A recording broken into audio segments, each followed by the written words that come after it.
Chapter 321. Brother Ci, father is having tea in the front hall. Wei Ci came out of Jiang Pingji's house and went to visit his master's house after a short rest. Although Master Yuanjing was famous in Zhozhou and was the most famous scholar in the world, he lived a simple life. His house was neither too big nor too small, and the scenery in the house was very casual. The scenery in the yard was arranged bit by him, and it had a natural wildness to it.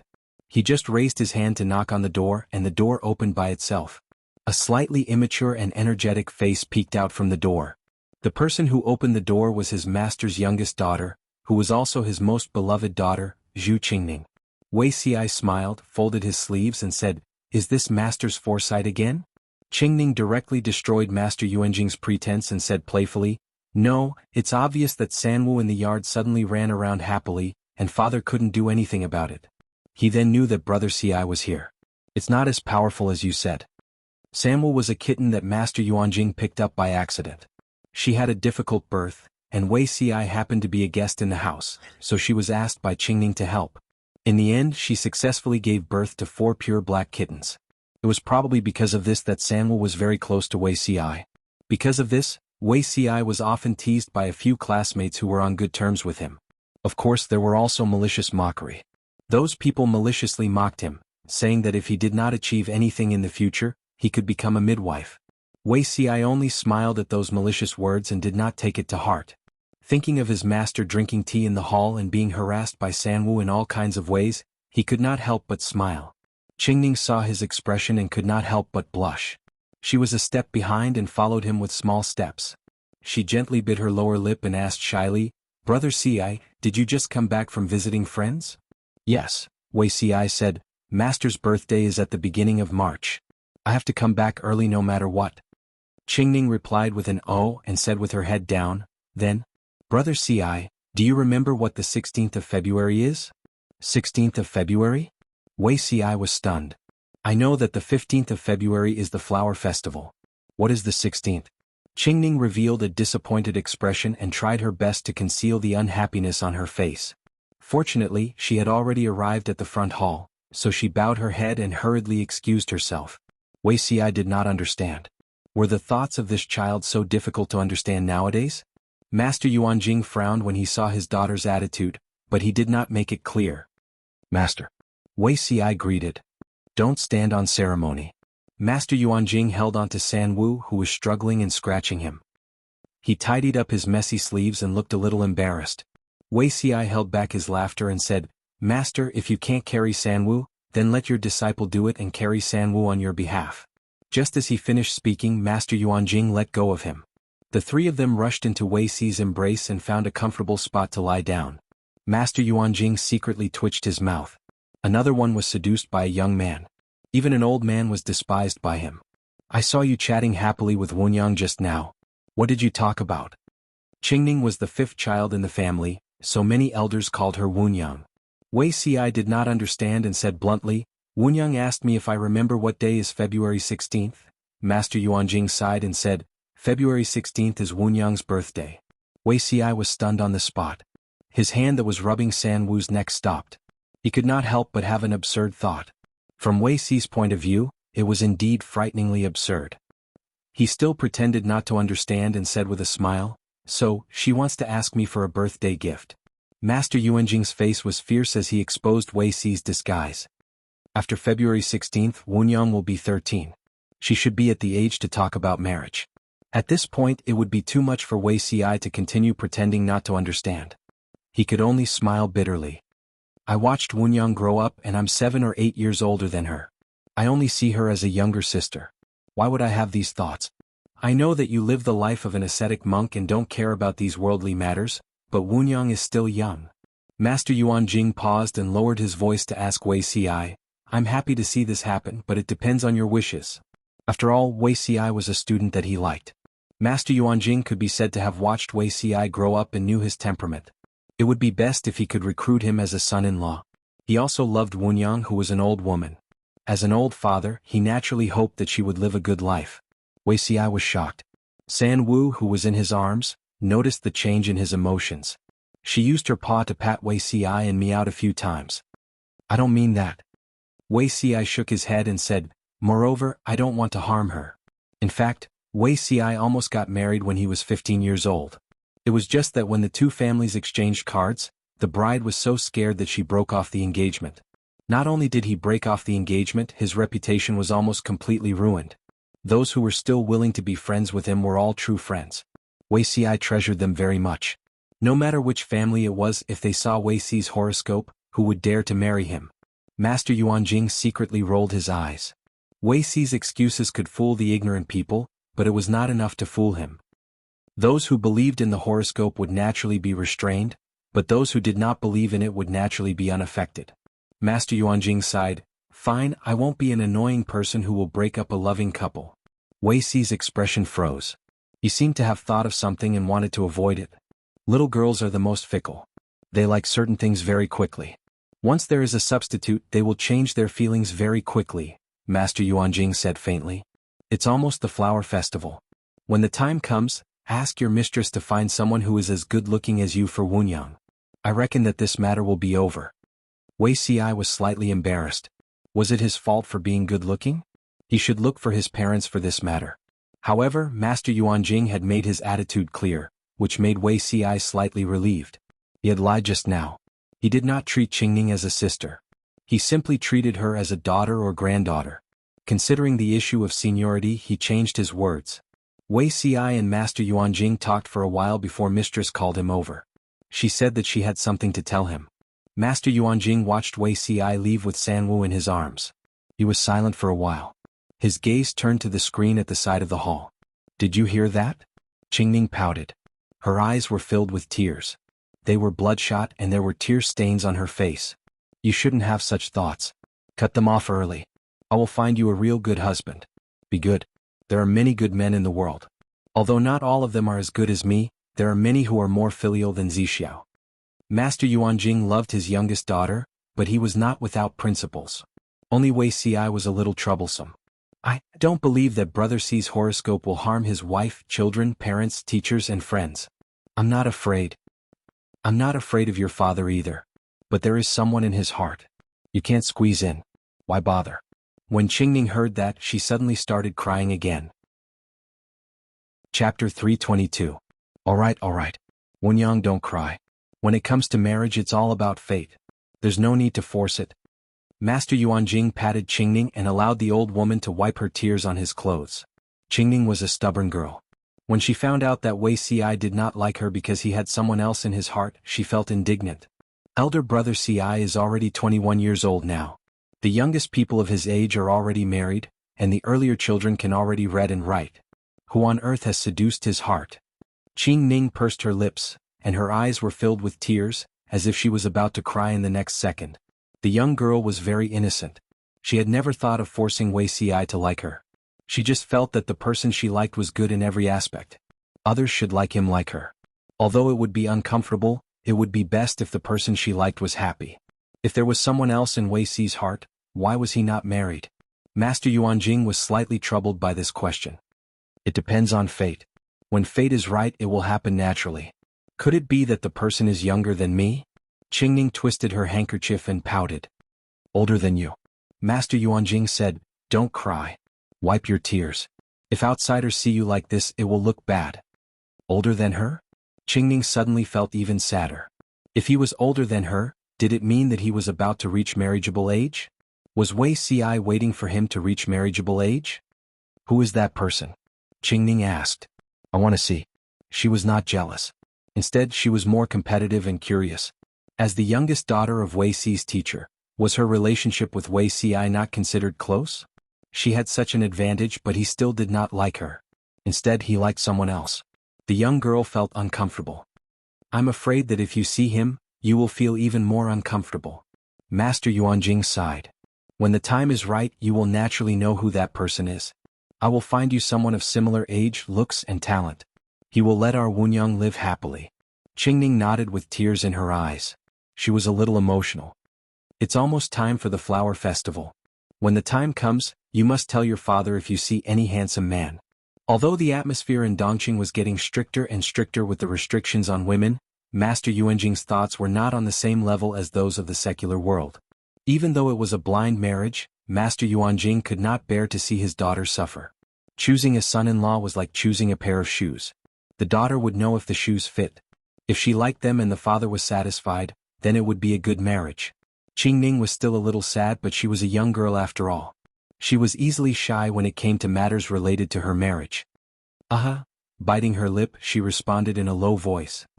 Wei Ci had his dinner at Master Yuanjing's residence before he left. It was just that Sanwu was rather resentful of him for being away from home for so long, and only after tearing his sleeves did it loosen its claws reluctantly. Wei Ci's mistress carried Sanwu in her arms and stroked its fur. She sent Wei Ci to the door and covered her sleeves with a chuckle as she looked at his miserable appearance. The flower festival is coming soon. Go back and prepare some brighter clothes. If you were to wear this, which lady would take a fancy to you? Mistress looked at Wei Ci lovingly. Although she was old, she had a good attitude and still looked young. Wei Ci's cheeks turned red. He was so teased that he was speechless. When an elder teased a junior, should he not be shy and accept it? Should he explode on the spot? After leaving Master Yuanjing's residence, Wei Ci's mind was filled with the words flower festival, as if he was possessed. After a while he felt that something was not right. Could it be that I forgot something? Wei Ci was puzzled. He carefully thought about the flower festival. 12th of February. The birthday of 100 flowers. Birthday? Wait. The flower festival was not her birthday? Wei Ci seemed to recall something and his expression changed slightly. The flower festival was the day when 100 flowers were born. It was also a good day for young men and women of the right age to go out for an outing. The girls in the boudoir also let go of their usual modesty and began to worry about what color of clothes they should wear on that day and what popular makeup they should put on. Although the young men were not so fussy, they were faintly anxious and tried to show their best side on that day. Jiang Pingji was a little bored on this day that was filled with a strange atmosphere. She was pulled up from the bed by Takshu. She rinsed her mouth and washed her face in a daze. Then, a bowl of clear broth noodles was placed in front of her. It's longevity noodles again? Jiang Pingji looked at the thin noodles in the bowl, which were of the same thickness and as thin as hair. She suddenly became energetic. Takshu sighed and said, I can understand that you don't want to hold a big birthday celebration. After all, many things are inconvenient when you are away from home. But you still have to eat this longevity noodles. Finish it in one breath and can't stop. It means longevity. That's what Madame specially told me. Jiang Pingji did not need to taste it to know that there was no seasoning in the bowl of noodles. It was boiled in water, which was bland and unpalatable. If you don't eat it, the noodles will burn, Taksha urged. Jiang Pingji closed her eyes and picked up the bowl. She picked up the noodles and stuffed the longevity noodles into her mouth. She even finished the soup. That's right. Lang Jun will definitely live a long, long life. Taksha smiled and put away the bowl and chopsticks. Only Jiang Pingji had a bitter face. It's too bland. The taste was simply indescribable. She could get used to Yuan Jing's unique dark afternoon tea, but she still could not accept such longevity noodles. After eating the noodles, Jiang Pingji took a shower and changed into the new clothes that Taksha prepared. The color of the new clothes was fresh and tender. From afar it made people's eyes light up. Taksha was quite gratified, but then she sighed. It's such a good day today. Why are you sighing? Taksha helped her tidy up her clothes and hung all kinds of accessories, such as sachets and pendants. You're already 15 years old. If Master didn't insist that you dress up as a man, you should have reached the marriageable age by now. You should look for a suitable husband and dress yourself up beautifully. With your appearance, which noble lady can compare with you? Why do you have to dress up as a man all the time? She seemed to realize that she had said something wrong. She quickly knelt down and begged for forgiveness. Jiang Pingji's expression did not change. She said, I quite like it this way. She bent down and helped Takshu up. We're like a family. You don't have to be so distant. Jiang Pingji was 1.7 meters tall. She was half a head taller than Takshu, and she was not inferior to men of the same age. Although her appearance was slightly feminine, she actually looked more like a man than most men in this era where men wore flowery hairpins and powdered their hair. Speaking of reaching the marriageable age, Sister Takshu is not young anymore. If you have someone you like, Lanting will definitely settle it for you. Xuanmei was in love with Su Ke. She was willing to wait for him and drag it on, but Taksha could not drag it on any longer at her age. Taksha was stunned. She immediately lowered her head and wanted to change the topic. Lanting really treats you as family. If you have any difficulties, just tell me, Jiang Pingji said with a smile. Jiang Pingji said with a smile. Taksha burst out laughing. Your servant's life is better than that of a rich merchant's wife. What difficulties do I have? She took the sandalwood fan and passed it to Jiang Pingji. Come back early. You still have to leave tomorrow. Don't be blinded by the foxes outside. Otherwise I won't let you go. Okay. Chapter 323. The flower festival was the birthday of 100 flowers. Young girls in their prime wore bright clothes and had flowers painted between their eyebrows. They walked gracefully, surrounded by maids, and worshipped the flower god. In the words of the audience in the streaming room, it was a day full of dog abuse. Spring is coming and everything is full of life. What a good day for young men and women to tell each other their hearts, and single dogs continue to cry. Jiang Pingji sat on a tree branch. There was a gathering in the distance. The young, beautiful, and energetic girls were indescribably beautiful under the spring sun. Not only did they attract Jiang Pingji's attention, but they also attracted the gazes of a group of young nobles. White was chewing the weeds that had sprouted on the ground. He spat it out after chewing, then went on to harm another patch of tender grass. She smiled and lifted her foot to touch White's mane with the tip of her toe. It walked away in disgust. Jiang Pingji smiled and talked to White. You're not young anymore. Do you want me to find you a partner? How many cubs do you want? White squinted and made a sound as if it was mocking her. She did not understand horse language, but the little angel in the streaming room seemed to have learned the language and helped her translate. Yekaken, White's voice, my stupid master, how many days have you not washed your feet? What did he and duty I? Wrong. White is obviously a single dog and you want to mock me. Wicked people. Rinzhong Qi too, this young lady is very popular. I just noticed a strange horse trying to flirt with Dabai. Jiang Pingji secretly rolled her eyes. Was she not as attractive as the horse Whitey? She leaned on the tree branch and closed her eyes to rest. Because of the terrain, the air in Langya was warm and humid. The pear blossoms that only bloomed in March were now all over the branches. When the spring breeze blew, petals would rustle and fall. She leaned against the tree trunk and propped her legs up. One hand was on her knee, and the other was holding the wooden clogs that she took off. Her feet were only wearing snow-white socks. Half of her body was hidden in the pear blossoms. If one did not look carefully, one would not notice that there was a person lying on the tree. A cool breeze blew, and the pear blossoms rustled and fell. Jiang Pingji could vaguely hear a conversation in a low voice. Wunyang, did you really take things too hard and reveal your thoughts to your father? The girl's voice was sweet, but it was so sweet that it made people feel sick. Dad is an open-minded person. If I tell him, he will help me decide. The voice of the girl called Wunyang was a little hesitant and dejected. But Brother Ci already has someone else in his heart, and father doesn't agree either. He asked me to take advantage of the flower festival to find someone else I like. The girl with the sweet voice pouted in dissatisfaction. How can you do this? Then do you know who that person likes? Wunyang looked slightly worried. I don't know. I asked my father, but he refused to tell me. He only said that he would naturally know when the time is right. The girl tilted her head, thought for a while, and said with certainty, then he's definitely not a decent person. Wunyang did not understand. She asked doubtfully, why do you say that he's not a decent person? You don't understand. Wei Langjun is now 21 years old. If he really has someone he likes, he definitely won't delay it like this. Unless the girl's identity is not good, for example. He doesn't have the face to marry someone from that kind of place. Don't you know that all the matchmakers in Langya County don't dare to matchmake for him? He's already in trouble. If he continues to delay it, what about the issue of heirs? After listening to her, Wunyang only understood what she meant after a long while. She suddenly blushed and she felt a little angry. Brother Ci is not that kind of pedantic person. Even if he really likes a woman from a brothel, he won't be so concerned about his reputation. How could Wei Ci continue to let the person he liked suffer for the sake of his reputation? Wunyang could not accept someone slandering Wei Ci like that. Then he likes married women. The girl spoke before Wunyang, stopping her from speaking. All the matchmakers in Langya County can't wait to cover their noses and avoid Wei Ci. No one matchmakes for him and his marriage is not settled. Now that a beauty like you has taken a fancy to him, he should respond happily. Why would he use the excuse that he has a sweetheart to reject you? Wunyang was a little angry. I won't allow you to say that about him. How can a gentleman covet someone else's wife and concubine? The girl pouted and said shrewdly, you're so protective of him, but he doesn't even look at you properly.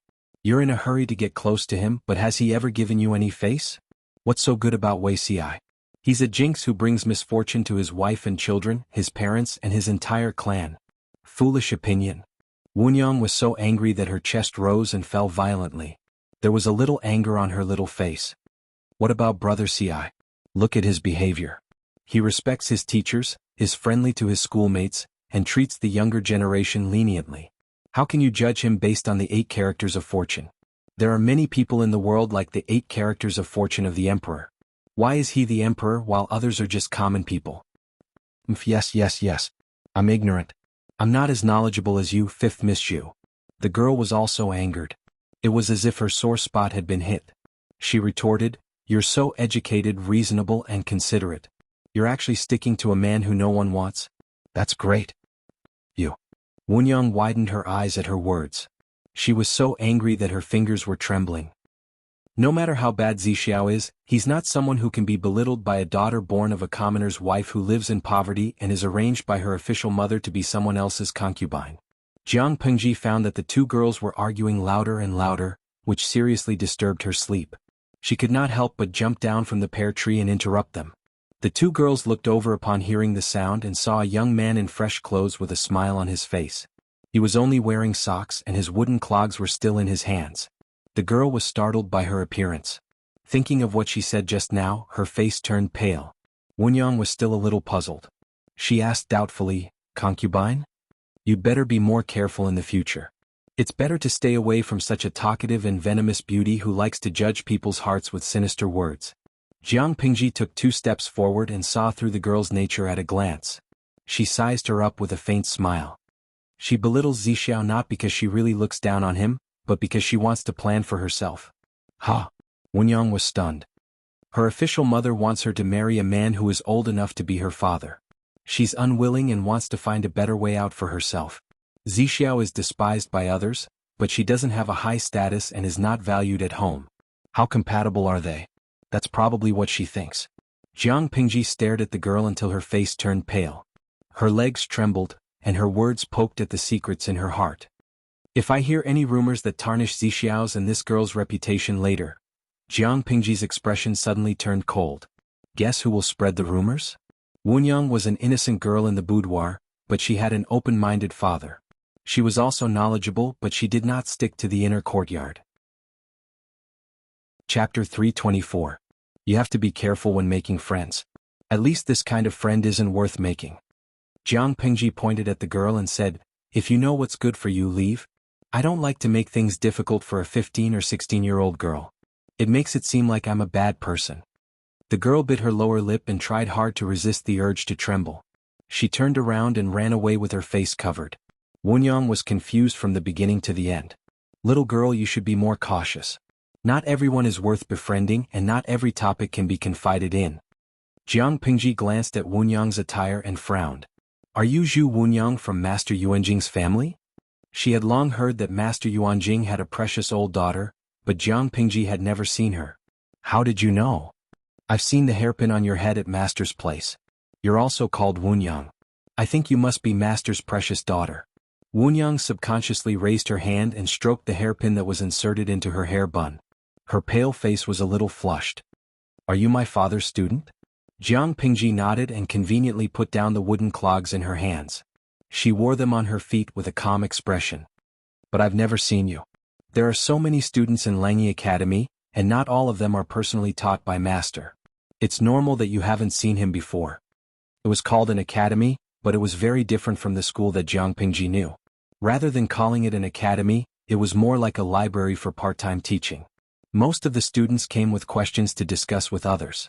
If they could not find any answers, they would look for Master Yuanjing to solve their doubts. Most of the time they would be studying on their own or having fun. They would only be present when Master Yuanjing was teaching. Of course, the younger students had their own teachers in charge of teaching them how to read and write. Jiang Pingji didn't belong to the group of initiators, so naturally she wouldn't stay in the academy for long. It was normal that they hadn't met before. Oh, Wunyang replied and lowered her head. When he thought about how his conversation with the young girl had been overheard by this person, he felt extremely uncomfortable. Can I ask a question? Jiang Pingji furrowed her brows. Why is Zixiao being vilified by others? Based on the conversation between the 2 girls, she could more or less guess what was going on, but there were still some things she didn't understand. It was too ignorant and arbitrary to judge that Wei Ci was not good just based on his horoscope. Wunyang looked hesitant. She initially thought that Jiang Pingji deliberately pretended not to know to get information from her, but upon taking a closer look, she realized that Jiang Pingji really did not know. Actually, you can't blame Brother Ci for this. Wunyang pursed her lips, feeling sorry for Wei Ci. Because Brother Ci was born at the wrong time and he lost his mother when he was born, he was almost strangled to death when he was born. In the end, he was lucky enough to survive, but he was not well received. Jiang Pingji raised her eyebrows. That's it? How could they be despised by the entire Langya County just because of this? Although the girl who ran away was talkative and had some evil intentions, Jiang Pingji felt that she was not lying about Wei Ci's situation in Langyi. This. Wunyang stammered. She had no choice but to say, when Brother Ci was 15 years old, his father's second wife tried to arrange a marriage for him. The two families were about to match their 8 characters, but as soon as the 8 characters were taken out, the woman resolutely broke off the engagement and spread the 8 characters. Jiang Pingji was still confused. What kind of strange horoscope could cause such great power? That horoscope is famous for cursing wives, children, parents, and even the whole clan. Therefore, it is feared by people. Seeing that Jiang Pingji did not understand, Wunyang had to bite the bullet and continue. Brother Ci was born on the 22nd day of the 8th lunar month in the year of Kueyo. 22 ND day of the 8th lunar month in the year of Kueyo? Jiang Pingji faintly felt that this day was a little familiar. She could not help but think deeply. She seemed to have seen it somewhere before. This time of birth.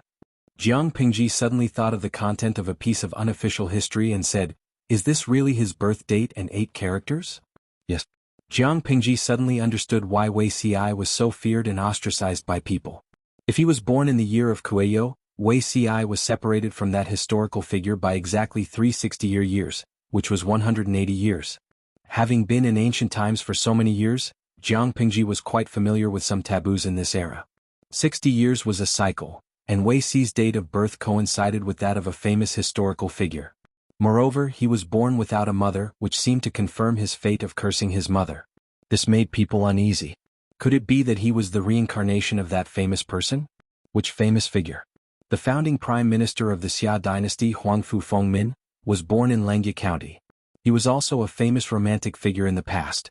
The ancestors of the 3 tribes of the northern borderline, the Chengwu tribe, led 500,000 cavalrymen in rattan armor and swept through half of the central plains. In the end, they were stopped by this person at the Sichuan plain. With a big fire, the sky darkened and the earth darkened. 500,000 wrong souls were buried in this plain. Not a single one survived. According to some old people, on special days the Sichuan plain would be filled with white dust, like the ashes of those cavalrymen. This was probably not considered ruthless. What was more ruthless was that this person had once made tens of thousands of captives into human flesh and dried meat for the army to use. He had resisted the most tragic battle before the founding of the Xia dynasty. He seemed to have done many things like burning cities and massacring them. It was not wrong for the enemy to hate him because he was ruthless to the enemy, but why did the descendants of the Xia dynasty also avoid and hate him so much?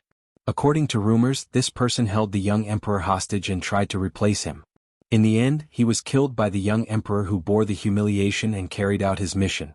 The young emperor probably hated this person to the core, so he cut off his head and separated his corpse. He took out his heart and made it into food to be cooked and shared with many officials. When she read this part of history, Jiang Pingji was completely dumbfounded. That was not the end of it. There was another unofficial historical rumor that said that the young emperor and his confidants had conspired to summon the most accomplished Taoist priest in the country to make a soul-suppressing peachwood coffin. His headless body was placed inside the coffin, and his soul was imprisoned. They used the monstrous hatred in his heart to suppress the Xia dynasty. The unofficial history also said that before the Xia dynasty was destroyed, there was thunder and lightning and a flood. This caused the mountains to collapse, revealing the peach coffin. The peach coffin was split open by a farmer who went up the mountain to chop firewood. He released the wrong souls and ended the fate of the Xia dynasty. Wei Ci was born after the Xia dynasty was destroyed. People could not help but suspect that this person was the reincarnation of that person who came to take revenge. Unfortunately, Wei Ci's appearance became more and more handsome after he grew up. He was full of talent. Whether it was the 6 arts of a gentleman or other unorthodox skills, he displayed impressive talent. When the annulment of the engagement happened, This date of his birth spread throughout Langya County. Naturally, people were anxious. It was not to the extent of taking Wei Xi's life, but his life would not be easy. I didn't know that Zixiao had such a legendary past life. Jiang Pingji teased him with a smile. Wunyang was so anxious that her eyes turned red. Brother Ci can't be the reincarnation of Prime Minister Huangfu.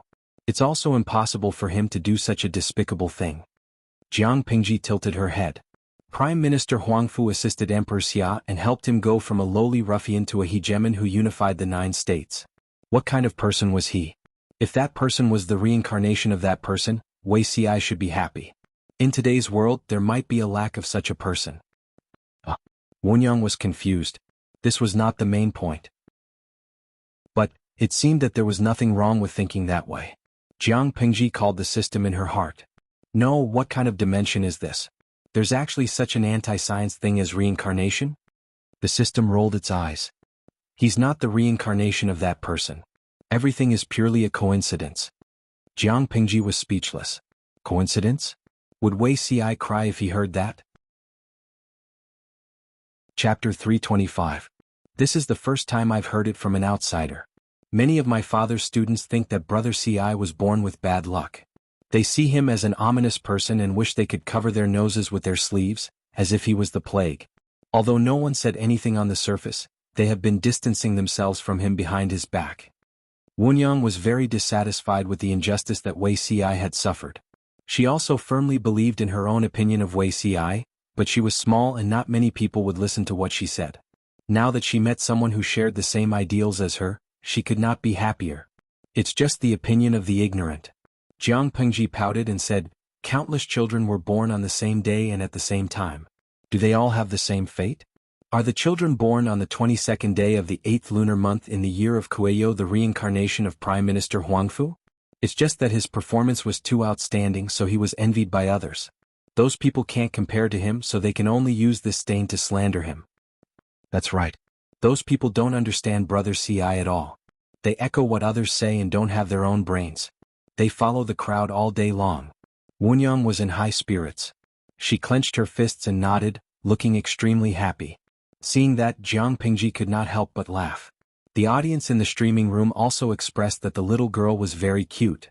She felt completely different from the coquettish bitches outside. Lao Siji Lianming, haha, this little girl likes beauty Wei Ci, right? Nguyen, the little girl is still young. How would she know whether she likes him or not? I feel that she is more like a girl chasing after a celebrity.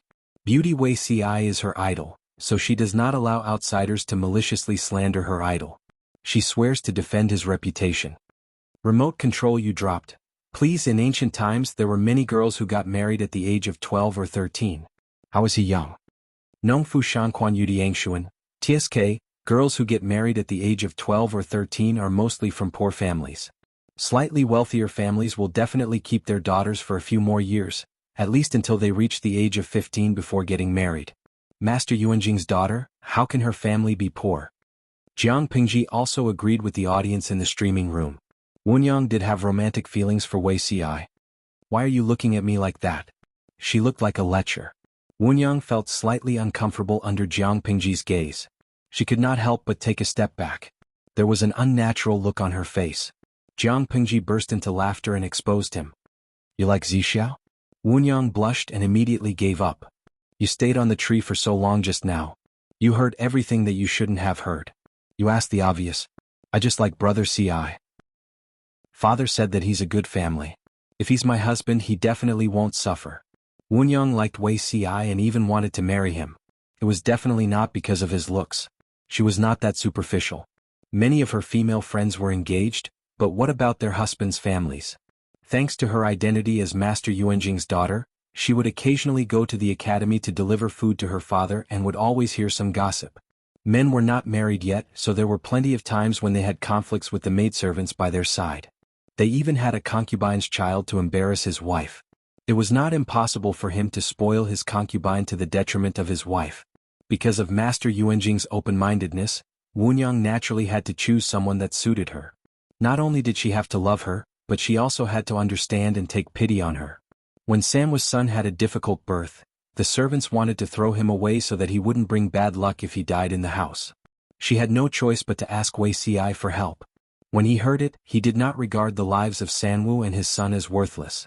Instead, he rolled up his sleeves and did not dislike the blood. He did not annoy Sanwu and made her scratch him when she was in pain.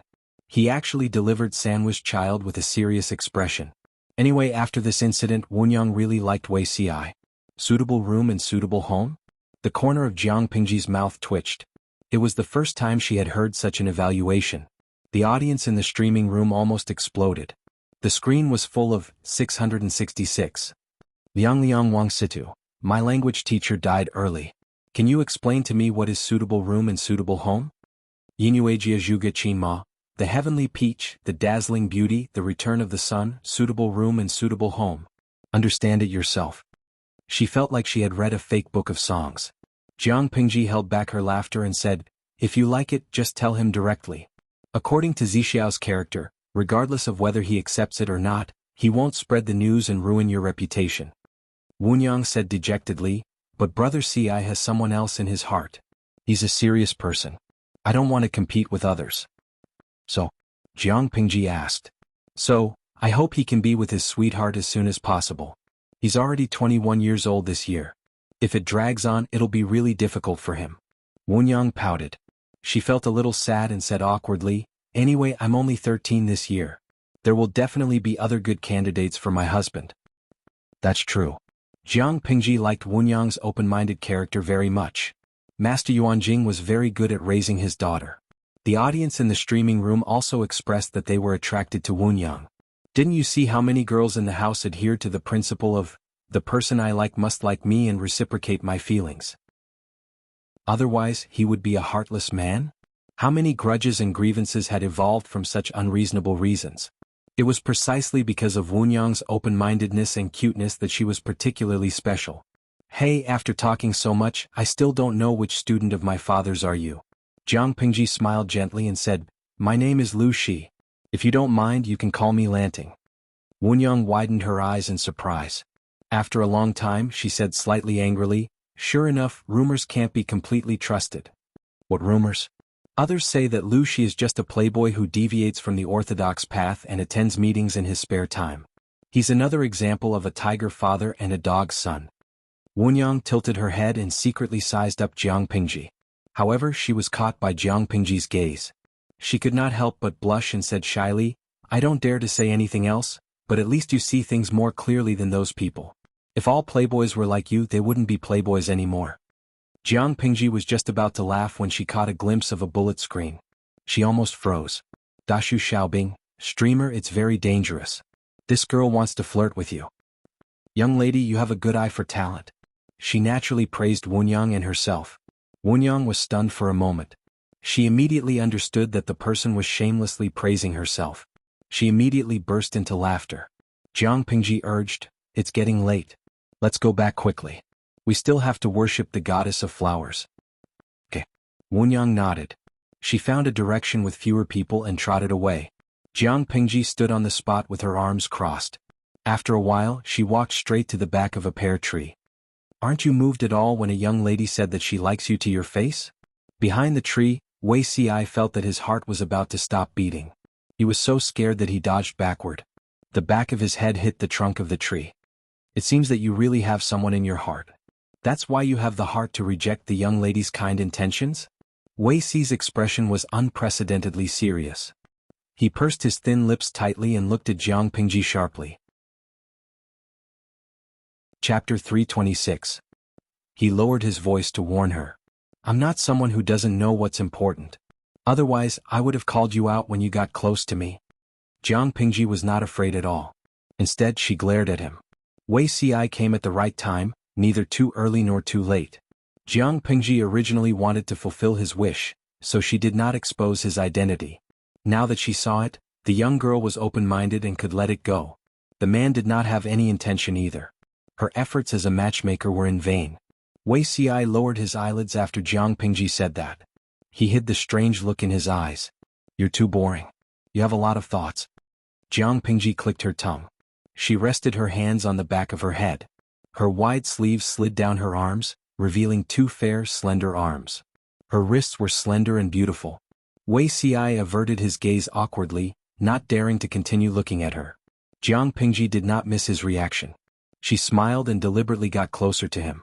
She whispered, "Fortunately, I'm a sensible person. Fortunately, I'm a sensible person. If I were a little slow-witted, I might think that you're a homosexual." Wei Xi's face darkened. "What do you mean? How can a normal man blush when he looks at another man's arm? He even pretends to avert his gaze. Others won't suspect anything wrong with the latter. They'll only think that the former has unusual feelings for the latter. That's why men in this era would not say anything even if they were shirtless, not to mention showing their arms." Wei Xi's face darkened even more after hearing that. He secretly clenched his fists in his sleeves. Jiang Pingji saw that he did not leave but stayed where he was. She could not help but be curious. "It looks like you came here specially to look for me," she said confidently. "If it were any other day, you would have flung your sleeves and left if I provoked you like this. Why would you still be standing there like a log? Tell me, why are you looking for me?" Wei Xi was speechless. The pear blossom petals fell with the breeze. There was no one around and no one saw their abnormality. The audience in the streaming room watched the whole scene. They felt sorry for Wei Xi, the unlucky child. Up until now, the men that Jiang Pingji had met were either bullied by her like a little white rabbit once, after which she lost interest in them, or they were in cahoots with her. Both of them were not good people. Only Wei Xi was bullied by Jiang Pingji whenever she saw him. They did not know Wei Xi's current state of mind, but they really felt sorry for him. Lao Ciji Lianmeng, "Host, can you find someone else to fight?" Host V, "I'm not willing to." Everyone. Wei Xi's expression changed again and again. In the end, he suppressed the surging emotions in his heart. "I heard people say that the flower festival is your birthday. But you didn't hold a birthday party and you didn't invite any friends, so I can't be sure." He had once thought that the flower festival was her birthday. Every year on this day all the officials would celebrate and the whole world would celebrate, but he still hadn't forgotten the scene of her destroying all the gifts by herself. All the maids were chased out by her and no one dared to approach her. Wei Xi did not know why she was like this and did not dare to ask. He still had a lingering fear in his heart. He didn't know why, but he suddenly had the courage to ask about it. "The flower festival is indeed Lu Shi's birthday." Jiang Pingji smiled and squinted her eyes. Her answer might seem problematic to outsiders, but it was harmless. After all, wasn't she Lu Shi? When Wei Xi heard this, he faintly felt that this was the case. "Are you here to give me a gift?" Jiang Pingji had been in Langyi all these years, and her birthday had always been spent with longevity noodles. She had never had such a flashy but impractical occasion. At most, she would have a richer meal on that day and wear brand new clothes. "Yes." Wei Xi responded softly. Jiang Pingji suddenly felt a little guilty. He came to give her a birthday gift, but she rebuked him with her words, which made her feel suffocated. Thinking of this, she felt that it was not easy for Wei Xi. "What is it?" Jiang Pingji asked directly. Wei Xi did not feel offended. After all, this person's reaction was already considered giving him face. "It's my humble work. It's barely acceptable," Wei Xi said. He took out a very delicate pendant. "Beauty sleep." Jiang Pingji took it. A few beauty sleep flowers were in full bloom, and their petals were stretched. They were made of bloodstone and the veins were handled very well. From afar, it looked like a beauty sleep that had just fallen from the branches. She could not help but raise her eyebrows slightly. Zixiao's skills have improved greatly. The stone was not of the highest quality, and it was made by Wei Xi himself. Although it was not valuable, it was the thought that counts. Over the years in Langyi Academy, Jiang Pingji had been invited to other people's birthday parties. Most of the gifts she gave were the students' own works. Manuscripts, carvings, paintings and calligraphy. Friendship was more important than value. Wei Xi's gift of this pendant could only be said to be average. But Jiang Pingji secretly glanced at the bullet screen. Sure enough, there was a bunch of people ridiculing Wei Xi. "Bingtang lemon, invisible pretense is the deadliest. What do you mean by clumsy work, barely acceptable? Mui, I've been learning carving for a few years, but I can only hug myself and cry." Jiang Pingji felt better. "Host V, it's okay, I'll help you." In an instant, the bullet screen that ridiculed Wei Xi turned into heartache. He was rebuked before he gave the gift, and now he was rebuked after he gave the gift. How pitiful. "Thank you." In another place, Wunyang was in a good mood. She worshipped the flower god and prayed for her family as usual. In the end, she shyly added, "May I have a lover and stay together till death." The flower festival was indeed very lively. The beautiful young girls in fresh clothes competed with each other for beauty, and the young men who were dressed in elegant robes became a unique scene. Listening to the rhythmic recitation of the elegant gathering, Wunyang was thinking about her marriage. She did not have to think about Wei Xi. They were not fated to be together and she could not force it. There were many young talents at the flower festival, but compared to Wei Xi, all of them were overshadowed. Back home, Wunyang was still worried about this matter. Master Yuanjing looked at her pouting face and could not help but smile. He asked her, "Did you fancy anyone today?" "No, I can't compare to Brother Ci at all," Wunyang said. Yuanjing's wife saw that her husband was so inappropriate, and she suddenly became a little angry. "How can you teach your daughter like this? I'm really afraid that when Wunyang reaches the age of 15, no one will dare to propose marriage. How can you let Wunyang make the decision herself?" Master Yuanjing said, "Why are you so worried? If no one proposes, then so be it. Can't an old man like me support Wunyang?" His wife was also angry. "You know that you're old. How many years can you protect Wunyang? You don't plan well for her and you only cause trouble." Master Yuanjing was erudite and eloquent, but he did not dare to talk back to his wife. He secretly glanced at his daughter and saw that Wunyang was smiling at him. She was watching the drama unfold. There are so many young talents. Is it true that none of them fancy anyone? Master Yuanjing stretched his neck to make sure that his wife was far away. Then he turned to ask his daughter. "There are people, but I don't know if they have a marriage." "Oh, Lu Shi. He's about the same age as me. He's quite humorous. He's not as bad as the rumors say." Master Yuanjing was speechless. Chapter 327. Who are you talking about? Master Yuanjing would rather admit that his ears were not working and that he had auditory hallucinations than to hear that name from his daughter's mouth again. Wunyang did not understand. She smiled and repeated, "Lu Shi. Isn't he your student, father? He was accepted into Langyi Academy, so he must have no problem with the major issues. As for his character, I think I need to observe him further." "She can't do it." Master Yuanjing denied. His firm attitude puzzled Wunyang. When she said that she liked Wei Xi, her father did not show any objection. Instead, he was happy to see it happen. It was a pity that he already had a girl he liked. Wunyang disdained to compete with others, so she chose to give up sadly. Now that it was Lu Shi, why did her father reject her so decisively? Is Lu Shi already married? Wunyang thought about Jiang Pingji's appearance and age. She felt that it was highly possible that he was engaged. The current trend was for men to marry early. It was rare for a man like Wei Xi to be single at the age of 1 in his 20s. If that was the case, Wunyang could not force him. "No. It's just that, your temperaments are not suitable." Master Yuanjing was usually eloquent, but he was speechless now. He did not know how to explain it to his daughter. "Lu Shi is not a fish in the pond. He is wild. I think you will be wronged." Wunyang was a filial daughter. She only had a good impression of Jiang Pingji. Since her father was not satisfied, she did not want him. Master Yuanjing let out a long sigh and stroked his daughter's long hair. On one hand, he felt that his daughter was like him. She had a good eye for people. Both Wei Xi and Lu Shi were outstanding. It was a pity that the former's heart belonged to someone else and he had a special destiny. The latter's gender was not suitable. He wanted to have a grandson and granddaughter. On the other hand, he felt that it was a pity. Master Yuanjing smiled kindly and promised, "I will find you the best husband in the world." Wunyang was so shy that her cheeks turned red. After all, she was an unmarried little girl. She would definitely be shy when talking about her marriage.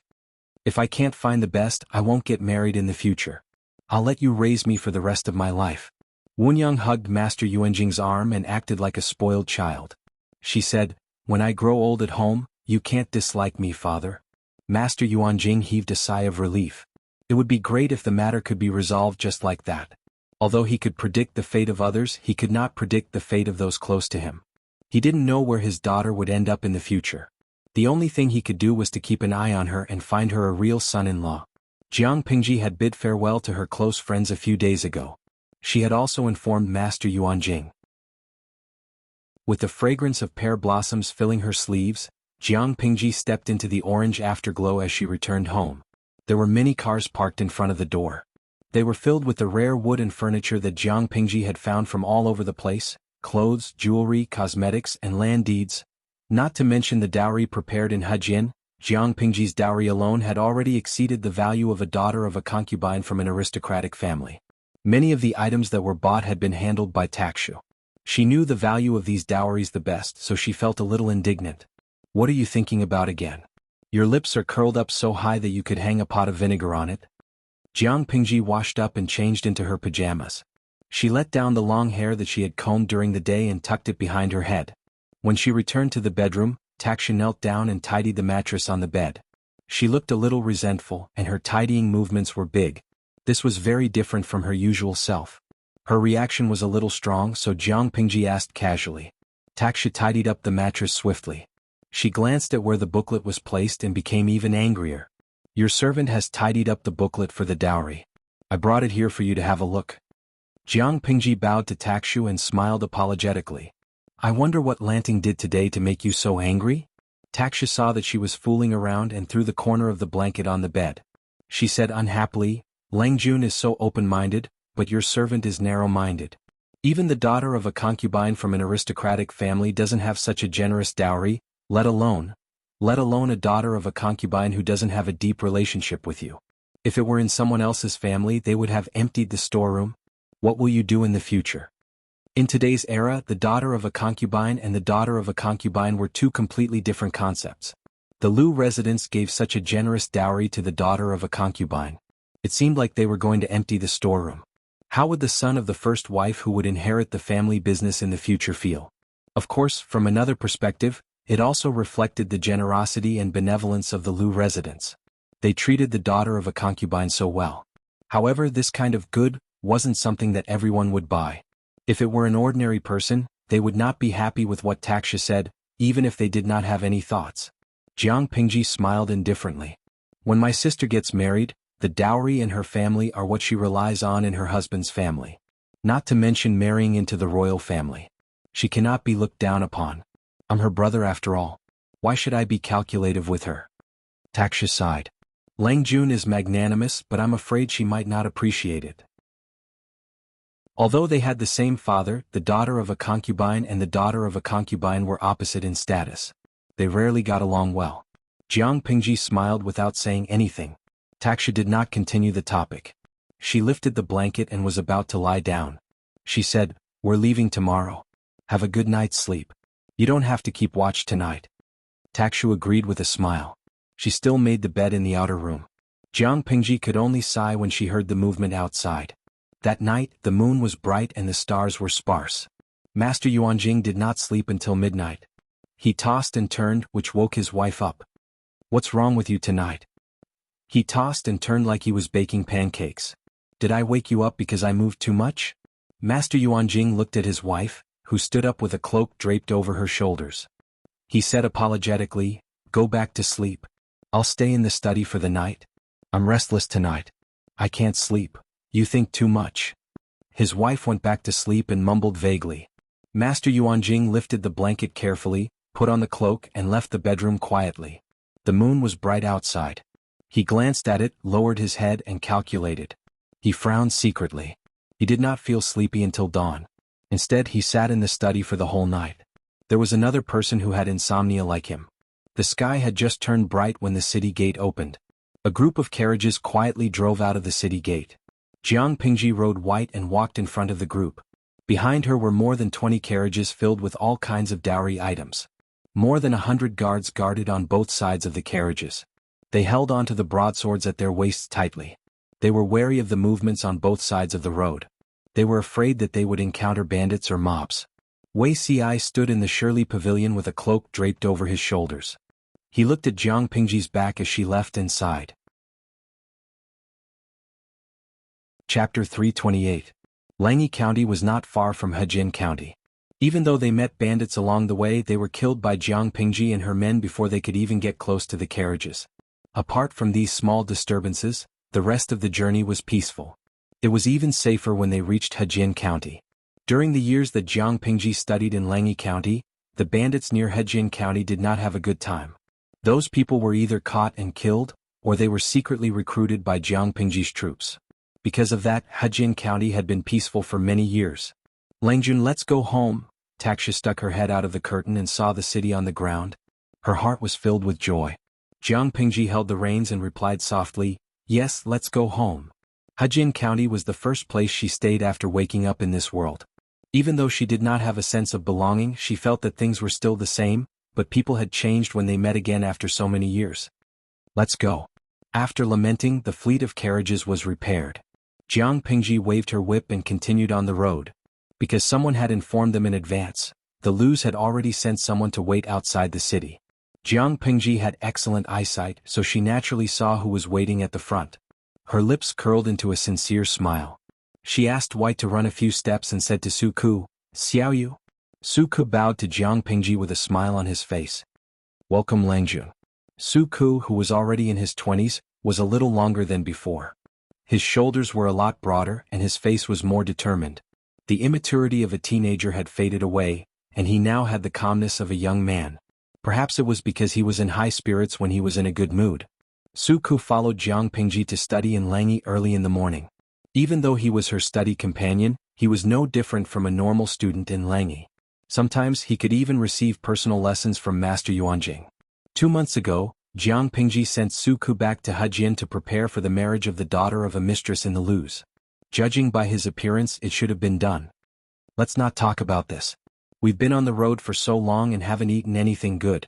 I'm starving." Jiang Pingji threw White's reins to the servant. Su Ku said, "Madam Hu has prepared a banquet at home. She's waiting for you." "Madam Hu? What about mother?" Jiang Pingji asked. Su Ku replied, "First, Madam has been busy with the wedding these days. She caught a cold this morning, so she asked Madam Hu to come out and welcome you." "I see." Jiang Pingji pointed at the fleet of carriages behind her and said, "Send someone to transport all these back to the manor, and then count them according to the list. If there are any problems, you must inform me immediately. I'm so tired, I'm going back to the mansion to change my clothes." The pace of life in the ancient times was quite slow. Even though he hadn't been back for a few years, Hejin County was no different from what he remembered. When she saw that there were many beggars in ragged clothes in the city, she couldn't help but frown. Su Ku took the initiative to explain, 2 years ago and last year the harvests in the counties around Hejin County were not good. Especially during the autumn harvest last year, there was a small locust plague. There was almost no harvest in the fields. If the commandery governor hadn't opened the granary and borrowed some food from the families, there would have been more victims. Hejin County is fine, but the situation in the other counties is even worse.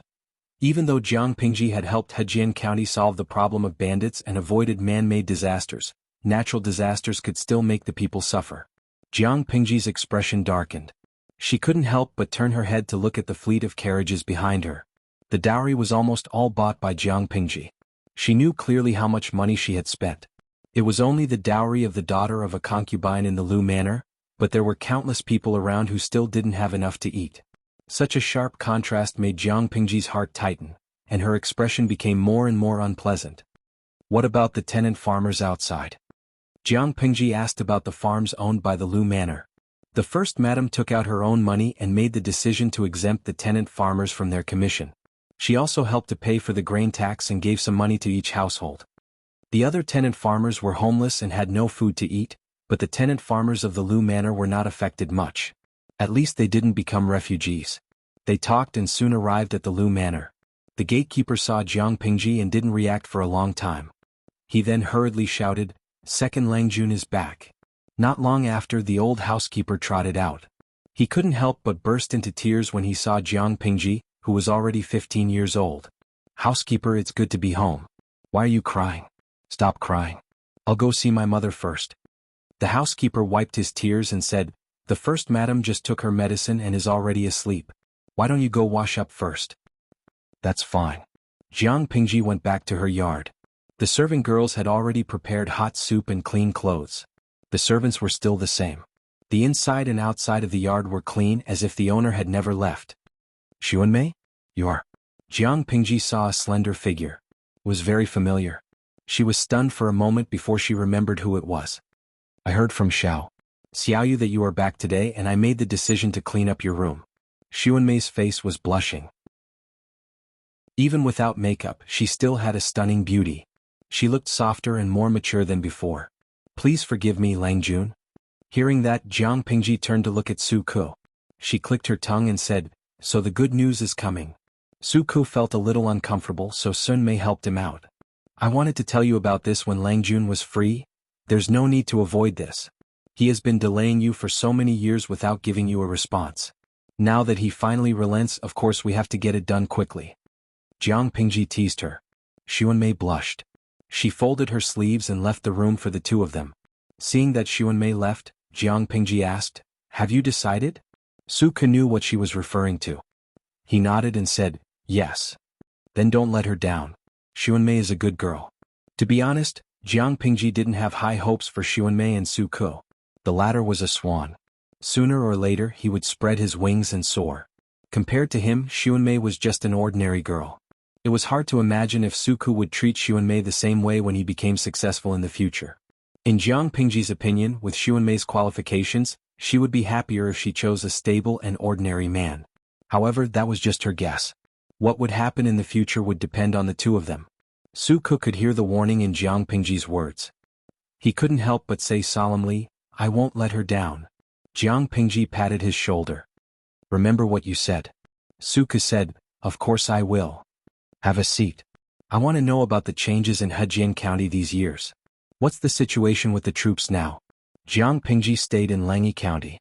She would receive news every once in a while, but because of the inconvenience of communication, the information was simplified and not detailed at all. Now that she finally came back, she naturally wanted to know more about it. Speaking of business, Su Ke sat up straight and started to organize his thoughts. Chapter 329. Jiang Pingji had not been in Hejian County for the past few years, but she had Qiguan Rang's help and Meng Hun's internal management. The chief of Hejian County secretly opened the door for convenience. The number of people had grown to more than 5,000. This was the result of Meng Hun's strict selection and careful selection. If he ignored the logistic situation and absorbed people to expand the troops, there would be at least 50,000 people. The bandits in the vicinity of Hejian County were basically wiped out. Under the leadership of Meng Hun, the troops swept the bandits in several nearby counties. With the seized goods, the grain that the upper division cultivated and the resources left by Jiang Pingji, the expenditure and income barely reached a balance. The increasing number of troops meant that they were a bigger target. If the chief of Hejian County became wary and suspicious, life would be difficult in the future. Jiang Pingji ordered Meng Hun to transfer most of the troops away. All of them were dispersed and disguised as refugees to Chongzhou. Now there are only 2,000 troops left in Hejian County. 1,303 are adults, and the other 607 are widowed women or girls. As for the female troops, I think it's better for Lang Jun to consider it carefully. Su Ke knew the purpose of Jiang Pingji's female troops. It was to make full use of every manpower and avoid wasting society's resources. However, in the current environment, the existence of the female troops was really awkward. Some men with dirty minds could not help but speculate that the female troops were actually used to satisfy their desires. Jiang Pingji raised her eyebrows. "What?" Su Ke said, "Gossip is a fearful thing." The audience in the streaming room could only watch anxiously. Ngugigai Chongfan, "Damn, don't be moved by Su Ke, who said that girls are not as good as boys. Is it right that the social atmosphere is like this? Does it make the streamer comfortable to watch women in ancient times have such a low social status?" Brainbow, streamer, look at me, look at me, look at me. What do you mean by gossip is a fearful thing? Isn't it just the social atmosphere? Could it be that the environment was correct? In ancient China, men had multiple wives and concubines.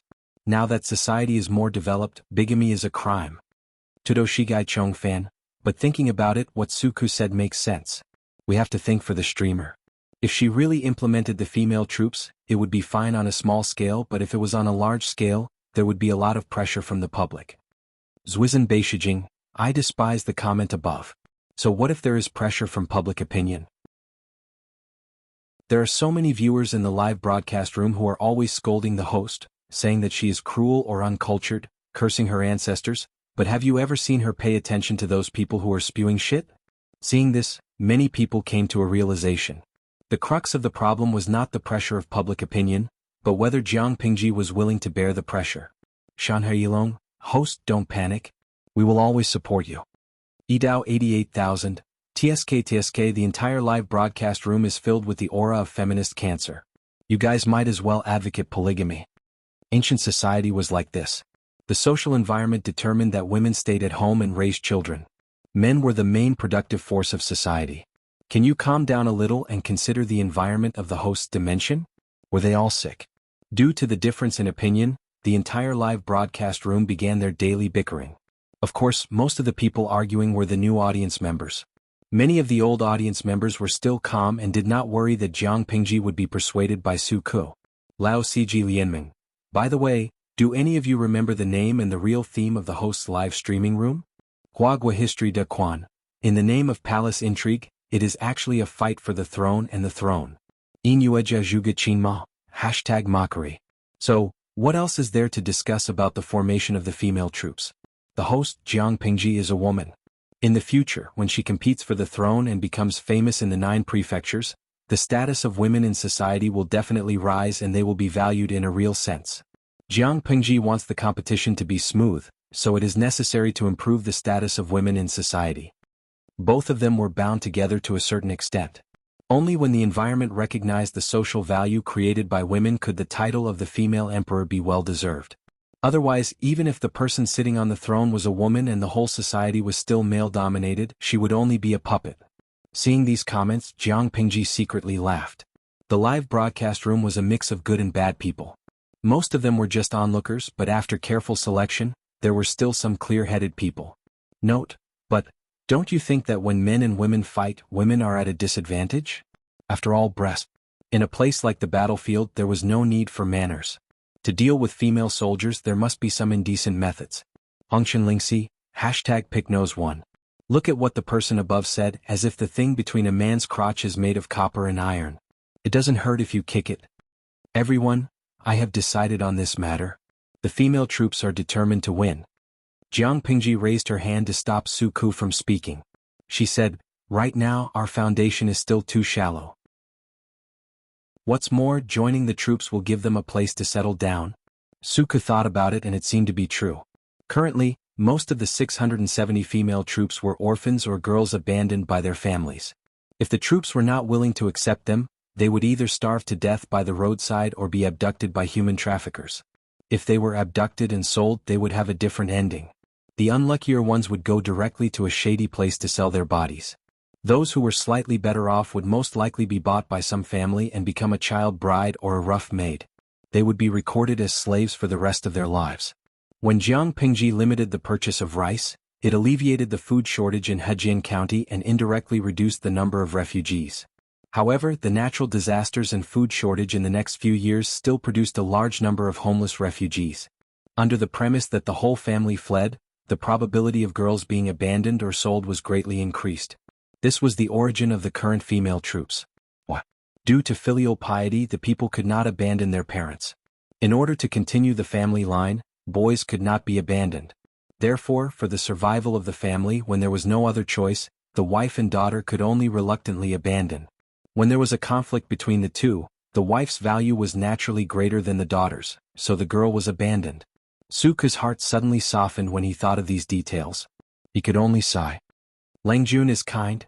Invisibly, Jiang Pingji's image in Su Ke's heart rose a few notches. In order to protect the weak, she did not care about her reputation and was willing to bear the public's criticism and criticism. Was such an image not great? In fact, Jiang Pingji was not that great. Whether it was women or men in her eyes, there was only one synonym: social production resources. Whoever wasted resources would find trouble with her. Chapter 330. Su Ke calmed himself down and moved the arrogant Jiang Pingji aside. He continued to report the situation. According to Lang Juan's instructions, the female troops were handed over to Maiden Jiang. So when I returned to Hejian County, I first went to find her to understand the situation. The Maiden Jiang that Su Ke mentioned was Jiang Nongqin. Su Ke kept his distance from Jiang Nongqin. She was a woman that no one could provoke. He came to Hejian from Langyi a few months ago. He wanted to find Jiang Nongqin to understand the situation of the troops. She was training the female troops. Her sparring partner was a tall and strong young man. He watched helplessly as she pinned him down and beat him up. It was really a beating. The young man was very big. The muscles on his arms were bulging. He looked very intimidating. However, his reaction was not as fast as Jiang Nongqin. He did not manage to grab the corner of her clothes. Instead, she grabbed his hair and pinned him to the ground. She pressed the sleeve knife against his neck. From the beginning to the end it was rough and clean. It was too scary. This kind of woman. Nongqin is very hard-working. Jiang Pingji had not seen Jiang Nongqin for a few years, but it did not mean that she had forgotten her. She would occasionally send her training lists, illustrated training plans, fighting tips, and some insights. Nongqin trained diligently every day. She would read and learn to read when she was free. Recently, she could even write letters to her and ask some simple questions. Jiang Pingji had always admired people who were willing to work hard to change the situation. Su Ke nodded in agreement. He had seen Jiang Nongqin's initial appearance. That was why he was surprised to see her change a few years later. Under Nongqin's management, the female troops had a vague scale. However, the average age of the adopted girls was too young. They could only carry out very basic training and help with some trivial matters. Those who were old enough and too weak would cry with just a little training. Nongqin could not be bothered to be gentle with such people. Jiang Pingji smiled. How did she deal with it? Su Ke's expression was strange. He said, Maiden Jiang told the female troops that they could either fight and kill here or go to the brothel to serve the men. Some people did not believe it. Jiang Nongqin mentioned it. She killed the chicken to warn the monkey. She directly sent someone to pick them up and told them where to sell them. After this, no one dared to cause trouble anymore. These girls were born in poor families and were not spoiled girls. After a few days, they saw that Nongqin was not soft-hearted at all. Naturally, they did not dare to say anything. They trained and learned to read together. Gradually, they realized that Nongqin was not trying to harm them, so they gradually became loyal to her. As for the older women, Nongqin arranged for them to wash, sew and cook. At this time there was a question in the live stream room. De Zhuangzhu foreign streamer, I think you can also teach them emergency treatment. The death rate on the ancient battlefield was very high. Most people did not die on the spot, but they did not receive emergency treatment and proper care after the battle. Lao Ciji Lianming, that's true. If the female troops want to gain the recognition of the outside world, they must take out a real hammer to shut those people up. At the very least, the host's subordinates must first acknowledge the meaning of their existence. If they could not only fight but also treat wounds and treat soldiers, they would definitely be able to stop a lot of rumors. No matter what the outside world says, the internal power of the host must be harmonious. Jiang Pingji did not ignore these suggestions. Her fingers gently tapped on the table in front of her. Since she asked Nongqin to adopt those orphans and form a female troop, she naturally had a series of measures and plans in mind. The suggestions of the audience in the livestream room were very feasible.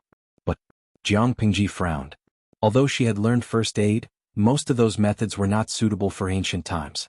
Streamer V, do you have books on battlefield first aid? Tang roasted chestnuts, yes. My sister majored in nursing. I will find her books for you later. Wei Xian Yang Jiawa, go away, don't fight with me. I majored in nursing and have 5 years of experience in the emergency department. Note, nonsense, I am the head nurse of the emergency department. Who dares to fight with me?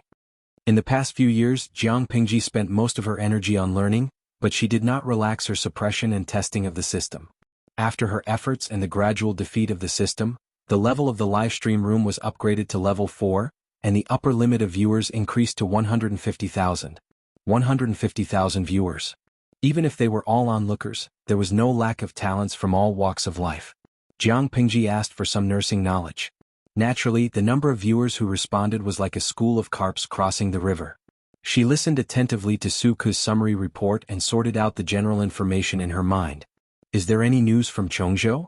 Jiang Pingji muttered to herself for a while and asked about news from Chongzhou.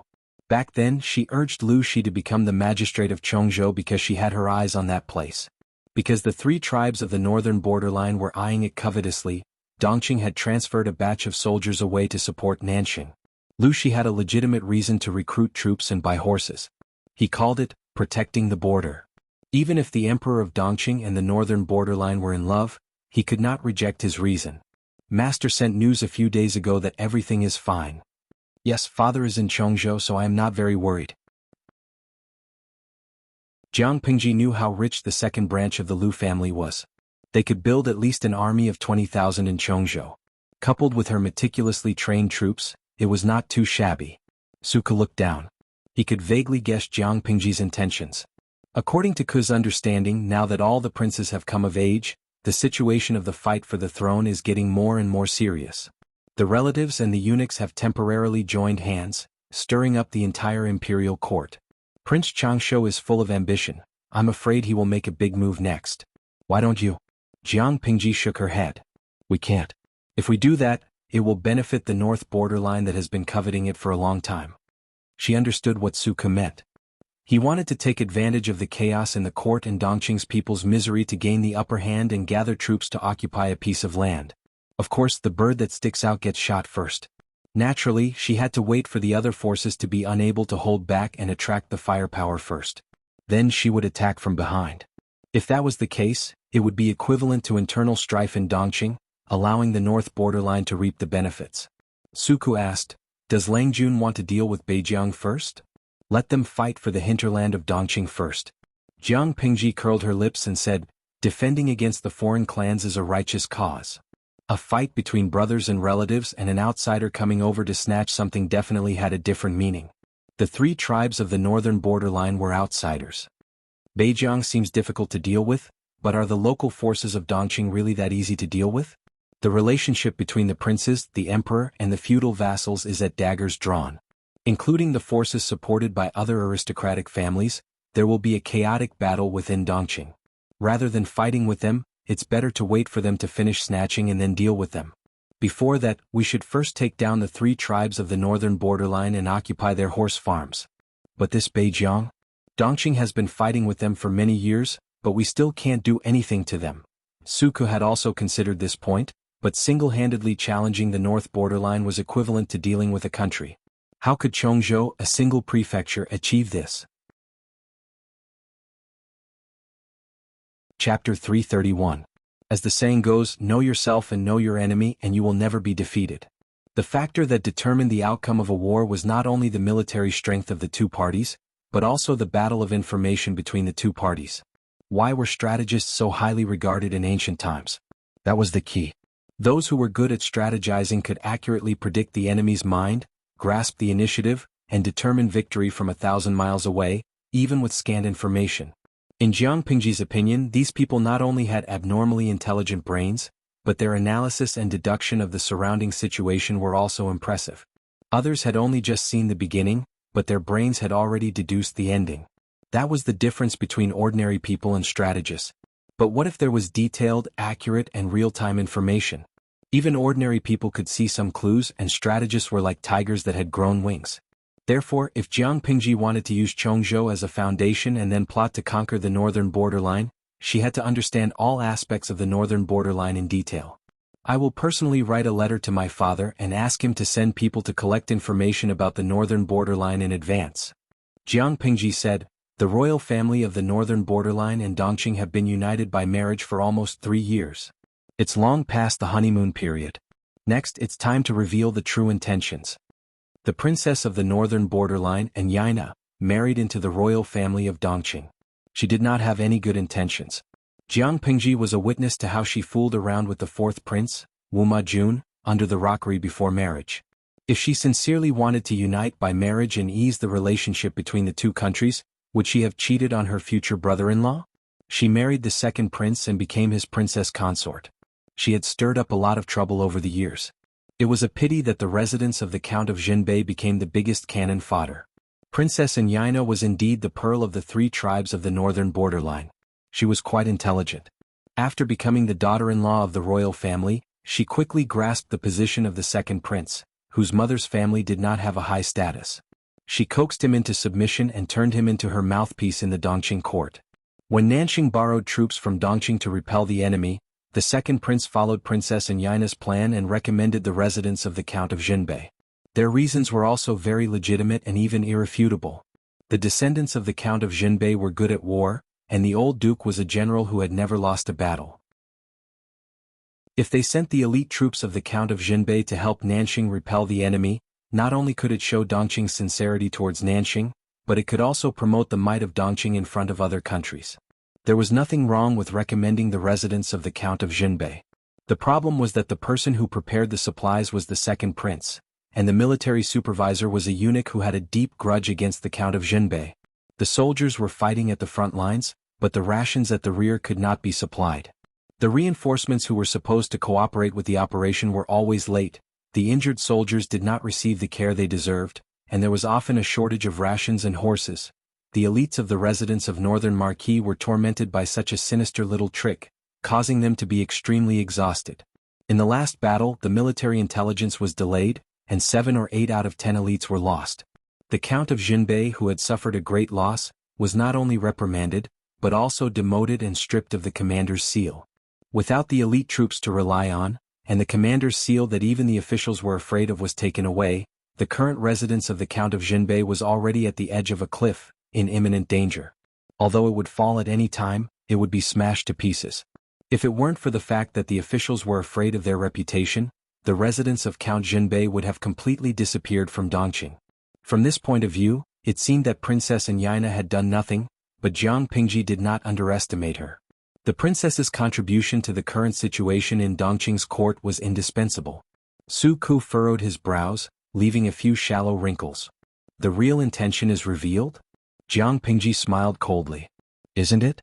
Most of the elites of the Count of Jinbei have died in the battlefield of Nanxing, which is equivalent to cutting off 30 to 40% of Dongqing's military strength. The remaining military strength is concentrated in the hands of the officials, the Meng family of Zhangzhou and Prince Changshu. The 3 of them are not of one mind. Lang Jun is right. Lao Ai has misunderstood. Su Ku sighed and raised his hand to rub his forehead. He followed Jiang Pingji's train of thought and analyzed. There are many internal conflicts in Dongqing. If there is a scuffle, the 3 tribes of the northern borderline can reap the benefits. At the same time, there is the threat from the south. Back then, the 4 countries rushed to Nanxing's aid.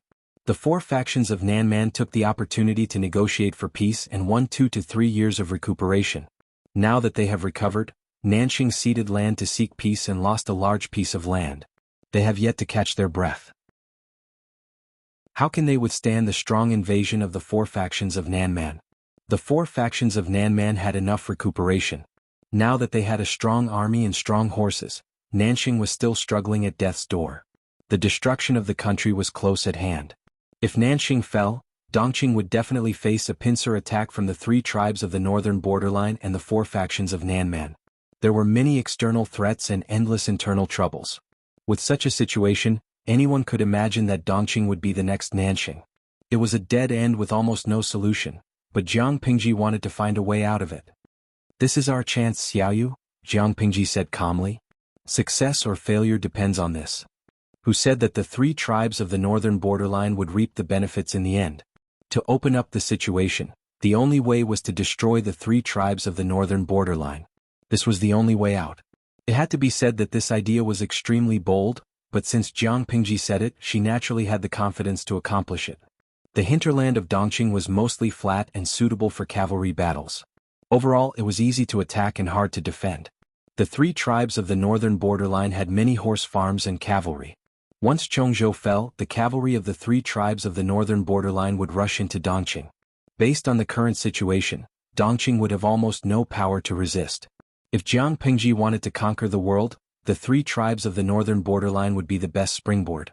Conquer the northern borderline, destroy Dongqing, resist Nanman, and even destroy Nanman, then contend with the other 3 countries.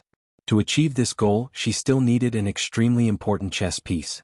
This chess piece must have the ability to help her restrain the nail that the 3 tribes of the northern borderline had planted in Dongqing, Princess Anyina. Everything is ready.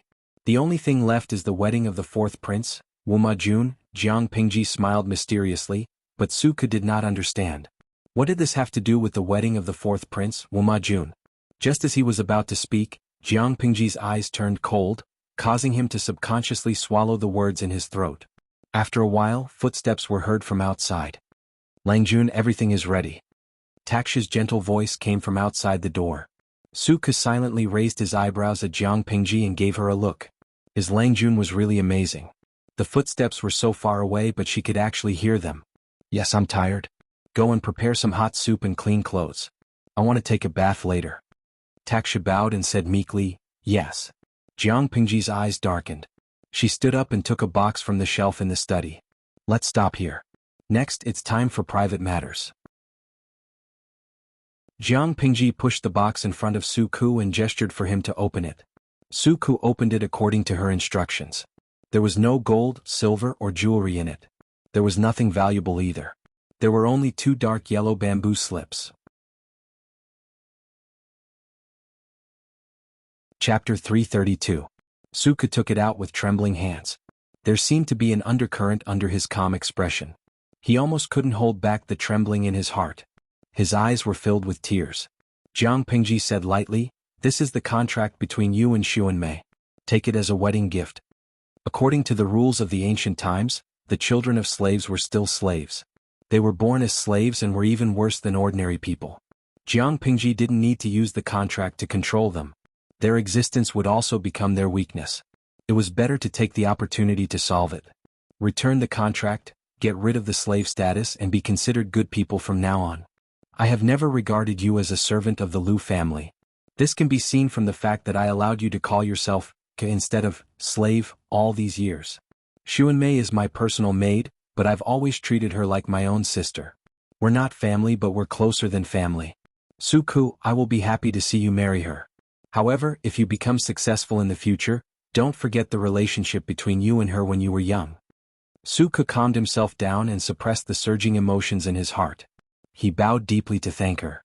I will not forget today's promise. Jiang Pingji had warned him several times. How could Suku not understand her attitude of protecting Xuanmei? With this guarantee, Jiang Pingji reluctantly chose to believe him. However, the audience in the streaming room was worried. Lao Ciji Lianming, #rubface.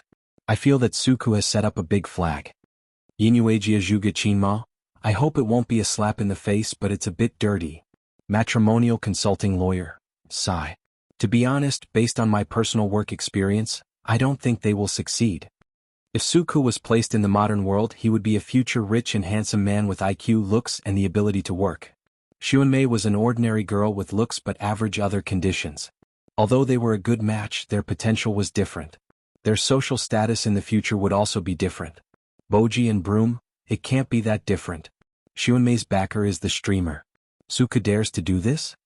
Lao Ciji Lianming, the streamer's temper is right. She is protective but she has her principles. If Sun Mei was self-reliant, the host would definitely be happy to help her. But Sun Mei looked like a conservative ancient woman who was docile and obedient. If Suku really let her down in the future she would probably choose to endure it instead of exploding. Not to mention, it wouldn't be considered as letting her down. After all, in the ancient era one man had many concubines and it was legal to have concubines. Jiang Pingji did not miss out on these comments. After a long time she posted a bullet screen. Host V, I trust Xuanmei and Suku. As for their marriage it was better to give their blessings first. That's right. Only then did the livestream viewers react. She hadn't even gotten married yet and they were already saying bad things here. This wasn't a good sign. As a result, the screen in the live broadcast room exploded, and all kinds of large rewards fell from the sky. Small rewards like lollipops, lovers' hearts and blue and white bounties were basically bundled together. Jiang Pingji took a peek at the backstage and saw the notification of rewards appearing like flowing water. Viewer, Inhumane Tycoon, rewarded 99 groups of 1314 lollipops. Viewer, Don't Lack Money, rewarded 666 groups of 520 lovers' hearts. Viewer, Love Suku the most, rewarded 1314 blue and white bounties. Further down there were dazzling blue enchantresses, kidney apples and other reward props.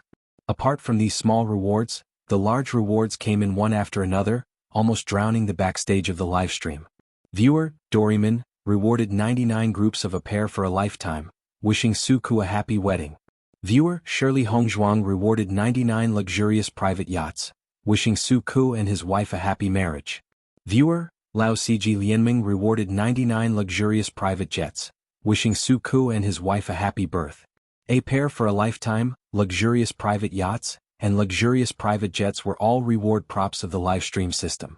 The former was worth 999 popularity points, and the latter two were worth 1,000 popularity points. What did it mean to reward 99 groups of such valuable reward props in one go? Jiang Pingji secretly rolled her eyes. These people usually kept a low profile, but when it was time to join in the fun, they competed with each other. This wave of rewards lasted for a full half an hour. Jiang Pingji counted the points of popularity earned from rewards alone, which was close to 2.6 million. After splitting the points with the system, Zhou the exploiter, Jiang Pingji had almost won 29 million points of popularity in her account.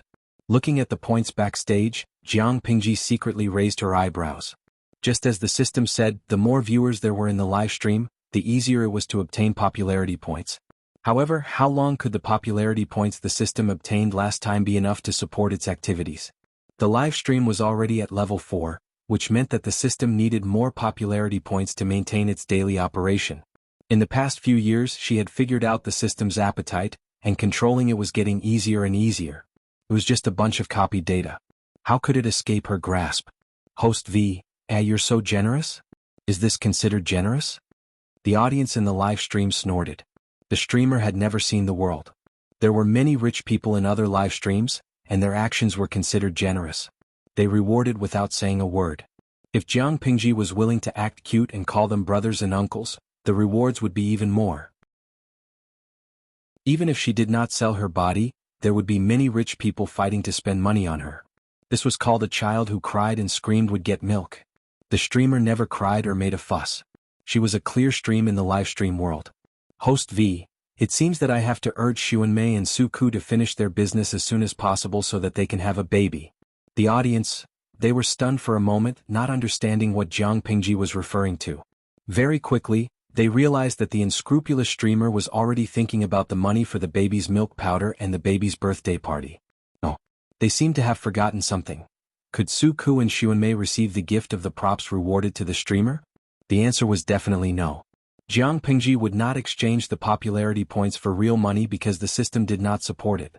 However, as the head of the family, Jiang Pingji would naturally prepare a generous dowry for Xuanmei so that she could have a grand wedding.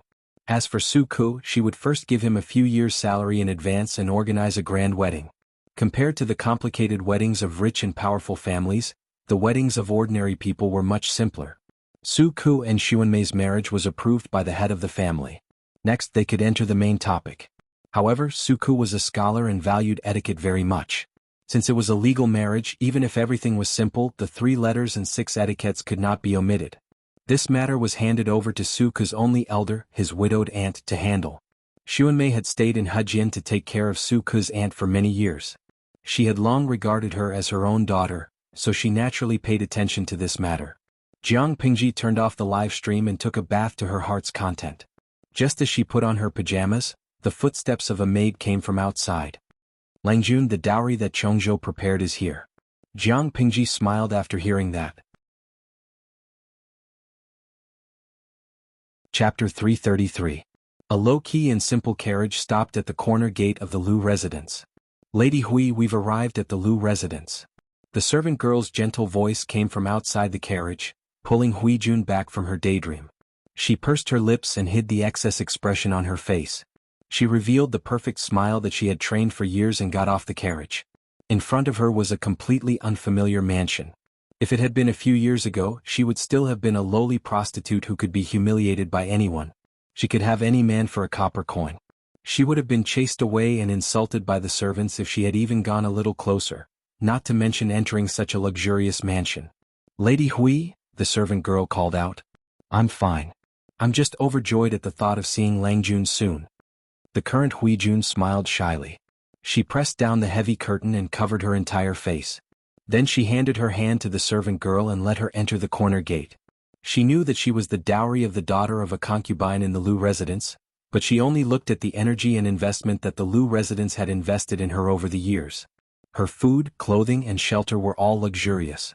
Someone even personally taught her how to read and write, taught her how to evaluate paintings and poems, and told her the rules and taboos among the aristocratic families.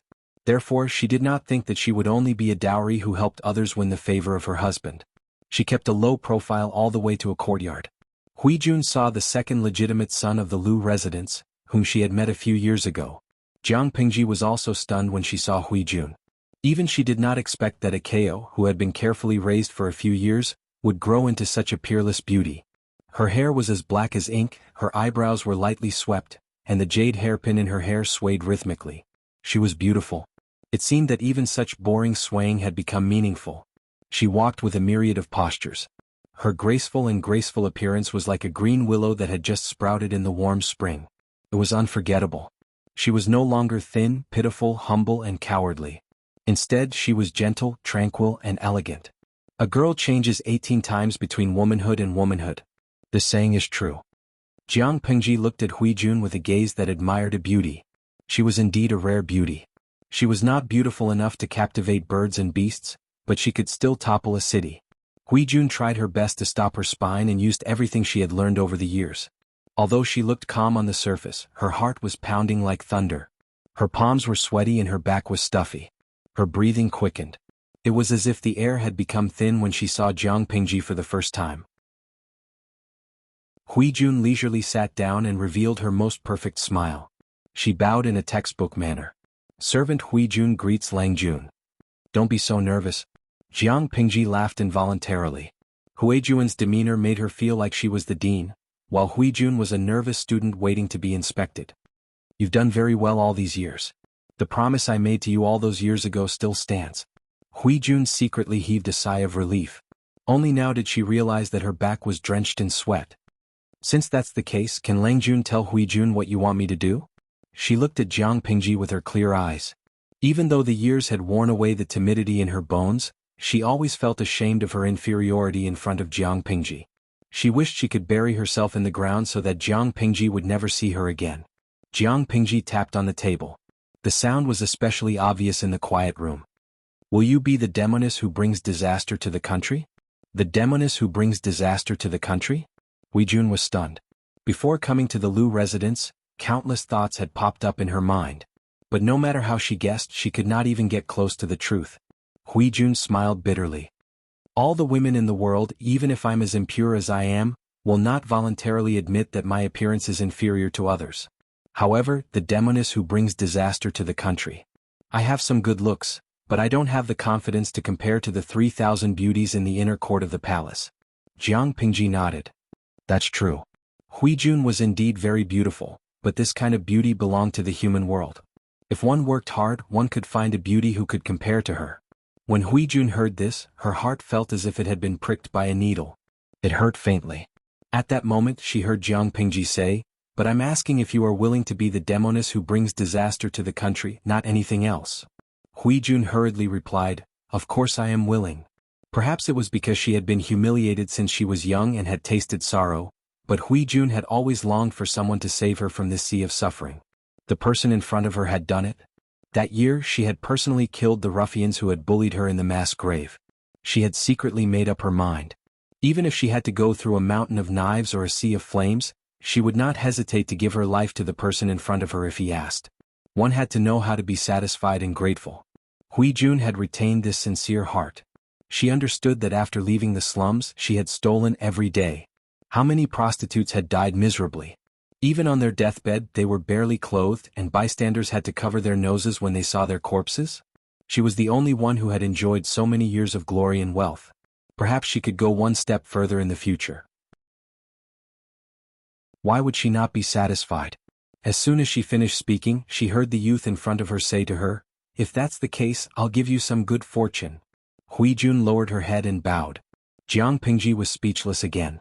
It's not that easy to be the demoness who brings disaster to the country. You might even face the situation of being reviled by the people of the world, so consider carefully. Huijun shook her head and said, "Langjuan's words are wrong. So what if I'm the demoness who brings disaster to the country? Isn't that the noblest woman in the world? Everything in the world is at your fingertips. You can live freely and not be trampled on and humiliated by others. You can even make those who were once high and mighty bow or even break their backs. How is that not good? As for what happens to one's reputation after death, one is already dead. Who cares about what happens after death? So what if the people of the world reviled her? Throughout history, although no femme fatale could end well, no one had the ability to teach them a lesson. No matter how they died, they enjoyed glory and wealth while they were alive." Jiang Pingji choked on Huijun's words.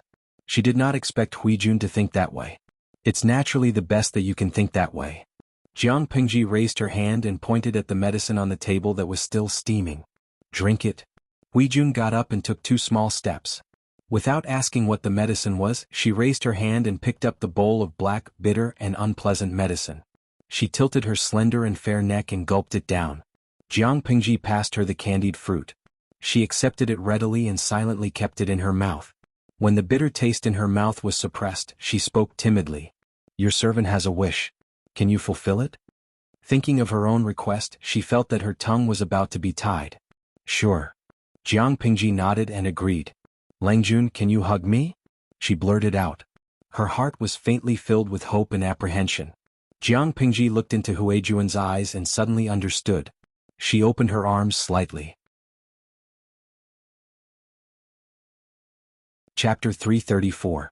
Jiang Pingji maintained her posture and patted her back until the breath in her arms gradually calmed down. The medicine that Huijun had just drunk was not poison, but a bowl of thick sleeping medicine. Silly girl. She sighed softly and put one hand under Huijuan's armpit and the other under her legs. She lifted her up easily. Takshu, no one is allowed to come near the courtyard without my orders. Takshu secretly glanced at the sleeping Huijun. Her expression froze for a moment, then disappeared as if it had never appeared. Your servant understands. She bowed and retreated, gently closing the door of the bedroom. Jiang Pingji turned around and walked into the bedroom. She lifted the thin blanket on the bed and placed the sleeping Huijun on it. With a thought, the back end of the system opened the package. There were a few strange cards that shone brightly in color. The system felt vaguely uneasy, but it could not stop Jiang Pingji at all. It could only test her nervously. It deliberately said in a relaxed tone, "Host, what are you doing?" Jiang Pingji did not even frown this time. She just took out all the cards stored in the package and placed them on the table according to the order in which they were obtained. Her slender fingers brushed across the surface of each card, and her eyes revealed a dangerous message. She picked up a card, and the golden words of introduction appeared automatically. XX Masterpiece, Winding Corridor of 9 Turns. Wonderful and unpredictable. You deserve it. No man will be able to live without your charm. Men will be intoxicated and unable to extricate themselves. You will truly have a harem of 3,000 beauties and 3,000 adoration.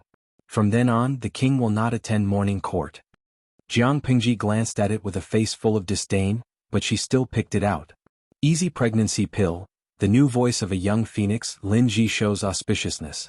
Once chosen by the king's side, 3,000 adoration will gather, but flowers will not bloom for 100 days.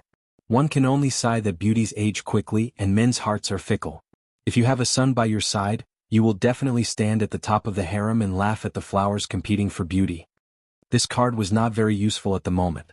After Jiang Pingji thought about it, she put it away and picked up the third card. Full breasts, wrists raised high, body turned, and breasts covered with silk clothes. A full cleavage is one of a woman's most powerful weapons.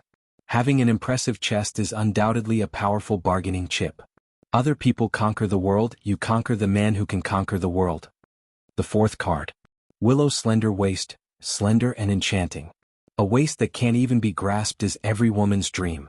P.S. When this card is used together with full breasts, it will have a miraculous effect and bring men a visual impact. The fourth card had appeared twice.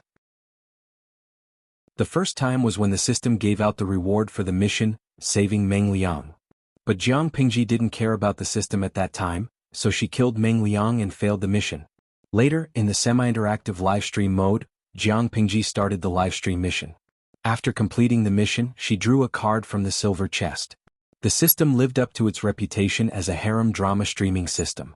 It understood the essence of the appearance association, and most of the rewards it gave were to improve one's appearance. Apart from that, there were also quite a number of limb correction devices such as this one. Straight jade legs. Long and slender, perfect and flawless. Another example. Snow white wrist. Slender like a willow, elegant and alluring. Not only did it improve one's appearance, but it also enhanced one's temperament and charm. Cold and aloof, seductive to the bone. After using it, one will have the cold and elegant temperament and natural charm of the goddess of the ninth heaven. Jiang Pingji was also confused by the description of the card. Was her language bad or was the system contradicting itself? Actually, that was what the system wanted to express. A cold and aloof fairy in front of others but a slutty woman in bed? But that was not the main point. Jiang Pingji had always thought that it was the most shameless of all the cards. Eternal Virgin. Use this card and you will have the firmness of a virgin. When used together with XX Masterpiece, both of them will have a qualitative improvement, allowing a man to enjoy eternal happiness. The Emperor loves color. A moment of freshness won't make him linger on you. Only by being fresh all the time can his heart and body be attached to you, so that the Emperor's favor in the harem will never fade. Other than that, there were other cards with different functions. For example, she had delicate snow-white skin, silky black hair, light pink fingernails, cherry blossom-colored lips, mesmerizing eyes, long and thick eyelashes like a small fan, slender and sensitive neck, Jiang Pingji did not slack off in the past few years. She did live streaming when she needed to, and she did it in whatever mode she needed to. With such diligent work, she gradually accumulated a large pile of cards over the years. At the beginning, the rewards given by the system were more expensive. As time went on, the cards that were drawn became more and more ordinary. Basically, they only modified and optimized parts of the body, while some increased some charm. Jiang Pingji did not expose the system and pretended that she did not know. "System, you're so smart. Why can't you guess what I'm going to do?" Jiang Pingji sneered coldly and mocked. "We've been tied together for almost 4 years. Don't you know me well enough after such a long time? Do you think I'll use these cards on myself? Of course, I'm not taking them out to admire the contents. Guess what I'm going to do?" System, it did not dare to guess. Jiang Pingji said, "I remember I asked you before. These cards do not take effect instantly. No matter how powerful the system was, it could not complete plastic surgery for someone in an instant." According to Jiang Pingji's knowledge, the effects of all cards were slowly modified based on the user's foundation. The length of the modification depended on the final effect. For example, temperament modification, most of them only required 1 or 2 days. Others required 10 days to half a month. The system did not want to say anything, but Jiang Pingji's actions made it anxious. Host, using items produced by the system on someone other than the host is against the relevant regulations of the system. Jiang Pingji sneered coldly and threw out a card. The system looked at it and was suddenly speechless. The content of the card was a little ridiculous. Yang Baoxiang, natural body fragrance. When a man smells it, his sexual desire will increase greatly. It can increase the pleasure of a couple's bedroom and make a man not impotent for a long time.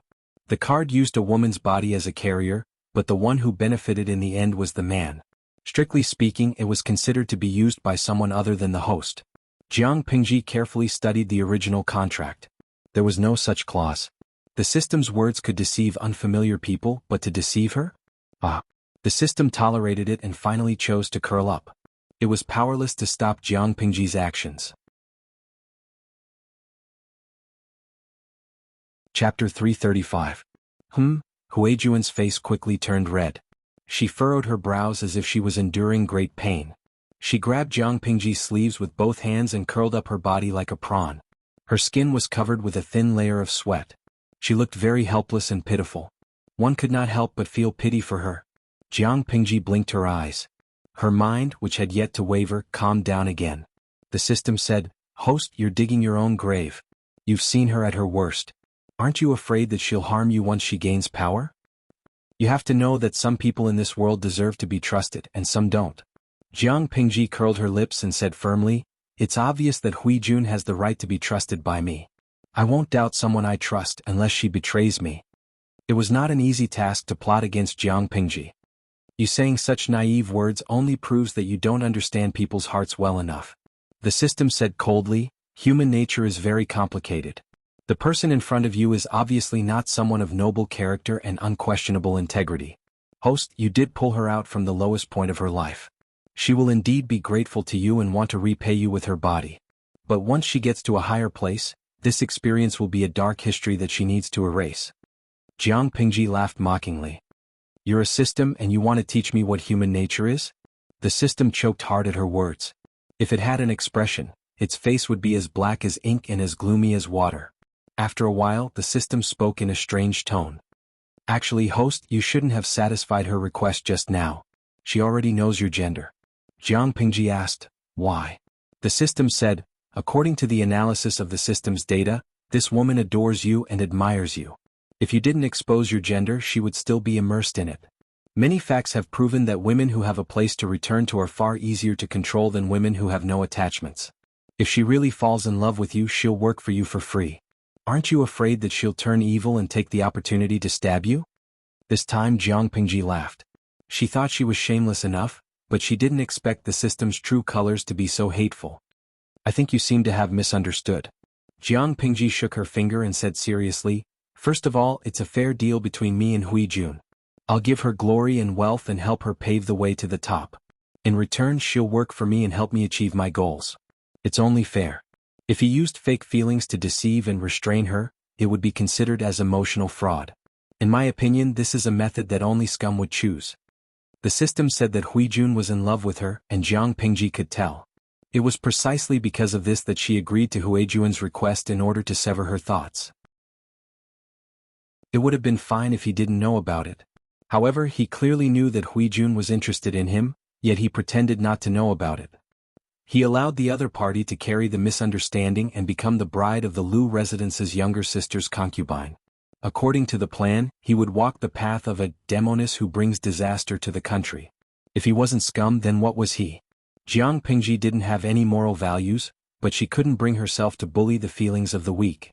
On the other hand, the system that made such a suggestion, that's all you've got. There was nothing to fear. Huijun slept soundly for the entire night, almost dreamless until daybreak. Ever since she could remember, she didn't know that she could sleep so peacefully and so relaxed. She got up in a daze, and the unfamiliar blanket covering her slid down as she moved. She couldn't help but be startled. Looking around, she realized that the furnishings were very clean and neat, and there was a faint fragrance of incense in the air. It didn't look like a lady's boudoir at all. "Are you awake, miss?" An unfamiliar female voice came from outside the room. Huijun pursed her lips and said cautiously, "Yes." She had already guessed who the room belonged to. Taksha pushed the door open, and a few maids followed behind her. They carried copper basins, towels and other things and silently helped Huijun wash up. "Miss, you're really pretty." One of the maids was stunned and couldn't help but murmur. There was a hint of infatuation in her eyes. Huijun frowned, feeling puzzled. She knew that she was pretty, but it shouldn't be to the extent that the servants of the Lu residence would be so dazed, right? Looking at the lady in the mirror, Huijun's eyes were filled with hesitation. Her face was still the same and her facial features were still the same, but for some reason, there was something more than the day before that made her even more bewitching. After washing up, Huijun secretly calculated in her heart, feeling a little apprehensive. "Your servant offended you yesterday, Langjun. Please forgive me." When Huijun appeared on the screen of the streaming room, Jiang Pingji seemed to hear countless howls of wolves. She smiled. She wasn't attracted by that bewitching aura, and her eyes were still clear. "You're not guilty, so why do you need to forgive me? Do you want to sit down and eat with me? Your servant will boldly accept your invitation." In ancient times there were very few varieties of breakfast. Even the gentry only ate a little more meticulously. However, the audience in the streaming room expressed that even if they had watched it for a few years, they still wouldn't get tired of it. Moreover, there was a classical beauty today. She was a feast for the eyes and they could eat a few more meat buns just by looking at her. The two of them finished their breakfast in silence, and Jiang Pingji dismissed the other servants. "Do you know what to do in the future?" Huijun thought about it and said, "Help the second Yangzi gain favor and fight for the fourth prince's favor?" After all, she was a bride accompanying the bride. Apart from that, she really didn't know what else she could do. However, if that was all, it wouldn't explain the amount of effort the Lus had invested in her. "No, in fact, this has nothing to do with my sister," Jiang Pingji said calmly. "Nothing to do with it?" Huijun heard that and her heart skipped a beat. She vaguely understood something. She didn't know about the fight for the throne, and she didn't know which prince was more likely to ascend to the throne in the future. However, since she was going to be a beauty who brought disaster to the country, she would naturally be by the emperor's side and attract all of his attention. She wanted him to be infatuated with her, to the point where he would disregard the laws of the country. The Lus had arranged for her to be a bride accompanying the bride. It was probably not to invest in the fourth prince. "Your servant heard that the emperor is in good health." She probed. The emperor was in good health, which meant that the emperor had many more years to live. It wouldn't be the time for the princess to covet the throne. If she guessed correctly, she wanted her to seduce the fourth prince and use Wuma Jun to go to the emperor's side? Huijuan's eyes flashed and her expression changed slightly. Jiang Pingji knew that she had guessed the truth. She nodded slowly. "Your servant understands." She took a deep breath and showed the expression of a brave man who had made a decision. "The princess of the second prince is the princess of the northern borderline. Her name is Yaina. She's about the same age as you, but she's very scheming." Jiang Pingji deliberately mentioned it and Huijun understood. "Your servant will deal with this person cautiously." Jiang Pingji said, "Don't be afraid. You just need to enjoy your life. As for the rest, you can do whatever you want." Your servant isn't afraid. It's worth it to enjoy one more day. Chapter 336. Protect her? At a time when she had become the real demoness who brings calamity to the nation, when everyone in the world wished to eat her blood and eat her flesh? Huijun didn't say a word. Her watery eyes flickered with complicated emotions. Huijun wasn't willing to believe such a beautiful promise, but her heart betrayed her rationality in an instant. Jiang Pingji added, "As I said, this is a fair deal. I'm investing in you, expending my energy to let you enjoy all the riches and wealth in the world. You'll help me achieve my goal. After this is done, I naturally have the responsibility to ensure your safety." Because of Jiang Pingji's promise, the bullet screen in the streaming room changed its style. Previously they had been sucking up to Huijuan's peerless beauty, but now they were cheering Jiang Pingji on. Zwizhen Beishijing, su su su su su crispy heavens. Streamer, do you still need someone in your harem? Someone who went to college and knows how to code? Wei I Dashin Yunji, the streamer is really amazing. She's so broad-minded. I feel like I'm about to be conquered by her even through the screen. Suiwa Zaiji Lusher, #facepalm. I think so too. The host was clearly not flirting with him, but he felt like he had been flirted with. Linglong Mibao, although I think that the streamer is just fulfilling the terms of the transaction contract, it's really good. Dora aiming, sigh, since ancient times there have been many people who used women to mess up the imperial court and then burn the bridge after achieving their goals. They should all learn from the streamer. Thinking about how those guys would throw the pot at a femme fatale, I would still choose the streamer. It was a fair transaction, ensuring the interests of both parties and abiding by the terms of the contract. It felt so refreshing. Of course, among the 150,000 viewers, there were bound to be some who disliked Jiang Pingji. Wu Qingxian, #picknose. Promises that aren't fulfilled are just *t. Who knows how she'll burn the bridge after crossing it? Ishuang chopsticks, what Su exploding heaven? I feel so embarrassed. I just think it's disgusting and pretentious. Only a fool would believe it. Sans Hisong Shuningsher, to the commenters above, just because you can't do it doesn't mean that the host can't do it. Let me return a sentence to you. The host's words are a promise, but is your malicious speculation the truth? His face was as big as a basin. I don't know if the host is Su or not, but I know that she is very responsible and broad-minded. Of course, a man who dared to point his sword at the throne couldn't even protect a woman? Huijun did not know that there was an audience watching the live broadcast, nor did she know about their comments. She was not a fool, but she still chose to believe them. Since you've said so, your servant will wait for Longjuan's arrival at Shangyang Palace. Before that, she wanted to live well and live more freely than anyone else. All right. Jiang Pingji scrutinized Huijuan's appearance. Those cards did not take effect instantly. There was a buffer period in between, and the user's original appearance would gradually change. The first to take effect were the temperament and minor adjustments cards. The current Huijun already possessed a mysterious aura that bewitched people with every move she made. Her eyes also had a deep allure to them. If one was not on guard, it would be very easy to be attracted by her. Cover your face with a veil for the time being. Wait until my stepsister and Wumajun. Then you will look for an opportunity and wait for the right time to act. Huijun nodded. Your servant will bear that in mind. As long as she firmly hooked onto Wumajun and won his favor, Huijun did not believe that she could not find an opportunity to get close to the emperor.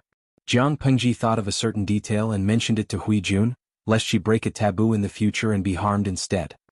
Your appearance is very similar to the white moonlight in the emperor's heart. Use this well. It may become a sharp weapon for you. If you can replace the white moonlight, that would be the best. Jiang Pingji smiled coldly and said to Huijun, of course you don't have to deliberately imitate that person's words and actions. After all, a substitute can never replace the original. Only by becoming another white moonlight, the beloved of the emperor, can you gradually erase everything that the previous person left in the emperor's heart. As for how exactly to do it, you're so smart. You can figure it out yourself. White moonlight. Huijun did not understand. She did not understand what the term meant. A sweetheart that one wishes for but cannot get. Or, in other words, one has already obtained but has no choice but to give up for some reason. Huijuan's eyes widened in surprise. In the hearts of the people, the emperor was the most omnipotent person in the world. There was actually a person in this world that the emperor could not obtain? Oh yes, after you enter the palace, remember to secretly investigate the Wang family. The late Wang Guifei was the birth mother of the fourth prince. Wumajun Huijun silently remembered all of this. She tilted her head, her eyes filled with doubt. I wonder what kind of temperament the white moonlight in the emperor's heart has? Jiang Pingji thought about it and said, "Probably the kind of weak woman who can't breathe without a man." Your servant understands. Since the white moonlight was a gentle fairy, Jiang Pingji would take the bold path and be a seductive enchantress. After temporarily settling Huijuan's matter, she rummaged through her little treasury and picked out many good things for Xuanmei's dowry. As she was listing out the items, Takshu, who was outside the house, pushed the door open slightly. She bowed and said, "Langjun, the second Yangzi requests to see you." "The second Yangzi? That stepsister?" Jiang Pingji frowned. She rummaged through Lu Shi's memory and could only find a vague, young figure. Although they lived in the same house, Lu Shi had almost zero contact with his stepsister. After Jiang Pingji came here, she had never seen her. Later, she went to Langyi to study, so she had never seen the legendary second Yangzi of the Lu residence. "Let her come in." Jiang Pingji tidied up the table. Not long after, light footsteps and the rustling of clothes came from behind the screen. When she saw her stepsister's face, she suddenly smiled. She completely understood Lu Shi's intentions. Why did he insist on marrying her stepsister to Wuma Jun? Have a seat, we're a family, there's no need to be restrained. The second Yangzi sat down according to her words. She looked at Jiang Pingji for a long time without speaking. Her gaze was timid, as if she had been bullied. The two of them looked at each other. Neither had the intention of taking the initiative to break the silence. In the end, it was the stepsister who could not bear it anymore. She nervously twisted her handkerchief and secretly bit her lower lip. "Brother Shi, I'm here today, for a favor." "What is it?" "I'm about to marry into the royal family, but my birth mother still has no status." Jiang Pingji interrupted her and said, "And then? Brother Shi, can you write a letter to father? My identity in the residence is rather awkward. If I marry into the royal family, which has strict rules, and someone uses my birth mother's matter to poke my nose, father and brother Shi will lose face, won't they?" Jiang Pingji narrowed her eyes and looked at her stepsister. Whether her words were true or false, could not be hidden from Jiang Pingji's eyes. Chapter 337. Her stepsister choked on her words, but she still didn't give up and said, "I just want to give my birth mother a title. I have no other intentions." Her father had been away from home for many years and had never been to the backyard. She was depressed and could only rely on her younger sister. Now, little sister was about to marry into the royal family and become someone else's wife. In the future, she would no longer have the opportunity to serve mother. "Brother Shi, as children, you and I should understand this worry." Her stepsister spoke very sincerely. Her eyes were faintly filled with tears, which moved the hearts of those who saw it. The audience in the live broadcast room also softened. "Tudu Feichio, she's quite a filial girl. I think it's normal for her to help her lowly mother get a status." Noodle House head chef, sigh, he looks so pitiful. Lao Siji Lianming, what a pity. The host was born from his first wife.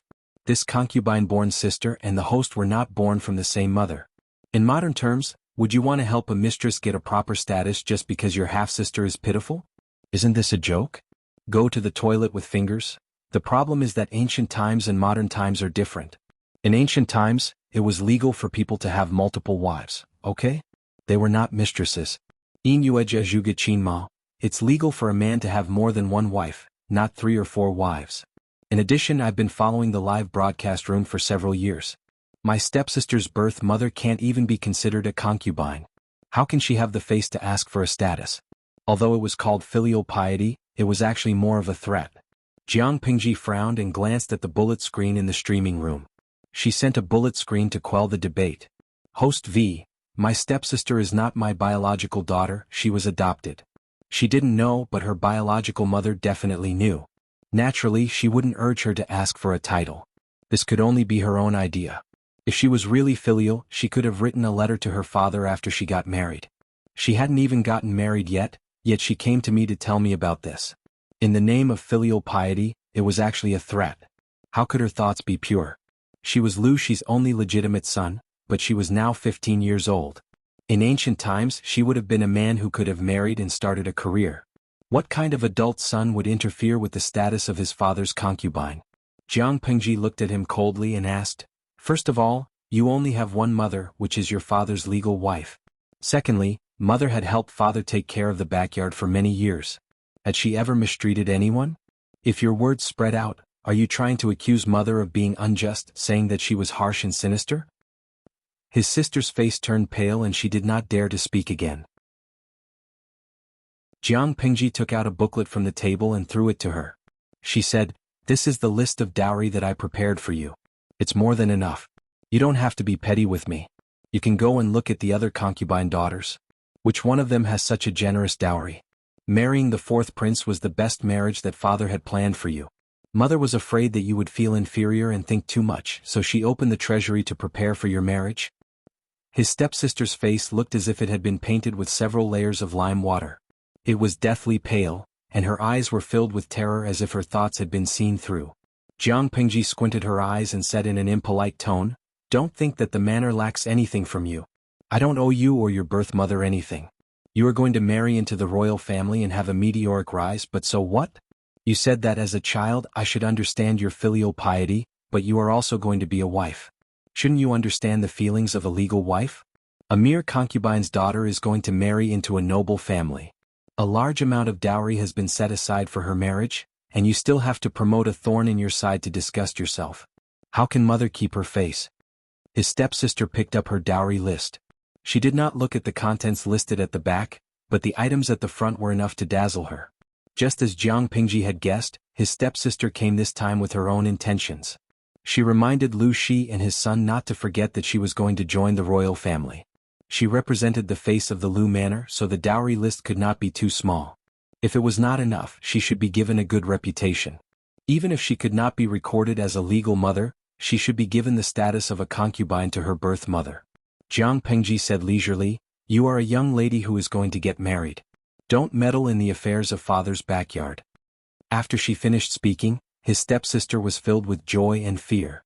She casually found an excuse to return to her courtyard. Looking at her stepsister's back as she left, Jiang Pingji raised her eyebrows and threw the matter to the back of her mind. In another place, Su Ke's aunt happily chose an auspicious day. The tailor was measuring Su Ke's figure. "Aunt, choose an early date. It's best to get it done within half a month," Su Ke said. His aunt was doubtful. "Half a month? That's too rushed. Xuanmei will be treated unfairly." It took a lot of time to complete the 3 letters and 6 rituals. If they were to prepare for marriage within half a month, it would inevitably be simpler. Su Ke said helplessly, "If we don't get married within half a month, I don't know if there will be a chance in the future." "What do you mean?" His aunt was puzzled. She immediately thought of something. "Is it possible that Xuanmei is unwilling? Or do you want to change your mind?" "No." Su Ke frowned and comforted his aunt. "It's just that the current situation is unforgiving. Lang Jun has great ambitions, so Ke naturally has to follow by his side.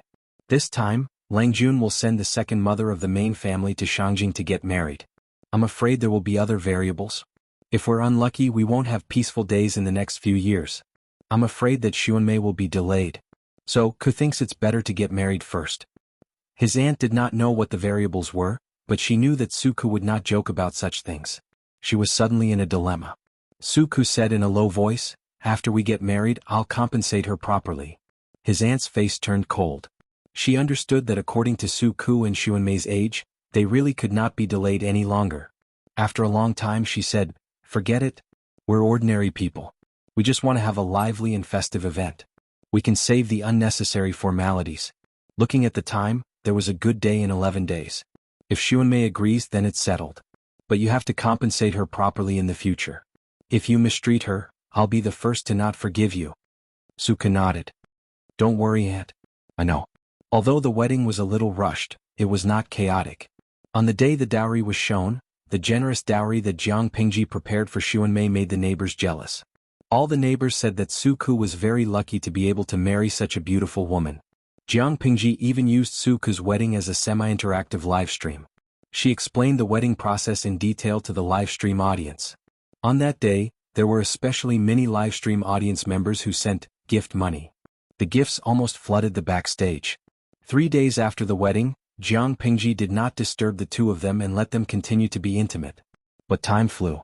Xuanmei, who was dressed like a married woman, had already prepared the wedding gifts for her newly married husband. The two of them sat on the couch and looked at each other in silence. There was no other newlywed couple like them, who had to be separated after a few days of marriage. After thinking for a while, Xuanmei said, "Be careful when you're outside. I'll take care of everything at home."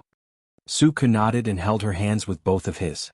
He said guiltily, "I'm sorry." "That's good. After all, this is my own choice. I'm afraid that in the future, my husband will find out that I'm not what I look like and dislike me." Xuanmei's lips moved. Her eyes were filled with hesitation. After a long time, she actually took the initiative to hug Su Ke's waist. "Also, Never let Lang Jun and Taksha be alone." Su Ke was dumbfounded. Chapter 338. Betrayal? Su Ke woke up from his daze. He looked serious and subconsciously held Sun Mei's hand. "When did this happen?" Xuanmei sighed and looked worried. She said in a pleading tone, "It's really inconvenient for me to say more about this matter, but don't worry. Lang Jun is a clever person. I'm afraid Taksha won't be able to deceive her. I really don't want to talk about the past. But could Su Ke stop here? Tell me clearly. Tell me what you can." Su Ke sighed. His eyes became especially serious. "Since you and I have become husband and wife, we are naturally one. We share blessings and misfortunes. If this matter is not serious, I will confess to Lang Jun for you and ask for leniency. If it is serious, I will find a way to bear it for you, but you can't deliberately hide it." Sun Mei was speechless. How could she tell him about this? The newlyweds, who were supposed to sleep together and tell each other about their love, looked at each other in silence. The atmosphere became dignified and tense. "Sun Mei, you are willing to marry me because you want to find another way out, right?" Suddenly, Su Ke looked at Sun Mei with burning eyes. The depth and probing in his eyes seemed to be able to peel off Sun Mei and see through her heart. Sun Mei's lips moved. Under such a gaze, she couldn't say anything to deceive him. Her slender white hands unconsciously twisted a corner of the quilt.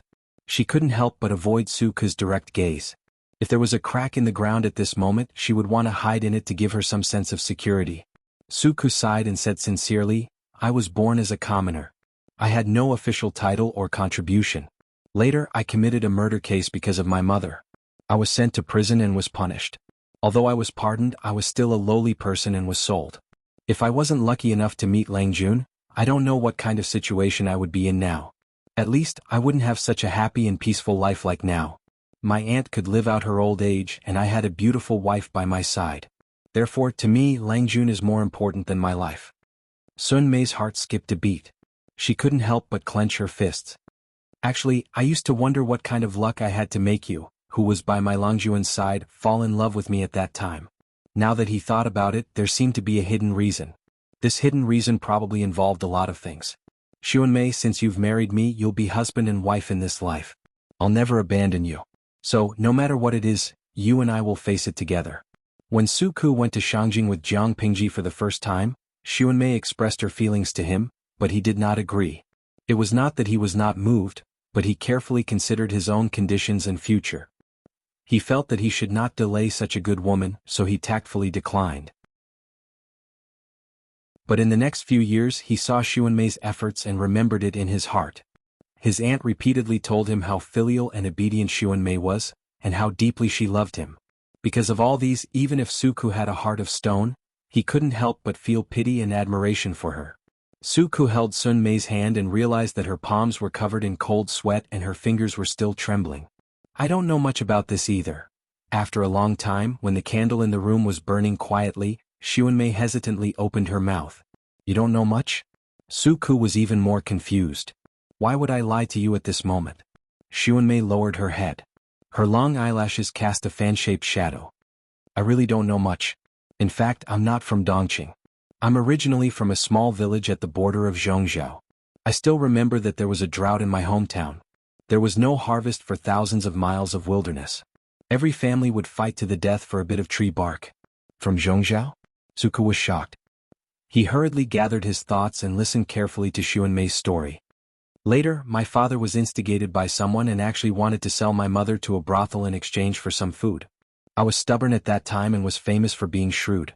It was as if my heart was covered with lard. I raised a kitchen knife and chopped the man until he was half dead." Xuanmei's calm narration made Su Ke shocked and distressed. He was afraid that she dared to kill her father, but the reason she did it was because she had no other choice. As for distressed, it was naturally because he felt sorry for the young Xuanmei. I was extremely afraid.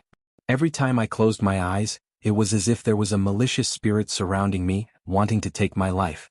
Killing one's father was an unforgivable crime. Even if her father was not dead, Xuanmei was so afraid that she wanted to escape. However, a large-scale drought and food shortage created a large number of refugees. Xuanmei was still very young at that time and could not protect herself at all. In the end, she was caught by human traffickers and secretly sold to Dongqing, which was adjacent to Zhongzhou. Xuanmei found an opportunity to escape. Hearing that Xuanmei escaped from the hands of human traffickers, Suku could not help but think of himself. He was also prepared to escape, but Jiang Pingji intercepted him and his plan went to waste. Later I became a child beggar. I met an old beggar and learned some stealing skills. I was so hungry that I went to steal. That day, I accidentally stole the jade pendant from the late madam's waist. Speaking of this, Xuanmei couldn't help but burst into a smile. Fortunately, this servant was lucky to meet the late madam, who was kind and generous. If it was someone else, I'm afraid they would have been beaten to death. The late lady, who was Gu Min, felt that Xuanmei was pitiful. She was also a girl. If she continued to wander the streets, her future would be ruined. She had the body of a beauty. When she grew up, wouldn't the hooligans have designs on Xuanmei? Therefore, Gu Min brought Xuanmei back to the Lu residence and made her a servant in the residence. She guaranteed that she would not be hungry for 3 meals a day. I thought that this would be the end of my life. I would marry a manservant after I reached marriageable age. When I got older, I would become a wet nurse in the residence and serve the young master. Unexpectedly, the late lady's health deteriorated day by day. That year, when the plum blossoms were in full bloom, she suddenly passed away. After Gu Min passed away, only Lu Shi was left. The entire Lu residence was shrouded in dark clouds. Lu Shi carefully selected and finally chose Xuanmei and Takshu to be his personal servants. He secretly ordered someone to teach them martial arts. Looking at the root, Xuanmei's background was very clean. She was indebted to the late Gu Min, so she would not harm Gu Min's bloodline. Lu Shi thought very well and made very thorough arrangements, but his plans could not keep up with the changes. Chapter 339. Suku asked, "Is there something wrong with this couple?" Xuanmei nodded. "I was young when I escaped from my hometown, but I could still remember what my parents looked like. They were strangers. How could they be my parents? But they brought my parents' belongings." Xuanmei sensed something was wrong, so she pretended to admit it. The family had a private conversation for a while. She was told that her parents and younger siblings were all in the hands of the other party. If she was not willing to obey, those people would die. On the contrary, if she was obedient, her parents and younger siblings could live a good life. Xuanmei was skeptical. She did not care about her father's life, but she could not abandon her mother and younger siblings. "I promised to be their informant and mole." Speaking of this, Xuanmei's expression became a little weird, but that group of people only asked me to keep an eye on the second Yangtze in the backyard. If there is any unusual movement, I must report it. Xuanmei was really confused by such a strange order, but she obeyed and carefully monitored the second Yangtze all these years. Her daily life was either reading, painting, or doing needlework. She was sunbathing, admiring flowers, and playing with the maids around her. Suku asked, "What's going on with Takshu?" Which lunatic would stare at the daughter of a concubine in the backyard of the Lu residence? Both husband and wife were confused by this question. I didn't know that Takshu was also a mole at first. But Takshu and I are both Longjuan's personal maids. We have a lot of interactions, so I gradually noticed her abnormality. She is especially attentive to the second Yangtze, and some of her actions are also very suspicious. Suka nodded. But, what's so strange about the second Yangtze? Why is she being watched by a strange force? Xuanmei shook her head. I don't know either. Suku was speechless. Probably because the content of the reports is similar, fewer and fewer people contact me. Who would have the time to listen to a girl's daily life? It would be boring if they listened too much. Without them, I don't know how my mother and younger sister-in-law are doing. I had no choice but to find a way. I used my connections and asked the servants of the Lu residents who did business in Zhongzhou to help me find out. Unexpectedly, my father did not survive the drought. In the end, my mother voluntarily sold herself to a brothel to let my younger sister-in-law live. It's just that they had a hard life. Their younger brother was beaten to death by a local ruffian, and their younger sister was murdered. They're all gone. In other words, that group of people was deceiving Sun Mei. Not long after Sun Mei received the real news about her family, The swindler who hadn't appeared for a few years appeared again. I really want to see what kind of tricks these people have up their sleeves. I'll just feign civility with them. Some killing intent flashed in Xuanmei's eyes. She said coldly, but this time they don't care about the second Yangzi. They even ordered me to keep an eye on Lang Jun? Suku asked. When did this happen? Xuanmei thought for a moment. About 3 years ago, Lang Jun implemented the food purchase restriction and was preparing to go to Shangjing. The change of command made Sun Mei vigilant. Thinking of the late wife's appreciation, she could not do anything to hurt Lu Shi. Are there any other orders besides keeping an eye on Lang Jun? Xuanmei said, there is such a saying, but I think it's best if you don't listen to it. After listening to Xuanmei's explanation, Suku relaxed a lot. At the very least, up until now, Sun Mei had not made a huge mistake. There was still room for redemption. Therefore his tone was also a lot more relaxed. What on earth is it that I can't listen to it? Xuanmei secretly rolled her eyes. The other order that the informant gave me was to make Lang Jun become a well-behaved noble lady while he is still unsettled. Suku was dumbfounded. No matter how heroic Lang Jun is, he is still an upright man. How can he be molded into a well-behaved noble lady? Xuanmei sneered. That's why I said it's better if you don't listen to it. Suku was speechless. He still did not understand. These orders made me panic, so I wanted to stop at the brink of the cliff. Xuanmei feigned civility with those informants while thinking about a way out. Then she met Suku. My original plan was to marry you, and then use the money I have saved over the years to redeem our marriage contract. After that, I would go far away. Before Xuanmei finished, Suku interrupted her. If you want to leave the Lu mansion, you don't have to marry? Xuanmei rolled her eyes. Darling, it's easy for you to say that. I'm a young girl. How can I be safe walking outside alone? I'm just afraid that before I go far, I will already be targeted by sneaky people and be sold to those shady places. Suku was speechless. Moreover, you don't have to belittle yourself.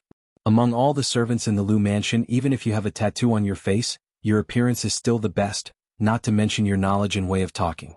For a girl, isn't he a good candidate for a husband? Xuanmei knew her identity, and she did not want to climb up the social ladder. However, she had to find someone that suited her.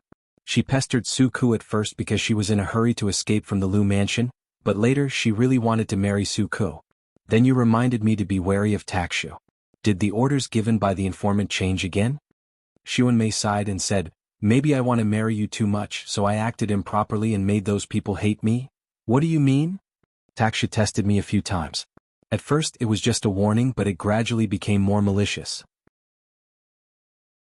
Until the day before the wedding, Taksha looked at me with murderous eyes, as if she was looking at a dead person. From this, it can be seen that those people did not want me to live. She tested me a few times, but I dealt with her cautiously. Then Taksha believed that I was tight-lipped and did not leak anything about them. Xuanmei smiled mockingly when she said that. Taksha thought that she had concealed it well, but Xuanmei gradually realized that Lang Jun had probably already found out. Putting aside everything else, when Lang Jun went to Langyi to study, she initially wanted to go with him. However, Lang Jun spoke strangely and asked her to stay in Hejin County. He even hinted that if she wanted to pursue Suku, it would be better to start with the people around him and leave a good impression. Therefore, Xuanmei stayed and Lang Jun took Takshu away. Now that she thought about it, Xuanmei could not help but wonder, did Lang Jun do that with the intention of protecting her? After all, if she did not separate from Takshu, there would be an accident sooner or later. It was a pity that Takshu did not realize this. Takshu wants to kill me. I'm afraid, you will soon be a widower. Suku's face turned cold when he heard that. He hugged Xuanmei tightly. He reprimanded her gently. Why are you talking about these inauspicious things? Xuanmei smiled happily and rested her head on his shoulder. When that time comes, will you still remember me, husband? I won't be a widower. You still want to be a mother. After that, the couple covered themselves with the quilt. The quilt turned red and the room was full of spring. The clouds disappeared and the rain stopped. Suku got up and washed his body with warm water. Then he changed into his daily clothes. You sleep first. I'm going to find Lang Jun to ask for his opinion. This matter cannot be delayed. Xuanmei nestled in the quilt and held her chin. Cannot be delayed? Then why weren't you serious just now?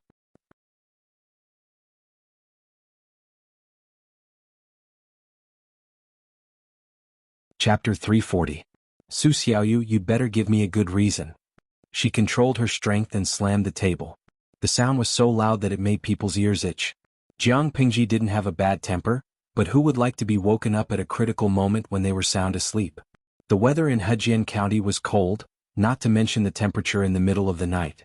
It was chilly as if she had been thrown into an ice house. She waited patiently for Suku to speak.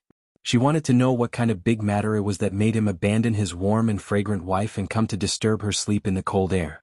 Thinking of the hot bed and the soft quilt, Jiang Pingji couldn't be nice to Suku. Sitting on the seat of honor, she rubbed her face to dispel her sleepiness and stared at Suku, who was kneeling in front of her. Suku had just been married, but he could hold his wife and have sex with her. It was hard not to feel hot. But she was just a single dog all alone. If the heat in the blanket ran away, she would have to warm it up again, okay? Why are you here in the middle of the night, instead of holding your wife and carrying on the family line? Jiang Pingji's tone was harsh. There was still a red sleep mark on one side of her face, which showed how bad her mood was. Suku coughed secretly. He was a little uneasy.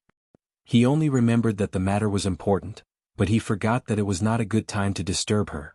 Most of them had fallen into a deep sleep, including Jiang Pingji. I have something important to tell you, Langjun. Please calm down a little. He was really afraid that Jiang Pingji would be in a fit of anger. After hearing about Sun Mei, she would add fuel to the fire and accidentally hurt her teammates. Say it. I'm very calm now. Jiang Pingji said with a long face. Her mood was obviously not as good as she said.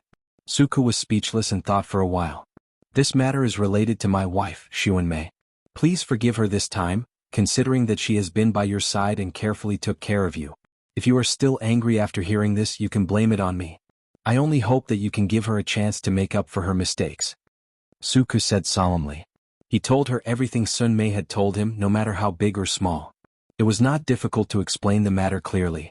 The difficult part was how to avoid the important and dwell on the trivial, so as to remove Xuan Mei from this matter.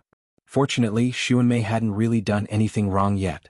Confessing would actually result in a lighter sentence. However, Jiang Pingji's reaction was beyond Suku's expectation. Even if she didn't fly into a rage, she should have shown a gloomy and angry expression. After all, Sun Mei's actions had already constituted betrayal. I knew about this a long time ago, but I didn't expect Xuan Mei to confess to you so soon. As soon as Jiang Pingji spoke, Suku's expression changed. She continued, Xuan Mei is very tight-lipped and she's very defensive. As far as I know, you're the only one she's told. At first I thought she would keep it a secret until it was too late. If the news gets out, she'll be in an awkward situation. Xuan Mei's act of betrayal could be called unjust and disloyal. As her husband, how could Suku not feel disgusted by such a woman? Not to mention that Xuan Mei had betrayed the Lu residence. The Lu residence was indebted to Xuan Mei and Suku. As a scholar, it was impossible for him to accept such a stain on his reputation. When did you know about it? Suku was dumbfounded. If Xuan Mei hadn't taken the initiative to tell him, he wouldn't have noticed. Jiang Pingji smiled. There's no perfect plan in this world. Xuan Mei and Takshu aren't professional spies, so they're not good at hiding. Some of their actions are different from usual. As long as you're careful, you'll notice. Suku was startled when he heard that. He seemed to be thinking about something. Xuan Mei took the initiative to tell you about it, which also shows her position, Jiang Pingji said. She looked into Suku's eyes and said, go back and comfort her lest she thinks too much. As for Takshu, we can't touch her for now, but I'll take her away. The Lu residence is usually heavily guarded, so the people in the dark won't dare to extend their claws in. Xuan Mei is just an unimportant chess piece, so she won't be in danger. Suku sat on his knees with his hands clenched into fists. His expression was inexplicably complicated. You don't care about Xuan Mei's mistakes? She didn't do any substantial harm and she's your wife. Why should I care about her mistakes? Jiang Pingji shook her head and said, in fact, when Xuan Mei wanted to marry you, I didn't plan to settle the score. Suku was stunned and asked, why? She's a smart woman. I think she already realized that her future was uncertain, so she wanted to retreat and get out of the swamp. You said it yourself, she took care of me for many years, and our relationship is no less than that of a biological brother and sister. If that's the case, why would I kill her because of the harm that hasn't happened yet? I gave her a chance and fortunately Xuan Mei didn't let me down. Suku was silent for a long time after hearing that. I don't support the marriage between you and Xuan Mei. Do you know why? Jiang Pingji explained in detail, there are two reasons. First, you Su Xiaoyu are not an ordinary person. People's hearts change. If you become successful in the future, and Xuanmei is just an ordinary woman, I'm afraid she won't be able to keep you, and you'll end up as a resentful couple. Second, even if I forgive her, it'll always be a hidden danger if I don't say it out loud. Fortunately, Xuanmei took the initiative to confess, which left a great buffer for the contradiction. It could be said that she made up for her mistake. After a long time, Jiang Pingji added, I don't blame her. In fact, there was really nothing to blame.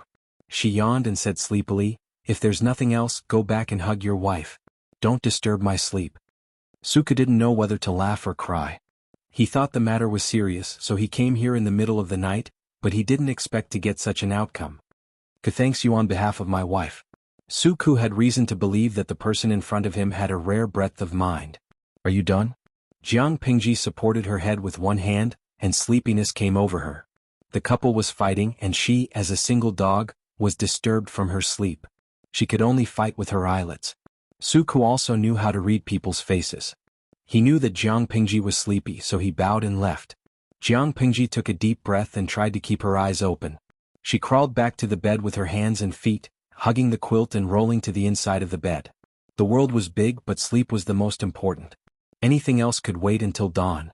Suku carried the lantern back to his room. There was a lamp in the room, and the orange candlelight warmed his heart. It settled. He took off his outer shirt and put it aside. He hugged Xuanmei's waist and sighed as he rested his head on her shoulder. It settled? So fast? Xuanmei waited anxiously, and her heart was anxious. Yes, Langjun is broad-minded. Ordinary people can't be compared to him. I've informed him about this, so it should be settled. Xuanmei lowered her eyelids, and her heart finally fell to the ground. We're leaving tomorrow? Suku whispered, but it's still early. My wife settled down.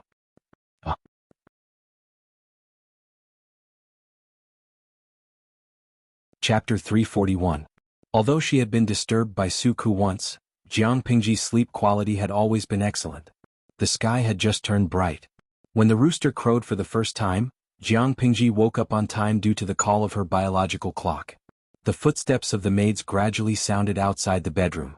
With the help of the maids, Jiang Pingji washed her face with warm water to wash away the sleepiness on her face. She became energetic. After washing up, the maids served the food on the table. Not to mention the taste of the breakfast, at least it looked good. It was arranged delicately and beautifully like a work of art. One would have an appetite just by looking at it. However, that morning was not so peaceful. Something disgusting had just happened. Just as Jiang Pingji started the streaming on time and was halfway through her breakfast, Taksha came over to report that her stepsister wanted to see her again. TSK, that dowry list can't even seal her mouth. Jiang Pingji clicked her tongue in displeasure. Her tone was full of sarcasm. She did not hide her malice towards her stepsister. Let her in. She came to look for me before finishing her breakfast. She must be hungry. She's a delicate, noble girl. How can she endure the pain of hunger? If outsiders were to see it, who knows what they would say about this brother of mine, saying that he treated her unfairly. Taksha smiled and echoed, Langjun treats his servants so gently. Why would he treat his stepsister harshly? I'll call the second Yangzi now. Jiang Pingji did not comment. Her expression was still indifferent. Not long after, Jiang Pingji and the audience in the streaming room clearly heard a series of heavy footsteps full of anger approaching. With a swoosh, the hall door was opened. A gust of cold wind rushed in impatiently. Brother Shi, what do you mean by this? Her stepsister sat directly in front of Jiang Pingji. Her eyes were wide open in anger. Her childish face looked a little more ferocious because of her anger. The streaming camera mischievously gave a close-up of her stepsister's face. Her dark nostrils opened and closed, and her heavy breathing was rapid. Many of the audience were shocked. They suddenly felt that the streamer's stepsister was not cute anymore. Jiang Pingji glanced at the bullet screen on the virtual screen. There were many comments like, scared the baby to death, his nostrils are so big, and a sudden close-up shot scared the baby so much that his sleepiness flew away. She saw them, but the corners of her lips did not curl up. She just lifted her eyelids lazily. Sister, what do you mean? Jiang Pingji coldly stared into his eyes and asked word by word, it's early in the morning and you didn't even tidy up your makeup. You came here without makeup to disturb your brother. Is this the self-restraint that a woman of the Liu family should have? His stepsister was choked by these words. Her heated brain cleared up a little, but her expression was still that of anger. I should be the one asking brother Shi. His stepsister twisted her handkerchief with hatred. Her eyes were bloodshot and she said with a sorrowful expression, I've finally married into the royal family. It's fine if brother Shi doesn't think of a way to help me, but why are you deliberately making things difficult for me? These words were very harsh. Which of the viewers in the live streaming room were not veterans who had read countless books on palace and house fights? A little daughter of a mistress talking to her brother like that was obviously asking for a beating. Sanyan Bubao, that's too much. I originally thought this loli was very cute, but now I see that she has the potential to be a vicious woman. How did the streamer do her wrong? How dare she point at her nose and criticize her like that? Who does she think she is? Nyanku Sanson, actually she's not wrong. The streamer does have bad intentions. But from the looks of it, all the streamer's arrangements are for her own good. Others can't find fault with her at all. I remember that in ancient times the status of a mistress's daughter was very low. Not to mention sending her off with a dowry of 10 miles, it was already good enough that she was not sent off for a political marriage to seek benefits. She married a prince and gave him so much dowry but she was still criticized. Kojiao Xiao's Hamian, don't quarrel first. Listen to her reason. Jiang Pingji agreed with the viewer's opinion very much. She asked her stepsister coldly. Deliberately making things difficult for me?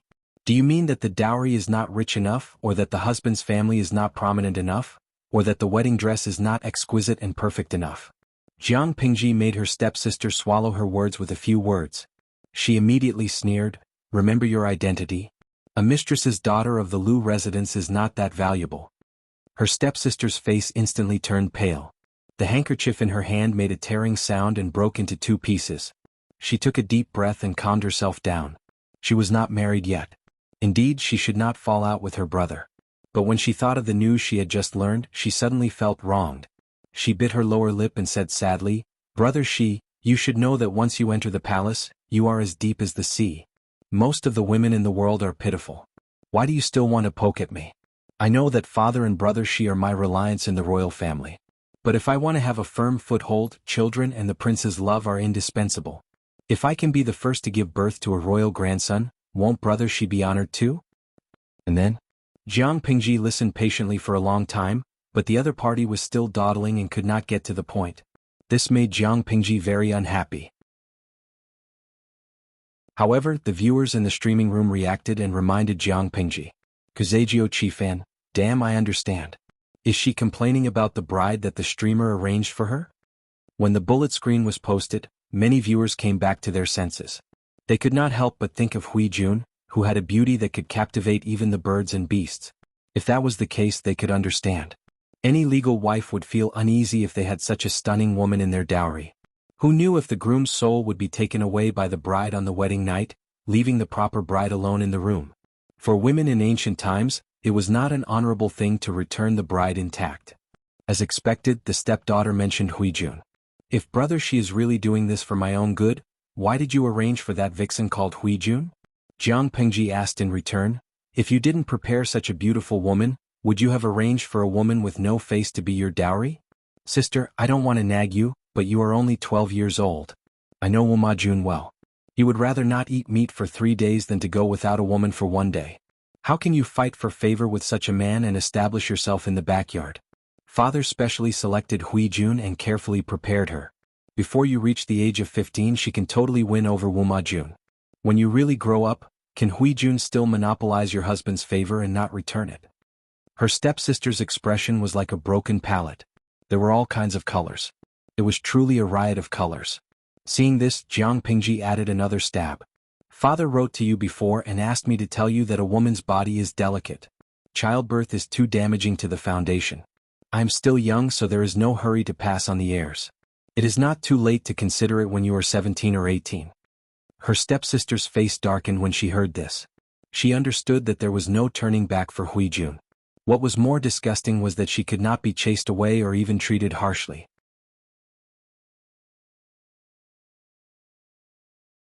Chapter 342.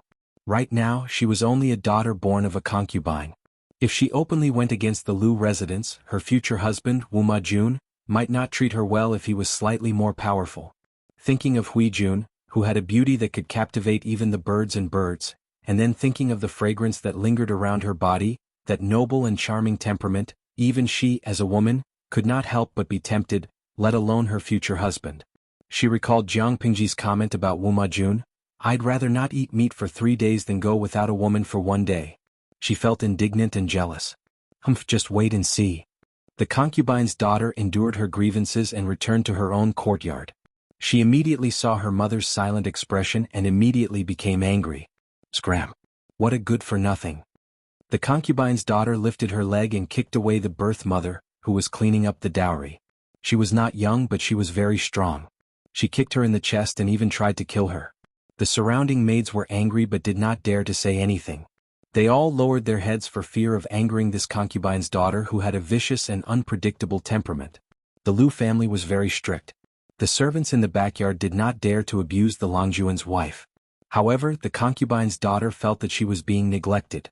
She was very disgusted with the maids who served around her. Ever since she had received the decree to marry into the royal family, her neck had grown several times longer. The woman who was kicked clutched her chest and stood up. She looked at her nominal daughter, with a strange expression. "If it weren't for the fact that you didn't fight for favor, my position in the residence wouldn't be so awkward." Even though she was about to marry into the royal family, her brother, who was usually high and mighty, still treated her indifferently as if she was a stranger. The woman coughed, lowered her head and left. She didn't want to face this daughter anymore. No wonder he was a bastard. Even if he lived in luxury for many years, he still couldn't change the lowly nature of his bloodline. The indifferent reaction of the birth mother enraged the concubine's daughter even more. She forcibly broke her nails and slowly put away the viciousness on her face. She sat in front of the dressing mirror as if nothing had happened. Today was the first day of marriage. As the bride, she could not get angry frequently. She carefully combed her makeup and put on her most beautiful makeup. Her young and tender face was surprisingly full of charm. She asked her maid to imitate Huijuan's makeup, and the result was indeed stunning. However, her personal maidservant was the one who felt gloomy. Why did the appearance of his second Yangzi vaguely resemble that of Huijun? Especially after applying the same heavy makeup at first glance, they looked like two different models, one big and one small.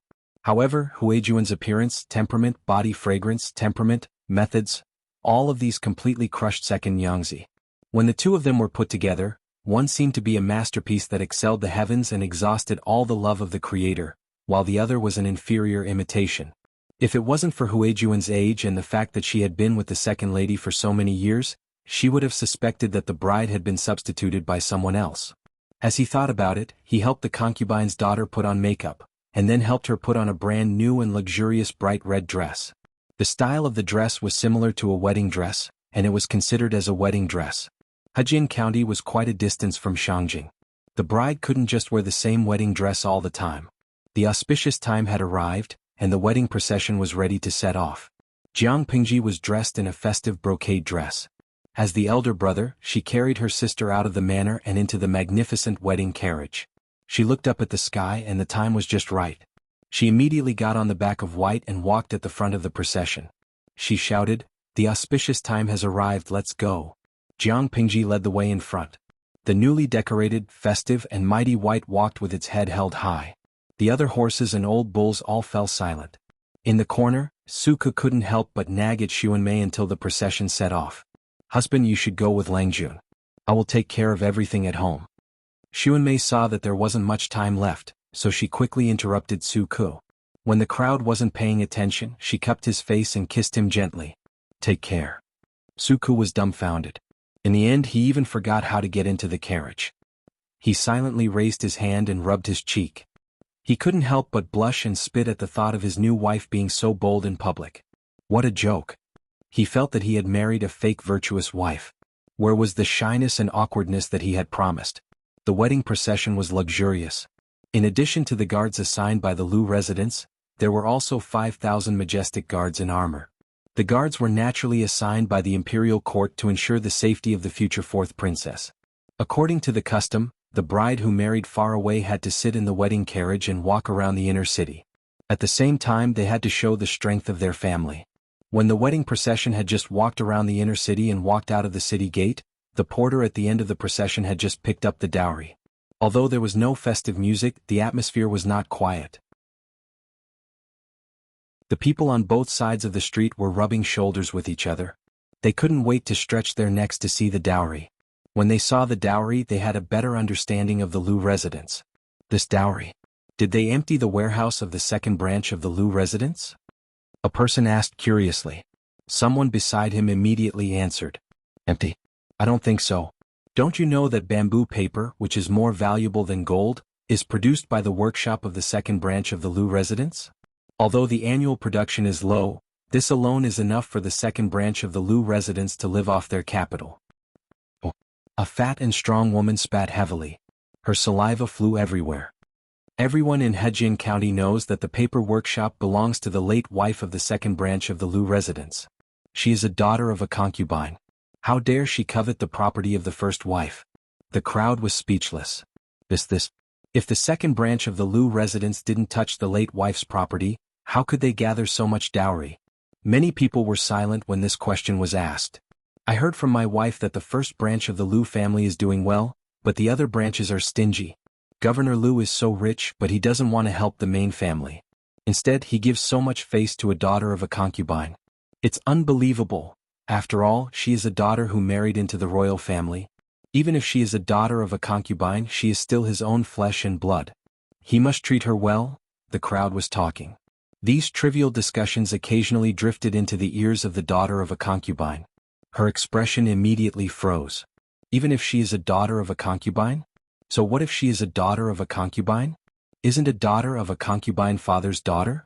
Why do the sons and daughters of the first wife have so many privileges while she, a daughter of a concubine, has to be looked down upon by everyone? She couldn't help but bite her lower lip. Her eyes flashed with complex malice. No, she must snatch her husband's love before Huijun does. Only by giving birth to a royal grandson could she really stand firm. No one could look down on her. On the other side, the carriage of the bride was much simpler. Huijun was wearing a simple red dress. She had a faint smile on her face. She looked like she was not sitting in a simple carriage, but in a magnificent palace. No one knew that she was holding a small bottle in her sleeve. There was a golden pill in it. I Ching pill.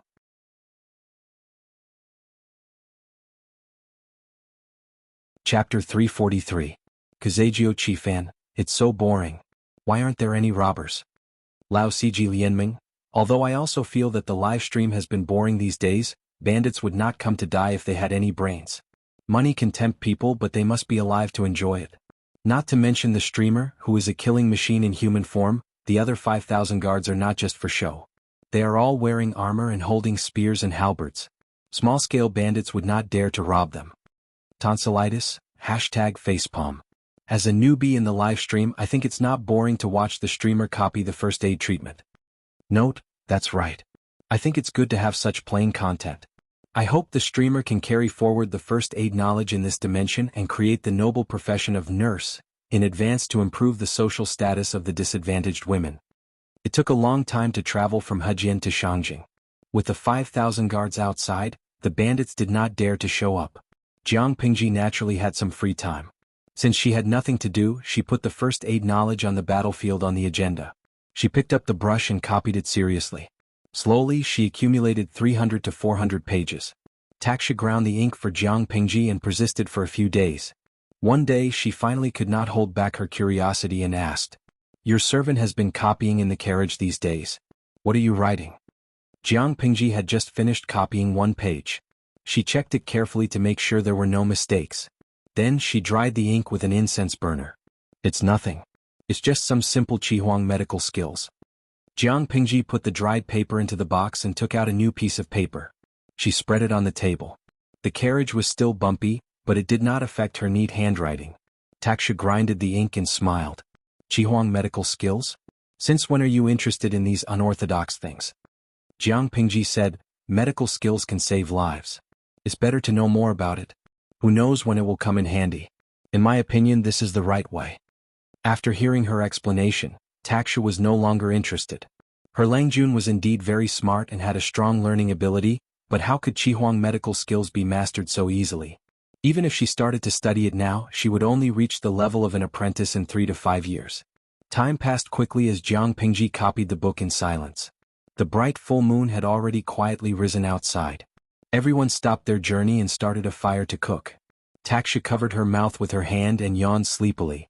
2 drops of tears squeezed out from the corners of her eyes. Seeing that, Jiang Pingji said with pity, "If you're tired, go and rest. You don't have to serve me anymore." Taksha forced herself to stay awake and said, "How can this work? If I go down to rest, who will grind for you?" Jiang Pingji smiled slyly. "Don't forget that your Langjun has a page boy. Grinding is his job, let him take over from you." Outside, Suka sneezed. Taksha was not pretentious. She was really sleepy at that moment. When she was grinding just now, her head was nodding and she almost fell asleep. "Then I won't refuse. I'll go and call Su Langjun over." Jiang Pingji said, "Don't forget to bring a box of ink ingots over. The ink ingots here have been used up. I don't think we'll have enough to copy tonight." "All right." Not long after Taksha left, Suka carried a box of ink ingots into the carriage. He lifted the curtain and saw Jiang Pingji, whom he had not seen for a few days. As soon as he got into the carriage, he teased her with a smile. "I was just wondering why I haven't seen you for a few days. I didn't expect you to be studying hard in the carriage." He knew very well that Jiang Pingji could not sit still. She liked to ride around on white when she had nothing to do. She rarely stayed in the carriage quietly. For the past few days, it was as if she had disappeared from the world. There was no sign of her outside at all. Jiang Pingji pointed at the slightly dry ink stone. "Grind the ink." Suka took out an ink ingot that was filled with the fragrance of ink and ground it carefully. His gaze fell on the paper that Jiang Pingji copied. "Langjun, what did you write?" "Some basic first aid knowledge." Jiang Pingji rubbed her forehead and kept copying with her wrist. "I've read a lot of unofficial military strategies and found that when 2 armies fight, most soldiers don't die on the battlefield. Instead, they die because no one can save them." Takshu and Suku asked the same question, but Jiang Pingji's answer was completely different. The latter keenly sensed something. He cupped his hands and said, "Excuse me, may I borrow it for a look?" "Take a look." Jiang Pingji casually pointed at the box beside her. There were hundreds of thick sheets of paper in it. Suka took it and read it carefully. His eyebrows were tightly knitted at first, but then they slowly relaxed.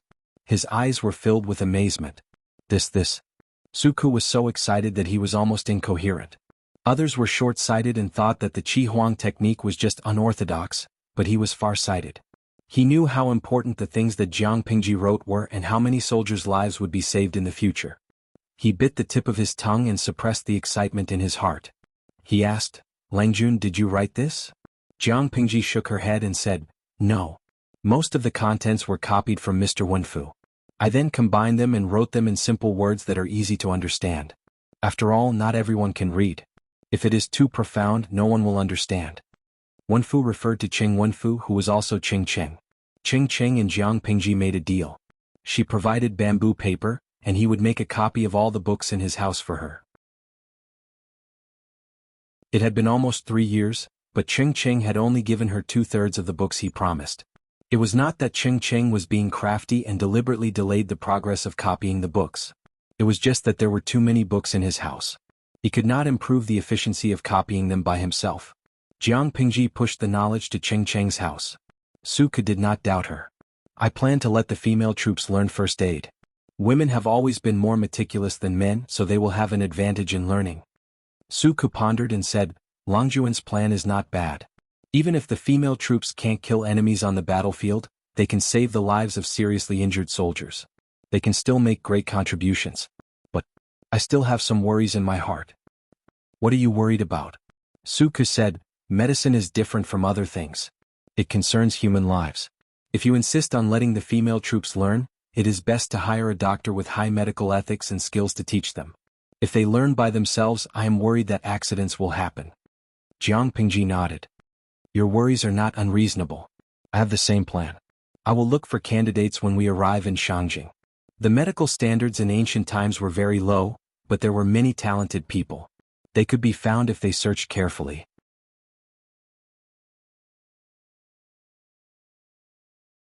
Chapter 344. Chongzhou, Shangyu County, Kanglin County. This place was adjacent to the northern border. The grain output of the north borderline was extremely low. Often, groups of horse bandits would rob houses, robbing gold, silver, jewelry, rice and livestock. If a slightly younger and more beautiful woman was caught, it would be even harder for her to escape the clutches of the devil. Qiguan Rang's mother had met with such a calamity. She had no choice but to bear him. However, at that time, the northern borderline was still afraid of Dongqing's national power. When Qiguan Rang's mother was sent back, she was already 3 months pregnant. She had lost her virginity before marriage and was pregnant. The neighbors were gossiping about her, and her father and mother refused to acknowledge her. She could only grit her teeth and marry Qiguan Rang's father with tears in her eyes. After that, they settled in Shangyu County. This was a thing that happened more than 20 years ago. It was also the norm at that time. Therefore, there were many people like Qiguan Rang. The foreign tribes of the northern borderline refused to acknowledge their existence, and the people of Dongqing saw it as a disgrace. They were like rats in a bellows, suffering from both sides. Ever since the 3 cities in Shangyu County fell into the hands of the northern borderline, the lives of the people living in the border areas became more difficult. Every family closed their doors and windows, and women did not dare to show their faces. There were many horse bandits, and they came and went like the wind. They would leave immediately after a robbery and change places after a fight. It was impossible to catch them even if they wanted to. Everyone was in danger, and the common people were suffering unspeakably. However, this situation had improved slightly in recent years. In the past, no one dared to come to Chongzhou to be the prefecture magistrate, so the officialdom here was like a plate of loose sand. The officials, big and small, pretended to be deaf to the grievances of the people. A few years ago, County Chief Lu Shi was promoted to Chongzhou's magistrate. The people finally had a backbone. After Lu Shi took office, he put in a lot of effort to eliminate the horse bandits. Originally, he wanted to do it step by step, but after asking for Jiang Pingji's opinion, he changed his mind. A bitch will be bitched by others. The northern borderline is shameless, so why should we give them face? Jiang Pingji replied to Lu Shi's letter with a sneer, "I don't believe that these horse bandits are really horse bandits. How can ordinary horse bandits get so many high-quality horses? How could an ordinary bandit be so capable of figuring out the terrain and routes so clearly? Even if there were wild highwaymen, most of them were domesticated. If they commit a crime and get caught, it's better to say that it was done by the horse bandits than by the northern borderline army." On the contrary, killing the horse bandits was a better crime than killing the soldiers of the northern borderline. The 3 tribes of the northern borderline did not have the face to plead for the horse bandits. After careful consideration, Lu Shi accepted Jiang Pingji's suggestion. Kill. If he caught one, he would kill one. If he caught a pair, he would kill a pair. Once the horse bandits were caught, they would be killed regardless of their crimes. All the prefectures and counties had posted official announcements, asking the commoners to immediately report any traces of horse bandits. If the report was true, there would be a handsome reward. As the saying goes, everything is difficult at the beginning. When this order was first issued, it didn't have much effect. The horse bandits did not care about these orders, and the people at the border did not dare to trust the government, so the pace of eliminating the horse bandits was stagnant. Coincidentally, at that time, Qiguan Rang brought his newlywed wife back to Shangyu County to pay their respects to their mother's soul. As soon as he heard about this, he put forward his own suggestion. Qiguan Rang said, "Chongzhou has been without a leader for a long time. The people's hearts are like scattered sand and they are suspicious of the government. If we want to gather them again, it will naturally take a lot of effort. In the previous dynasty there was Tumu Lisin. Why don't you follow his example? Perhaps there will be progress." Tumu Lisin? Lu Shi's heart was suddenly enlightened. He arranged for people to prepare for this. As long as the commoners saw that someone reported the horse bandits and received tangible benefits, it would be the most powerful propaganda. After some preparation, there was progress slowly. The days of the horse bandits became more difficult. Lu Shi's execution method for the horse bandits was very uniform. Kill them and keep the horses. After catching a few groups of horse bandits, Lu Shi discovered that other than a small number of inferior horses, the rest were all well-trained horses. Just as Jiang Pingji said, how could ordinary horse bandits get such good horses? Therefore, the identity of the horse bandits was on the verge of being revealed. Lu Shi saw through it but didn't say anything. He followed the prescribed order. He killed those who deserved to be killed and captured those who deserved to be captured. He hung their heads in public. Even if the officials of the northern borderline were as black as the bottom of a pot, he pretended that he didn't see it. After more than a year, the atmosphere in the borderline counties of the northern borderline had changed. Even though it wasn't stable and wealthy, it was much better than the days of trembling with fear in the past. Qiguan Rang brought his wife to visit his deceased mother's grave and paid a visit to his master. From his master, he heard the news that the daughter of the Lu residence's mistress had married into the royal family. The daughter of the Lu residence's mistress has married into the royal family? Hearing the news, Qiguan Rang's feather fan paused and his expression changed slightly. He had started to grow a beard. Coupled with his gloomy appearance, he looked older than his actual age. Qiguan Rang's master nodded and said, "Some people mentioned this happy event a few days ago. They all expressed their desire to send some local products to the governor's manor. In the past, the people feared the government like wolves, but now they were happy because of the wedding of the Lu governor's daughter. It showed how popular Lu Shi was. Of course, it wasn't that Lu Shi did a good job, but he did a better job than his predecessor." At this time? Qiguan Rang asked again, raising his eyebrows slightly. His master asked, "Do you think it's inappropriate?" Qiguan Rang had always regarded his master as his biological father and told him everything he knew. "It's very inappropriate. I'm afraid Lu Langjun is in trouble," Qiguan Rang said. "Shangjing is now a dangerous place. I'm afraid he won't be able to return." These days, Qiguan Rang and his master talked about the world and analyzed the situation in Dongqing the most. Hearing Qiguan Rang's words, his master's heart skipped a beat and he said in surprise, "You mean, I'm afraid so?" Qiguan Rang nodded. His master frowned and said, "I remember you once said that the Lu residence has treated you with kindness. Is there a way to resolve this?" "No." Qiguan Rang suddenly smiled. "Although Shangjing is dangerous, it can't trap Lu Langjun. However, teacher's words have reminded your disciple of something. Time is tight. I have to leave in a few days. I can't be filial by your side." "What is it?" Qiguan Rang's master asked casually. Qiguan Rang said, "I promised someone to help him when he needed it the most. Now the time is coming." Time? The day Shangjing falls is the day the time comes. 2 flowers bloomed, one on each side. With the protection of 5,000 guards, the wedding procession sent the bride to Shangjing in peace. After so many years, this place is still so lively and prosperous. So many years have passed but nothing has changed. She seemed to be lamenting, but in fact she was talking to the audience in the live broadcast room. "Tudu Feiqiu, I suddenly remembered my hometown. I went out to study in my 4th year of university. When I returned home after graduation, I almost couldn't recognize the road. I can only lament the rapid development of society and the changes of the times. My hometown is changing day by day. Lao Ciji Lianming, #cheeks. This is normal. Ancient times were a farming society. Productivity was very weak. This is an indisputable fact."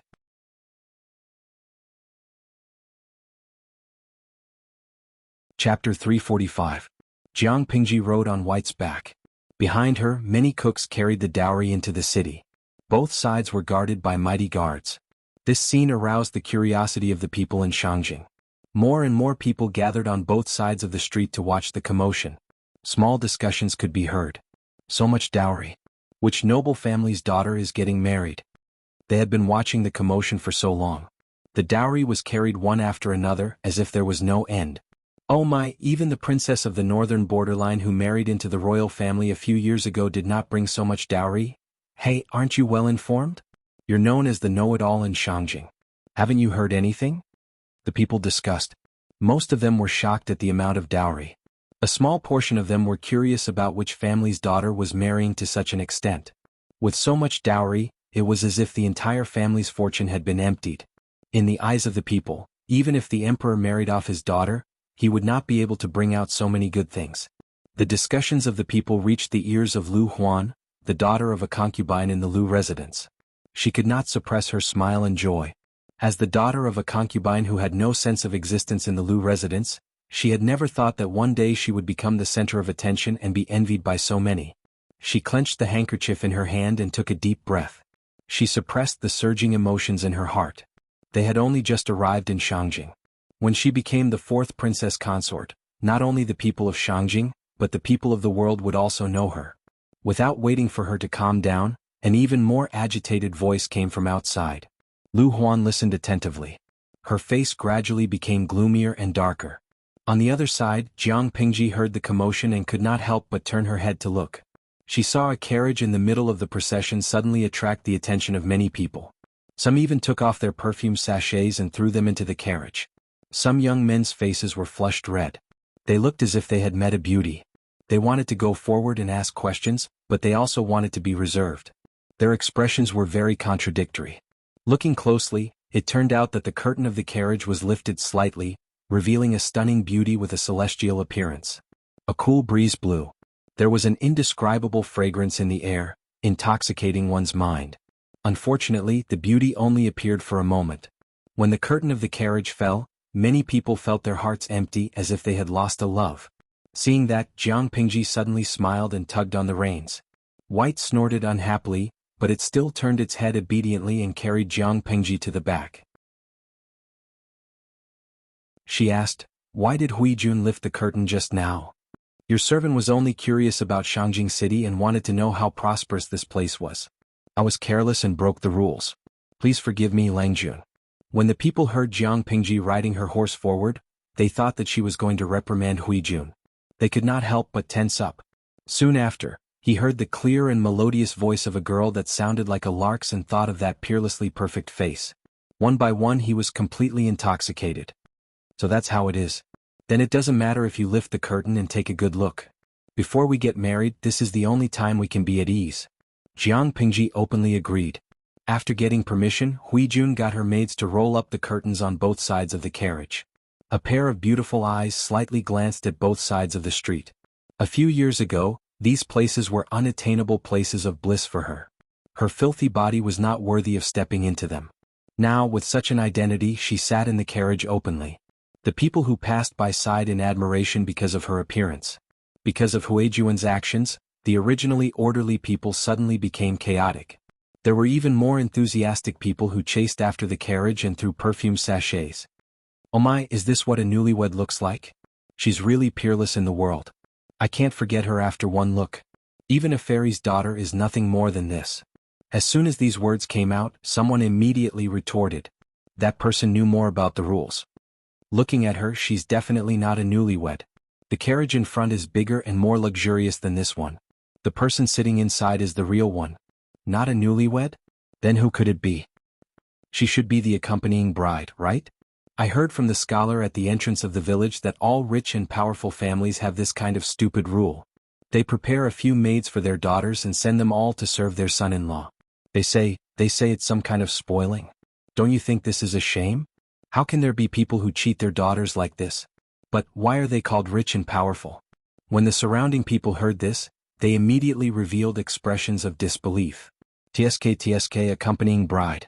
Then this son-in-law is really rich. Marrying a woman and getting 4 to 5 bed-warming maids? This accompanying bride is so beautiful. Aren't they afraid that she will steal the son-in-law's soul?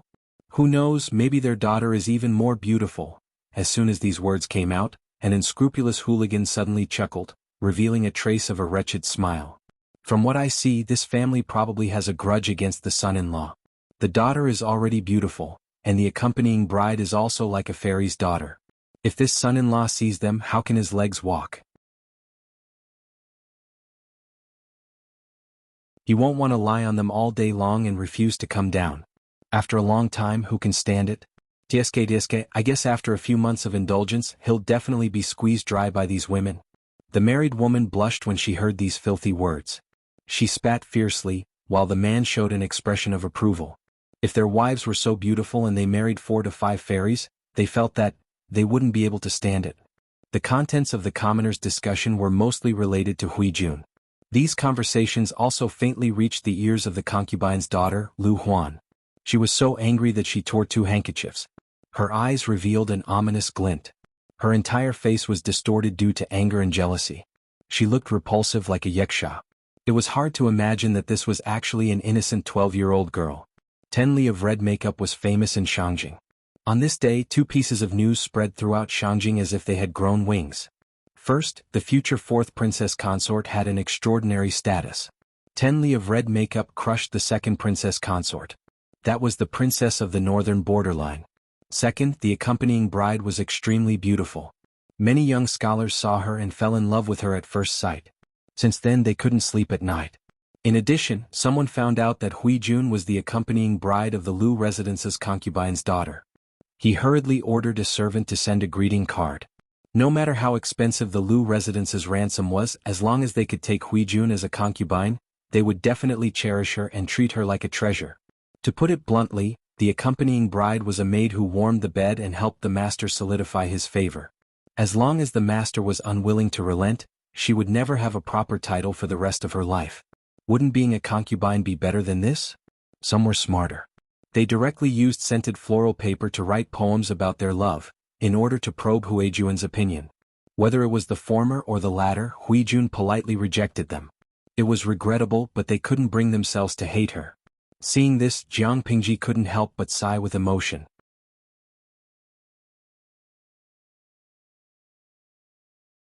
Chapter 346. The Lu residence had its own property and mansion in Shangjing. The wedding procession stopped there. Lu Huan, the concubine's daughter, was also preparing to get married from there.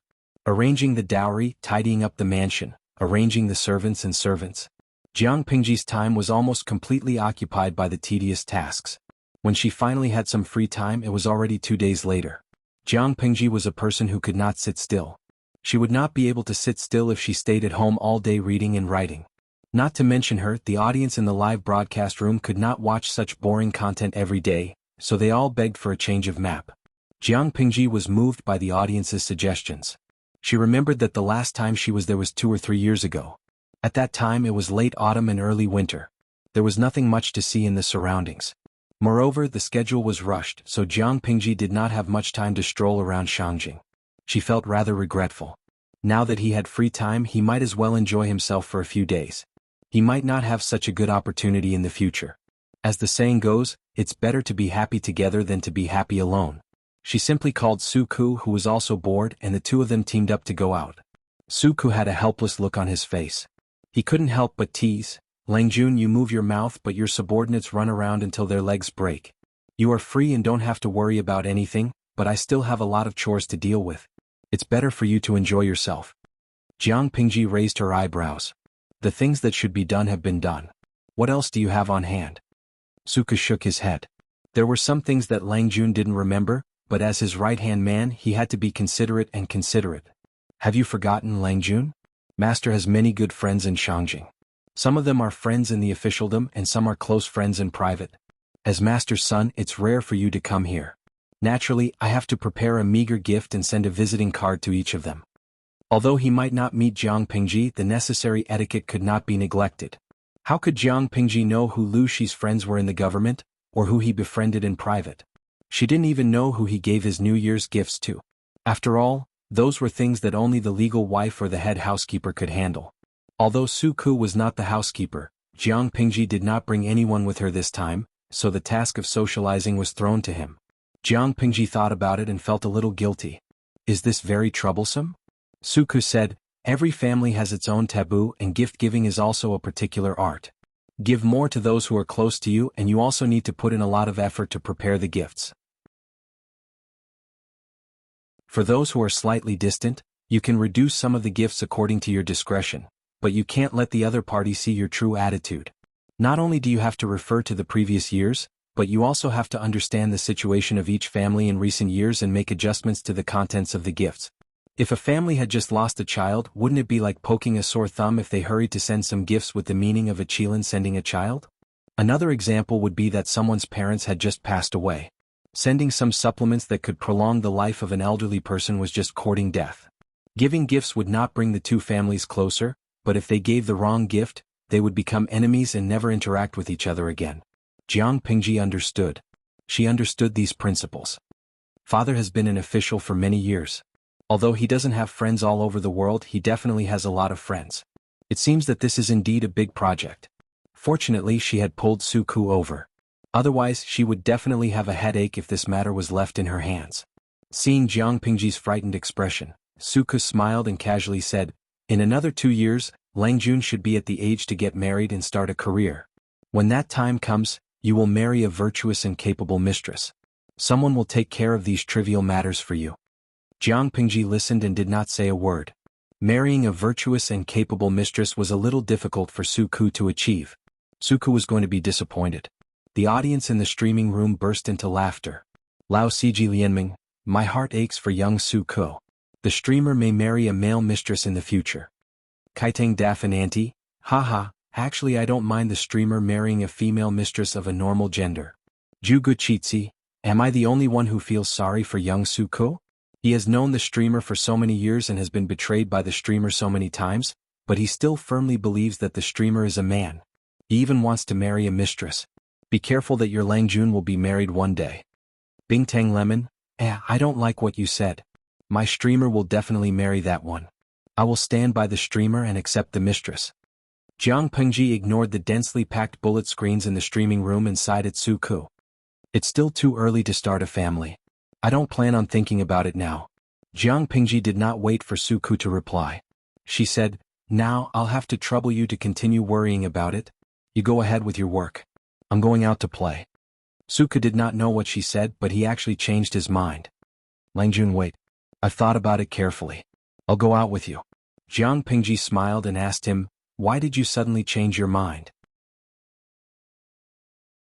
Suku said expressionlessly, I suddenly remembered that you are unrestrained and unrestrained. If I don't keep an eye on you, who knows what trouble you will cause when you go out. When that time comes, I will have to deal with the aftermath.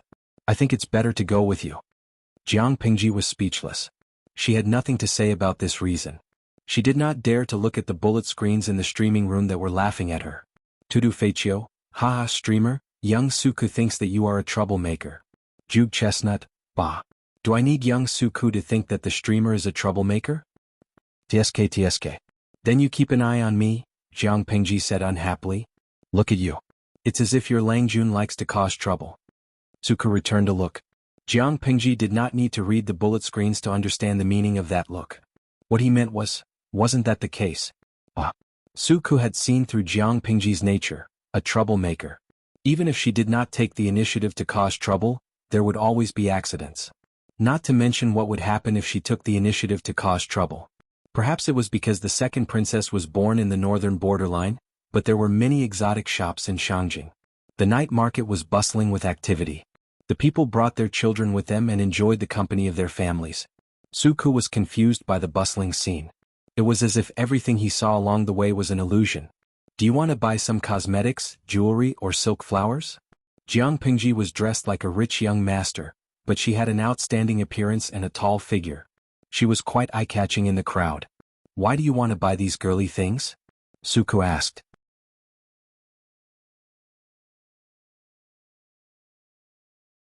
Chapter 347. Suku was speechless as if he really hadn't thought about it. He wanted to say that it was how it was between a husband and wife, but he couldn't bring himself to say it. Did you not bring any money with you and you confiscated it? Jiang Pengji asked. Of course I brought it.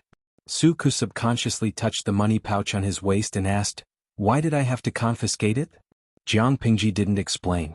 Instead she said, when I was in Langi I met a woodcutter. He chopped firewood for 15 days a month, and the rest of the time he peddled the pancake stall his wife made for him on the street. I chatted with him for a while, and after our conversation, I realized that he actually thought that the biggest amount of money was copper coins. Suku was suspicious and didn't understand. It's hard for ordinary people to make a living. Most of their money is copper coins. It's not strange. Jiang Pengji shook her head. That's not the case. After I continued to ask, I found out that the woodcutter's family wasn't poor. They could save 4 or 5 taels of silver a year. After years of hard work, they even prepared 20 taels of silver for their daughter's dowry. The woodcutter only recognized copper coins because he usually gave his money to his wife. His wife was afraid that he was a spendthrift, so she gave him 3 copper coins a day. Suku was speechless. If he still didn't understand what she was saying, then there must be something wrong with his brain. Xuanmei isn't that kind of person. Although Suku always thought that women were in charge of the inside and men were in charge of the outside, he never thought that he would only have 3 copper coins a day. That was too miserable. Yes, so why don't you buy some trinkets if you have money? Suku was confused again. His expression was conflicted. I'll buy them. If he didn't buy them, wouldn't he be admitting that he was the woodcutter in the story who only had 3 copper coins a day? How could a man be held hostage by his wife like that? As a result, 2 men dressed in rich clothes appeared in front of many stalls, and they were all buying little things that girls love to use. Suku looked at them with a conflicted expression. Jiang Pengji, who was beside him, was carefully choosing her rouge and face powder. It seemed that she was quite knowledgeable. Wait, since when did his Langjun have such a weird hobby? Not all rouge and face powder can be used. If you give the box of rouge you just picked to Xuanmei, I'm sure her face will be covered in red beans the next day. Jiang Pingji rolled her eyes. If it's more serious, you might have to find a new wife. Xuanmei had some allergies. The color of the rouge that Suku picked looked good, but it contained allergens that Ku was allergic to. At first, Suku didn't think much of it, but after listening to the latter part of the conversation, he quickly put the box back. Langjun, he said of it. Even though he knew that Xuanmei was once Jiang Pingji's personal maid and that the relationship between master and servant was close, as Xuanmei's husband, it was impossible for Suku to not care about another man, who knew his wife very well. Well, when I was young I was always sick and had to drink medicine to recuperate. I had to think of ways to please them. Jiang Pingji heard the jealousy in Suku's words. Jiang Pingji could hear the jealousy in Suku's words, but she pretended not to understand and explained in a roundabout way. After all, they were newlyweds and she could not make things difficult for them. However, there was one time when I almost made a big mistake. I gave the wrong gift. Later I found out that Xuanmei couldn't touch that kind of thing. Since then I've remembered it. When Suku heard this, the grudge in his heart disappeared. Instead he became a little more interested. Learning about Xuanmei from Jiang Pingji felt like he was trying to please his brother-in-law and understand his wife's past. I don't know about it. I've never heard Xuanmei talk about it. Suku paused. He didn't know much about Xuanmei's past. They knew each other before marriage, but they didn't know much about each other. If he wanted his marriage to last, he had to know more about her in the future. At least he couldn't make a mistake like giving the wrong gift. Jiang Pingji said, "There's plenty of time in the future." Her conversation with Suku was presented to the audience in the streaming room. Many of them vaguely understood her intention. Tudu Feichio, #propping chin. It's been a few years, but I still think the streamer is very gentle. Xuanmei and Suku weren't married blindly, but they knew very little about each other. Plus, they didn't spend much time together, so there were many hidden dangers. Even a loving couple couldn't stand such torture. The streamer was slowly guiding Suku to understand Xuanmei. She avoided a lot of problems. I have a pair of skateboarding shoes. She's gentle, but don't you think it's inappropriate for a woman to interact with a newlywed man for a long time? Xuanmei knows the streamer's gender. Wouldn't she mind? The bullet screen was vague, but anyone who understood could understand what she was talking about. She was worried that the streamer would become the third party in their marriage. Bingtang Lemon, please. The streamer is young Suku's master now. Their relationship is that of a superior and subordinate. I've never heard that a female superior can't talk to a married male subordinate. If that's the case, I might as well not hire married male subordinates in the future. The streamer was still a man to the public. They didn't say anything ambiguous. It felt like they were normal friends. She had a lot to worry about.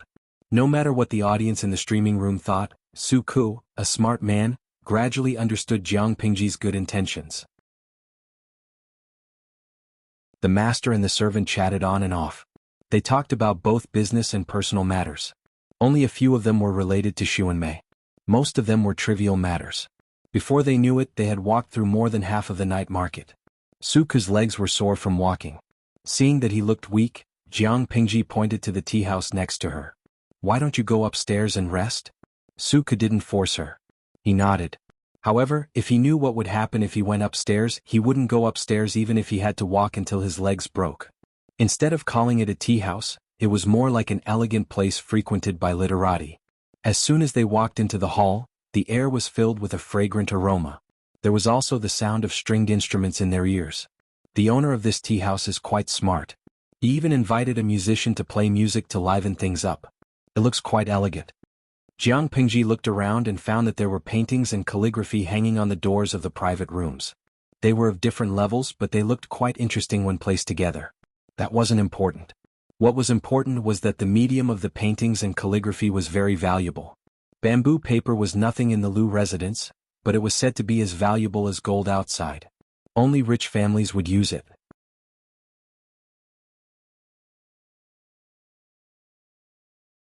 Chapter 348. A tea house was naturally a place for drinking tea. All the tea houses in the world were basically the same. If one wanted to stand out from the others, he had to have his own unique style. The tea house in front of him was undoubtedly the leader of the same industry. After the development of diversified projects, people could not only drink tea, but they could also watch beautiful dancers and taste high-quality wine. When the literati were in a good mood, they could also write in the hall, show off their calligraphy or show off their painting skills. From time to time, they would hold poetry meetings and invite famous people from all over the world to enjoy it. Of course, it was not easy to invite real famous people. Therefore, the tea house settled for the next best thing. Although the famous people they invited were not famous, they were indeed talented. Suku calmly talked with the servant girl for a while and figured out the daily activities of the tea house. He suddenly became interested. Whether the tea house is boasting or putting on a show, the brush, ink, paper and inkstone they provide are all of high quality. Jiang Pingji and Suku picked a quiet room and sat opposite each other. The tea stove was already emitting a fragrance. The room was clean and tidy.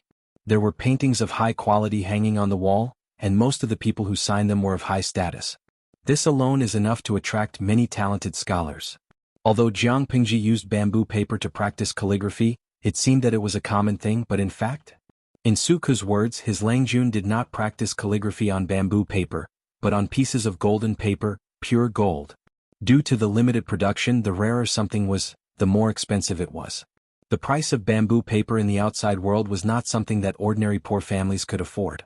Even if it was a noble family, only those with high status and excellent academic performance were qualified to use it. Suku had been in the Lu's house for many years, so he had naturally been influenced by what he saw and heard. The ink provided by the tea house was the best Ming ink from Zhangzhou. The brush used was also an extremely expensive brush. As for the paper, Hejian bamboo paper was famous in the 9 prefectures, and its price was as high as its reputation. As for the inkstone, it was still the best of the best. Brush, ink, paper and inkstone were gathered together. How could ordinary people provide them? Let alone a tea house. I wonder who's behind this tea house. If it was in the past, Suku would definitely be attracted by this kind of extravagance. Bamboo paper was the dream of many scholars, but now, his monthly allowance was an entire knife of bamboo paper, so he didn't care about this. This tea house doesn't look like a place for drinking tea. Let's not talk about other things, just the value of that brush, ink, paper and inkstone. At this point, Suku shook his head. How was this drinking tea at a small price? It was clearly drinking gold and silver. That's why I said that the rich man behind them either has a hole in his brain, or he's rich and overbearing, or he's ambitious. Jiang Pingji smiled as she concocted a cup of tea for herself.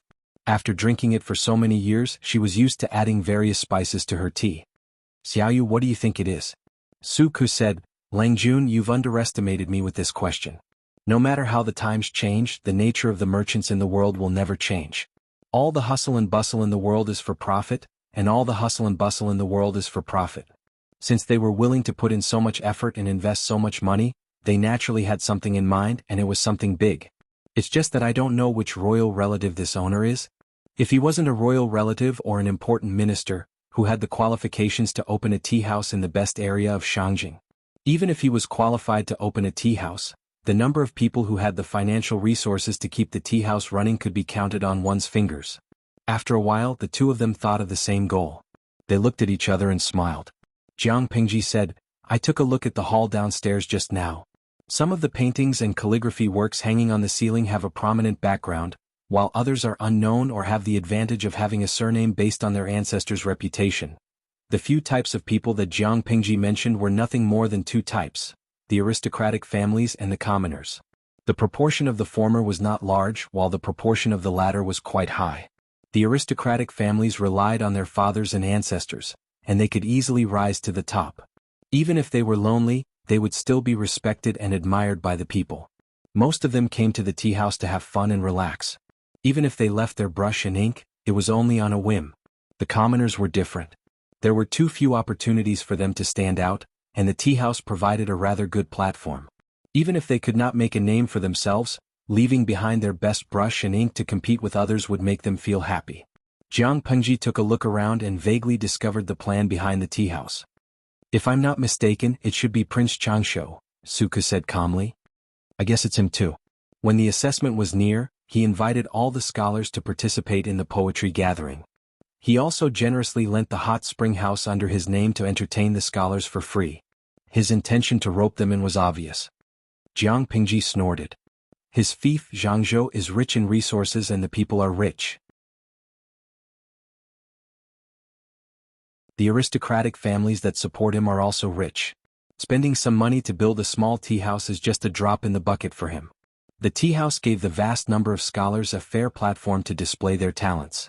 Regardless of whether they were from an aristocratic family or a commoner, they could enjoy the brush, ink, paper and inkstones here. No matter what kind of schemes they had in mind, at the very least, he had indeed provided them with tangible benefits.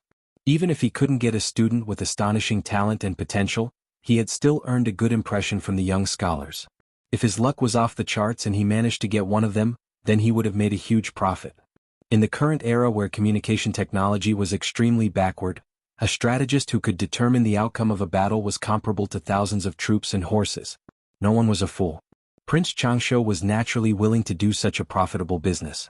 Of course, that was what Jiang Pingji and Suku could see. As for whether other ordinary people could see it, it was unknown. When the servant girl brought the tea ingredients over, Jiang Pingji asked nonchalantly. The tea house was indeed a property under Prince Changsho's name. Seeing that, she could only secretly shake her head. Prince Changsho's ambition was so obvious. The one in Shangyang Palace was still living a befuddled life, wishing that he could die in a pile of women. The difference between brothers was so obvious. They must not have been born from the same womb. Jiang Pingji took a sip of tea. The taste was memorable. It's really good tea. I hope the tea is not expensive. Otherwise, I can only pawn you here and find a chance to escape. While drinking, she suddenly sighed with emotion. Suku almost choked on the tea in his mouth. She was about to tease Suku, but the tip of her ear twitched. She hurriedly put down the teacup and signaled Suku to stop coughing with her eyes. He could only cover his mouth with difficulty. He choked until the corners of his eyes turned red and there were pitiful physiological tears. What's wrong? After a long while he recovered and asked Jiang Pingji what happened. Jiang Pingji said calmly, "There's movement next door."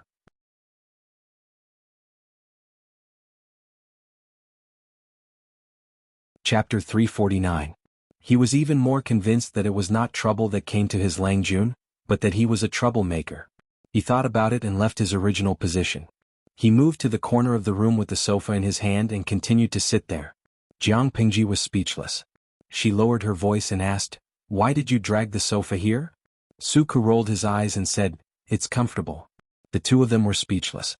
They did not expect each other to be such a person. They must have been blind before. How could Suku's hearing be as good as Jiang Pingji's? He could only stick his ear to the wall and the sound on the other side gradually became clearer. Although a gentleman should not listen to indecent things, Suku was not a gentleman in the strict sense. His Langjun was openly eavesdropping. Why should he be reserved? The noise in the tea house was very good. If he did not deliberately raise his voice, the two private rooms on the other side would not be able to hear anything at all. When the sound became clear, Suku heard a series of ear-scratching noises and some flapping sounds. Suku was speechless. If it was before the wedding, he might have been confused for a while. But he was a new driver with a driver's license, so he suddenly saw the light. So, there were two demons fighting in the opposite private room and they were leaning against the wall? Suku's face alternated between red and green, white and black. It was as colorful as a palette that had been overturned. He looked at his Langjun strangely. She looked a little interested and raised her eyebrows. It was obvious that she was listening to him with great interest. Suku lowered his voice and said, "Don't listen to indecent things." Jiang Pingji's expression said it all. This guy knew what was going on next door. He was not ignorant. "Don't be noisy. Don't disturb me." Jiang Pingji just waved her hand and slapped Suku's hand away. Poor Suku. He was distressed by the audience in the streaming room again. His fans even formed a group to send him flowers and gifts. "Yualuo Wudi, I can't take it anymore. My stomach hurts from laughing. Todo Xiongyo, I laughed so hard that I spat out the biscuit in my mouth. The streamer is really tireless. I feel that Suku is so angry that he has lost a few years of his life. I hope the King of Hell will feel sorry for him and extend his life. Lao Siji Lianming, bringing my subordinates to listen to the sex next door. Streamer, you're the best at messing with your master. I'm impressed. In Yueja Zhuge Qinma, this group of people only knows how to ha ha ha. I feel like this scene is very familiar. Deja vu? The audience was dumbfounded. Was there a similar scene?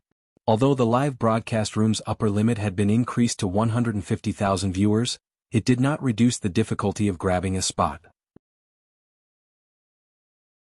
Apart from those who were ridiculed as holdouts living in the signal station, it was very difficult for others to get a spot in the live broadcast room. Who knew what the host's daily routine had been like in the past few years? Wasn't it strange for her to suddenly say something like déjà vu? However, there were many talented people in the live stream room, so there were indeed people who knew about it. Lao Siji Lianming? Oh, I remember. The streamer met the princess of the northern borderline in Wuma Jun TSK. I still have the recording of that time. Not to mention anything else, the northern borderline princess's voice was indeed professional. Inueja Zhuga Qinma, correct.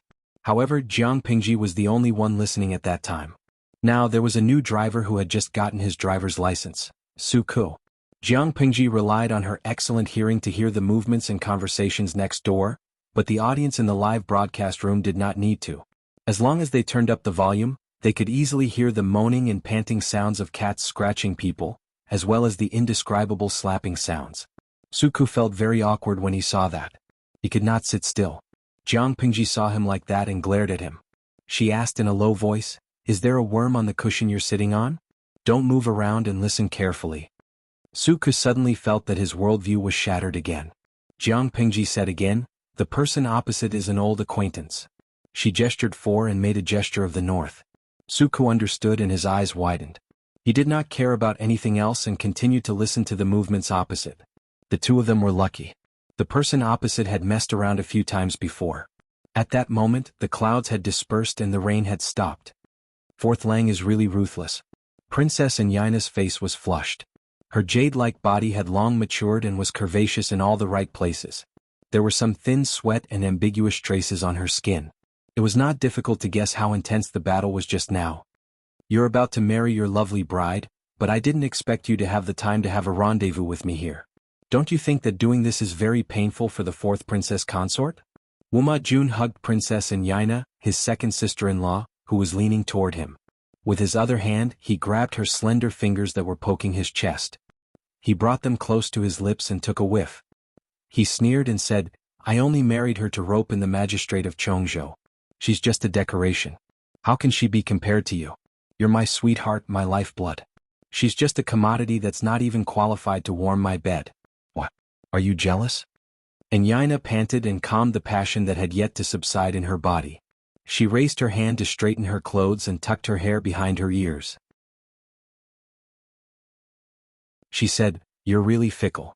She's your wife after all. You're still my second sister-in-law." In other words, if he was not a fickle person, how could he have touched his second brother's wife and maintained a relationship with her in private for a few years? But Anyina is the most special. "I don't care how fickle I am to outsiders, but you're the wife I've acknowledged. You're the other half of my bloodline. You'll share the world with me in the future." Wuma Jun looked a little gloomy. No one wanted his woman to be another man's legitimate wife. As for the daughter of the Liu family's mistress, you can do whatever you want with her in the future. Anyina raised her eyebrows and leaned in his arms. She asked, "Can I be a human swine?" He had already guessed the identities of the two people next door from their conversation. He could not help but secretly glance at Jiang Pingji. However, his Langjun was not angry. Even her expression did not change. She was extremely cold. "A human swine? Ah." Wuma Jun suddenly laughed. The laughter that came from his throat sounded very mellow. "Not to mention a human swine. Even if you want to throw her into a basin, tie her up, and roast her. Anything is fine as long as you like it. You're so vicious." Princess Anyina chuckled. "You're vicious too. The husband follows the wife. Of course I want to be vicious too." After he finished speaking, Wuma Jun put his hand into her loose collar. The two of them were about to roll into a ball again. "Stop it. You're not serious. Every time you see me you're always thinking about such things." Princess Anyina pushed him away coquettishly. She got up and tidied up her clothes. "Although it's quiet and safe here, I can't guarantee that I won't expose myself. Your second brother has been watching me carefully. Don't go overboard." Wuma Jun's face darkened when he heard her mention his second brother. "Don't worry. This is my uncle's place. Don't you know best whether it's safe or not?" Prince Changsho was also aware of the matter between Wuma Jun and Princess Anyina. Not only did he know, but he also provided a good place for them to meet. Why are you so stupid? How can your Uncle Wang believe everything?" Princess Anyina pouted coquettishly and rolled her eyes at him.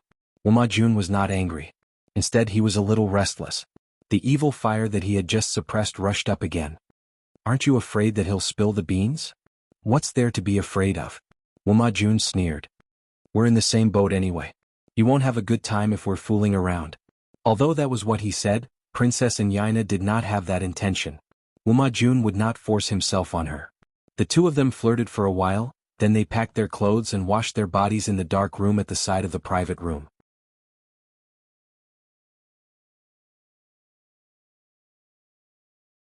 Chapter 350.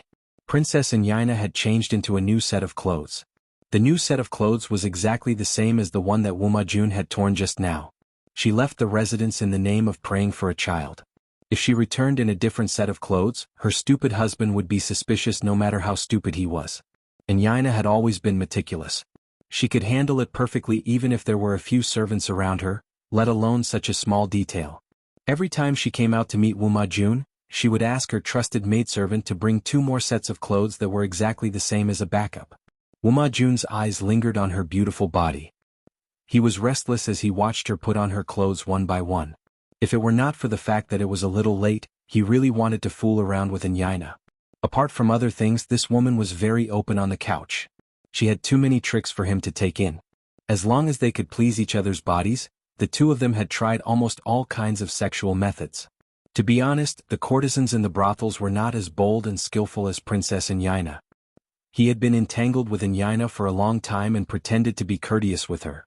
Apart from the fact that they were in the imperial court, her body was indeed very attractive. Jun had already entered the imperial court to participate in politics. The position of the concubine was still vacant in the backyard. He did not have any concubines, nor did he have any official concubines. However, those women were too reserved and boring. He felt like he was playing with a piece of wood when he was having sex with them. Haven't you seen enough just now? Princess Yaina glanced at him flirtatiously. She was like a cat gently scratching the most itchy piece of meat. She was not satisfied at all. Of course not. I can't wait to die of exhaustion on you, Jun answered naturally. Damn you. You're not serious at all. Princess Yaina pouted coquettishly. She put on the veil next to her and said, It's getting late. I should go back.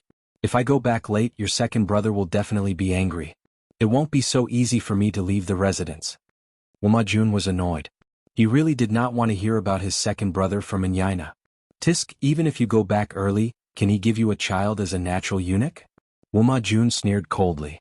Although his second brother was not a eunuch and could use that thing, he could not impregnate a woman. Jun heard the news from Yaina. He was very shocked when he heard it.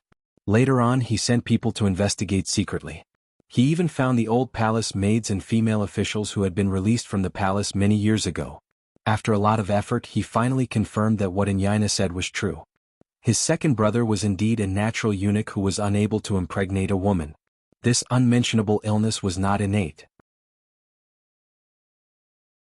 Instead, his second brother had been harmed by a woman in the harem when he was young. Later on, when it was discovered, it was already too late to save him. That job could be used, but it could not make people pregnant. How was that different from being a eunuch? Princess Yaina smiled coquettishly. He can't make me pregnant, so I'm here to pray for a child. As she spoke, she gently placed her hand on her lower abdomen, as if this place was really nurturing a life. Jun secretly spat. A woman's heart was the most vicious. However, he said, It's not easy to pray for a child. Second sister-in-law, you have to come more often. It was ironic that Yaina knew that her husband could not impregnate her. They had been married for a few years and had no children, but she still pretended not to know. She took the blame for the second prince's infertility. She repeatedly went out in the name of praying for a child, but in fact she was meeting with a few lovers. Tsk. In a sense, it was true that she was praying for a child. However, she was not praying for a child giving guanyin, but for other men. Jiang Pingji heard it and said with emotion, Poor second prince. There must be an entire Hulunberg grassland on his head, right? Suku was also eavesdropping. However, because Yaina and Jun had already packed up and were a little far away from the corner, it was difficult for him to listen. Hulunberg grassland? Where is this place? He had never heard of this place among the 5 kingdoms and 9 prefectures in the world. It doesn't matter where it is. What's important is that the grassland is green. Jiang Pengji crossed her arms in front of her chest and chuckled softly. She looked rather happy. Suku's expression subtly stiffened. Longjuan's witty remarks are really hard to refute. Rather than saying that she was witty, it was better to say that she was very sarcastic. Langjun, are you really not angry? Suku did not understand. He knew that the relationship between his Langjun and the second Yangzi was not good. They did not seem like a family at all, but they were half-siblings. Wuma Jun, her future brother-in-law, should be angry at her for messing around like that, right? The wedding was imminent, but the bridegroom, Wuma Jun, was fooling around outside and seducing a married woman. It was immoral and unethical. Why would I be angry? Jiang Pingji sneered. Wuma Jun is just a clown.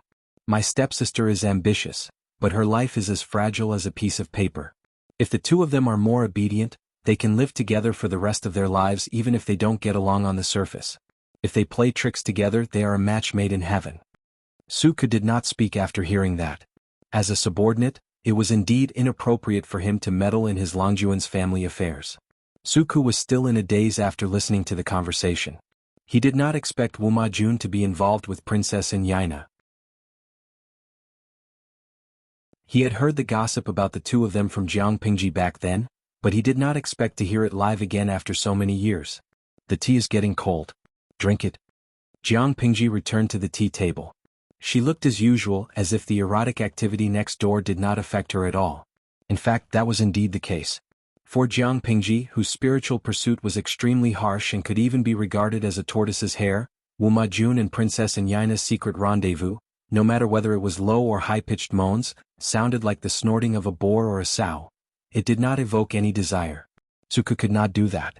He was a novice driver who had just gotten his driver's license. He had just divorced his wife after a few days of marriage. He could not afford to be seduced. He secretly adjusted his breathing, suppressed the restlessness, and returned to a calm and untainted state. In the tea room, the two of them sat opposite each other and drank tea. They talked about some things in Shangjing in a low voice. On the other side, Princess Yaina was not so calm. She had originally planned to leave with the curtain on, but as soon as she walked out of the tea room and turned a corner, she saw a maid enter the tea room next door. Obviously there were customers in the tea room. Did the customers in the tea room hear her and Wuma Jun's tryst? If they did, how much did they hear? For a moment, countless complicated thoughts flashed through her mind. The dormant devil was ready to make a move again. Her intention to kill gradually rose. You come here. When the maid came out, Yaina stood in the corner and beckoned her to come over. The maid saw that Princess Yaina was wearing a heavy curtain. Her entire face was covered, but she was dressed in luxurious clothes. She did not dare to offend her. She quickly stepped forward to bow and asked in a low voice, "What can I do for you? There are customers in this tea room?" Yaina asked. She gradually became restless. She still wanted to make use of Wuma Jun and her unlucky husband. The plan had been deployed. She did not want anything to go wrong at the critical moment. The maid did not know the inside story. She replied softly, "Yes, there are."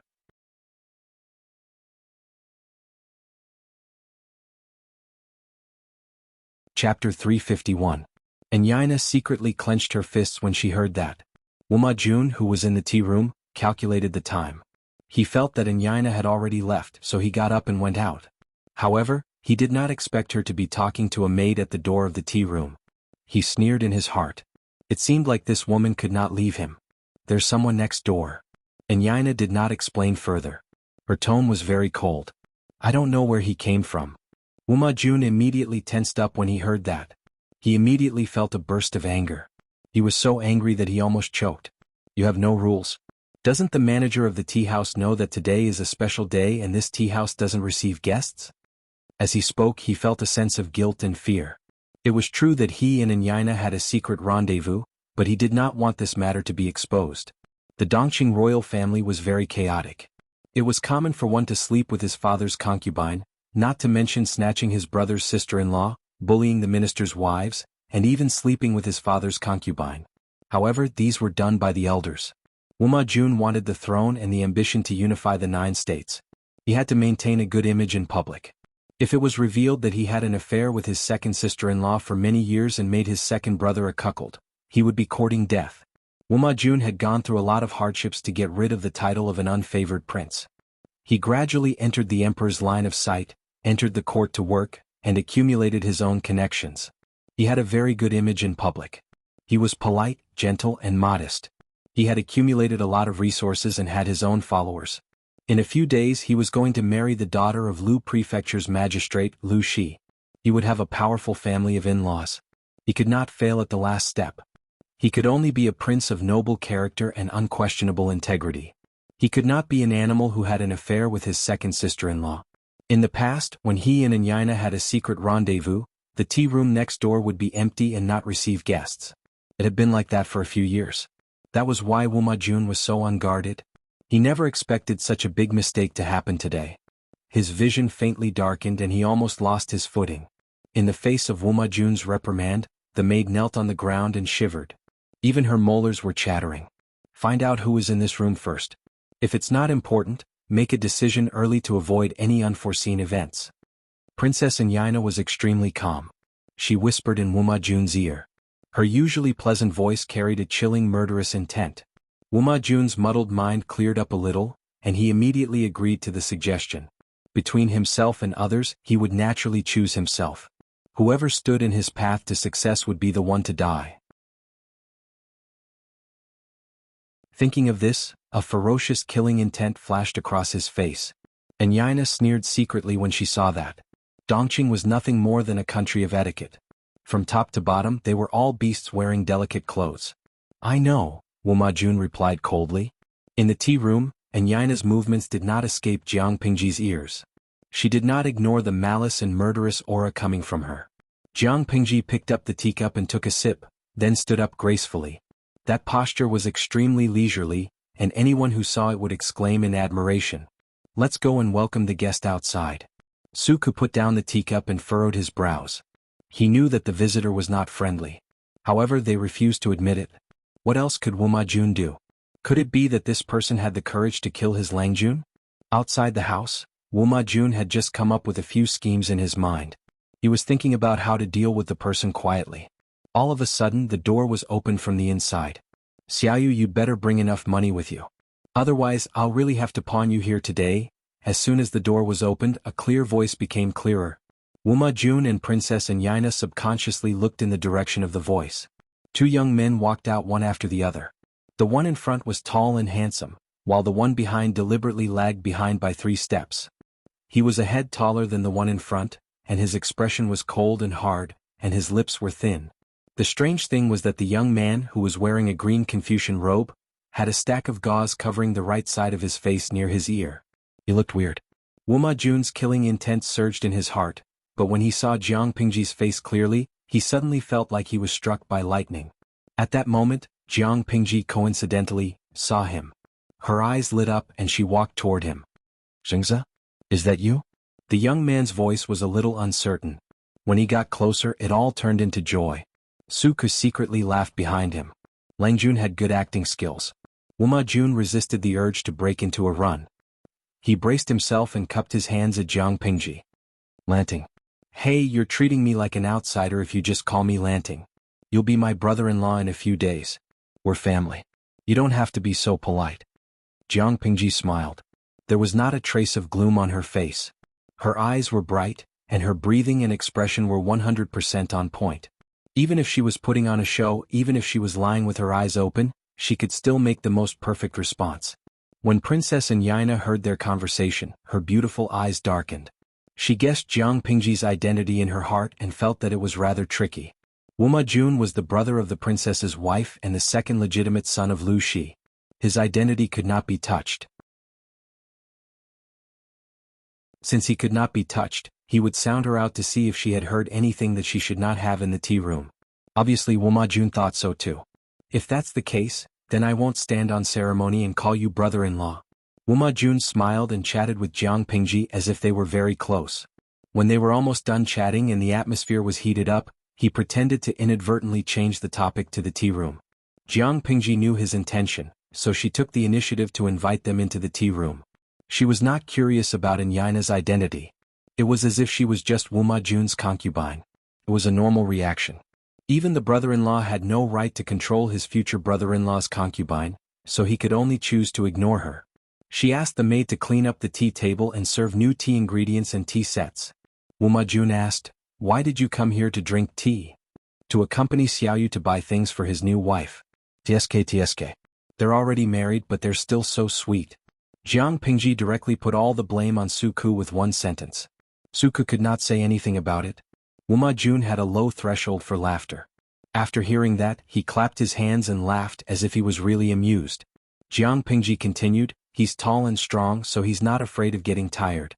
My two thin legs can't take it. I saw that there's a tea room here so I came up to rest. Speaking of which, this is a good place. It's obviously a busy city but it's quiet after I came up. It's just a little deserted. Wuma Jun said, that's not right. It's an elegant place. If it's filled with noise from the outside world, won't it spoil the atmosphere? That's true. If that's the case, it'll be inferior and appear vulgar. Jiang Pingji smiled and said, after listening to your explanation, this tea room actually has some hidden interest in the city. However, I'm worried that the tea here is expensive, so I don't dare to come here often.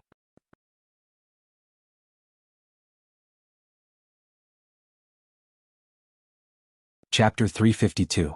Wuma Jun felt that he had found out the information he wanted without batting an eyelid. His anxious heart was at ease, and his posture was more relaxed than before. Princess Anyina, who was silent, glanced at Jiang Pingji out of the corner of her eye. She happened to catch Jiang Pingji looking at her too.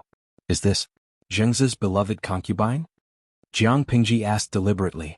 She was dressed like a woman and looked very familiar to Wuma Jun. Any normal person would have such doubts.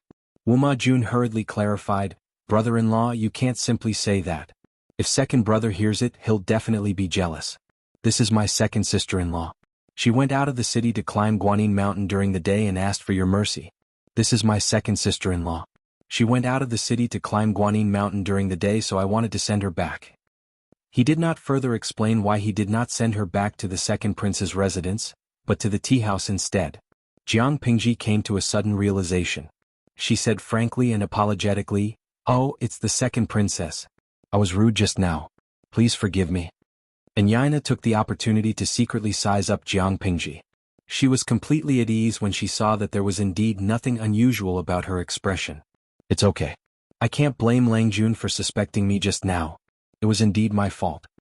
Anyina did not let Jiang Pingji apologize and salute. She smiled sweetly to smooth things over. I wonder if Lang Jun heard anything just now? Anyina suddenly asked. She still had a smile on her face. She curled her fingers like an orchid and pretended to tuck her hair behind her ears. One could not see any panic or guilt from her posture. It was as if the question just now was normal, as if she was asking about the weather. Although she asked that, her mesmerizing eyes were secretly observing Jiang Pingji's reaction and expression. Jiang Pingji was experienced. How could she be tricked by such a simple trick? She frowned as if she was puzzled. Her dark eyes were filled with doubt. She asked, what happened? Upon seeing that, Anyina felt relieved. She quickly thought of a suitable excuse and said, Lang Jun, you don't know. I was taking a nap in the next room just now and heard some rustling. I was too tired from praying to Guanyin during the day so I couldn't open my eyes. After waiting for a while, when I woke up, I found that I had lost a valuable item. It must have been a thief. She smiled bitterly as she spoke, as if that thing was very important to her. A thief broke into the tea house? Jiang Pingji furrowed her brows and asked seriously, what did the second princess consort lose? If it's a personal item, once the thief spreads it, it may cause great damage to your reputation. You must catch him as soon as possible. Anyina pursed her lips and revealed a bitter expression. Thank you for your concern, Lang Jun.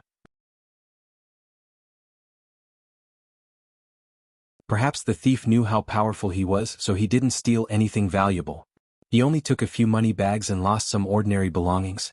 It's just that there's a handful of soil in the purse that I brought from my hometown. I always carry it with me to remind myself not to forget my roots. Now that it's been stolen by the thief, I'm in a panic. Anyina left her hometown alone and married into Dongqing. No one could say that it was not good for her to carry her hometown with her. Jiang Pingji could not help but look moved. She sighed softly and said, the marriage of the second princess consort to Dongqing is the link between the two countries. However, it's hard to leave one's hometown. The noble act of carrying your hometown with you makes me feel ashamed. I would like to help you with this matter. However, Xiaoyu and I didn't hear anything unusual when we were drinking tea in this tea house. Should we ask the manservant in the hall? Anyina knew how good the tea house was. Otherwise, she would not have chosen it to meet Wuma Jun. Now that she had tried repeatedly and confirmed that Jiang Pingji and Xiaoyu really did not hear her secret, the doubts in their hearts naturally dissipated. She smiled and nodded, revealing a fragile and worried look. If that's the case, I'd better not trouble you. I'll send someone to check it out later. If I can't get it back, I can only lament that it's God's will. I heard that your sister is about to marry into the royal family. She'll be a relative by then. You should visit her more often in the future. It's getting late now. I should go back to the residence so that my husband won't miss me. And Yaina deliberately mentioned her stepsister Lu Huan in the Lu residence. Jiang Pingji responded very tactfully. You're right, second princess consort. Jiang Pingji smiled embarrassedly and said humbly, my sister has been spoiled too much at home. She has a bad temper. Please take care of her after the wedding, second princess consort. If that's the case, I'll be very grateful. And Yaina chuckled and covered her lips with a handkerchief. She threw Jiang Pingji a moving look that seemed to be annoyed. Your sister's husband is here. He should be the one to take care of her. And Yaina stood up and pretended to leave. Wuma Jun blushed in cooperation. He played the role of a newbie driver who was about to get married vividly. In the background, Suku watched the three of them act together calmly. He looked down and acted like he was watching a show. In terms of acting skills, he only admired Jiang Pingji. And Yaina and Wuma Jun should not be underestimated either. That was true. They could hide from everyone's eyes and ears for a secret rendezvous. If they did not have some acting skills, they would have been exposed long ago. How could they be free and unfettered until now? Seeing that Yaina and Wuma Jun found an excuse to leave, Suku stood up with Jiang Pingji and prepared to send them off. However, God did not seem to care for Yaina and Wuma Jun. Their departure did not go smoothly. A maidservant stopped them with a slightly awkward expression and bowed deeply to them. What happened downstairs? Jiang Pingji played with the sandalwood fan in her hand. She opened it and closed it with a snap. She asked the maid indifferently, if you don't have an explanation and stop the four of us here, I'll settle the score with your boss. The maid heard that and cold sweat rolled down her back. She said in fear and trepidation, please don't be angry. Please don't be angry. It's just that some unruly commoners are making trouble downstairs. I didn't want to offend you, so I took the liberty to stop you. Making trouble? Jiang Pingji smiled. I remember that this is a property under Prince Changshuo's name. How dare someone make trouble here? As she spoke, there was a clatter downstairs. It seemed that something had been smashed. Jiang Pingji walked past the maid and went downstairs to join in the fun. Xiaoyu, protect the fourth prince and the second princess. Don't let the villains offend them. Before she left, she gave Suku an order. It was also that order that ruined Suku's and Xiaoyu's plan to leave through the back door. They could only bite the bullet and follow her downstairs. In the hall, the musicians who were plucking the strings and the dancers who were dancing had already pushed away in fear and hid at the side. There were two groups of people confronting each other at the place where they were supposed to be painting. They were at daggers drawn and the atmosphere was tense. What happened? Jiang Pingji looked at the two groups of people and asked the manservant who was doing odd jobs on the first floor in a low voice. You're tuning in to the Han Li's Wuxia Adventures YouTube channel. We're so grateful for your support, and don't forget to subscribe to join us on this incredible journey through captivating stories. Your generosity through donations truly makes a world of difference, as it's the primary source of revenue that allows me to expand and enhance this channel for you. Thank you from the bottom of my heart for being a part of this adventure.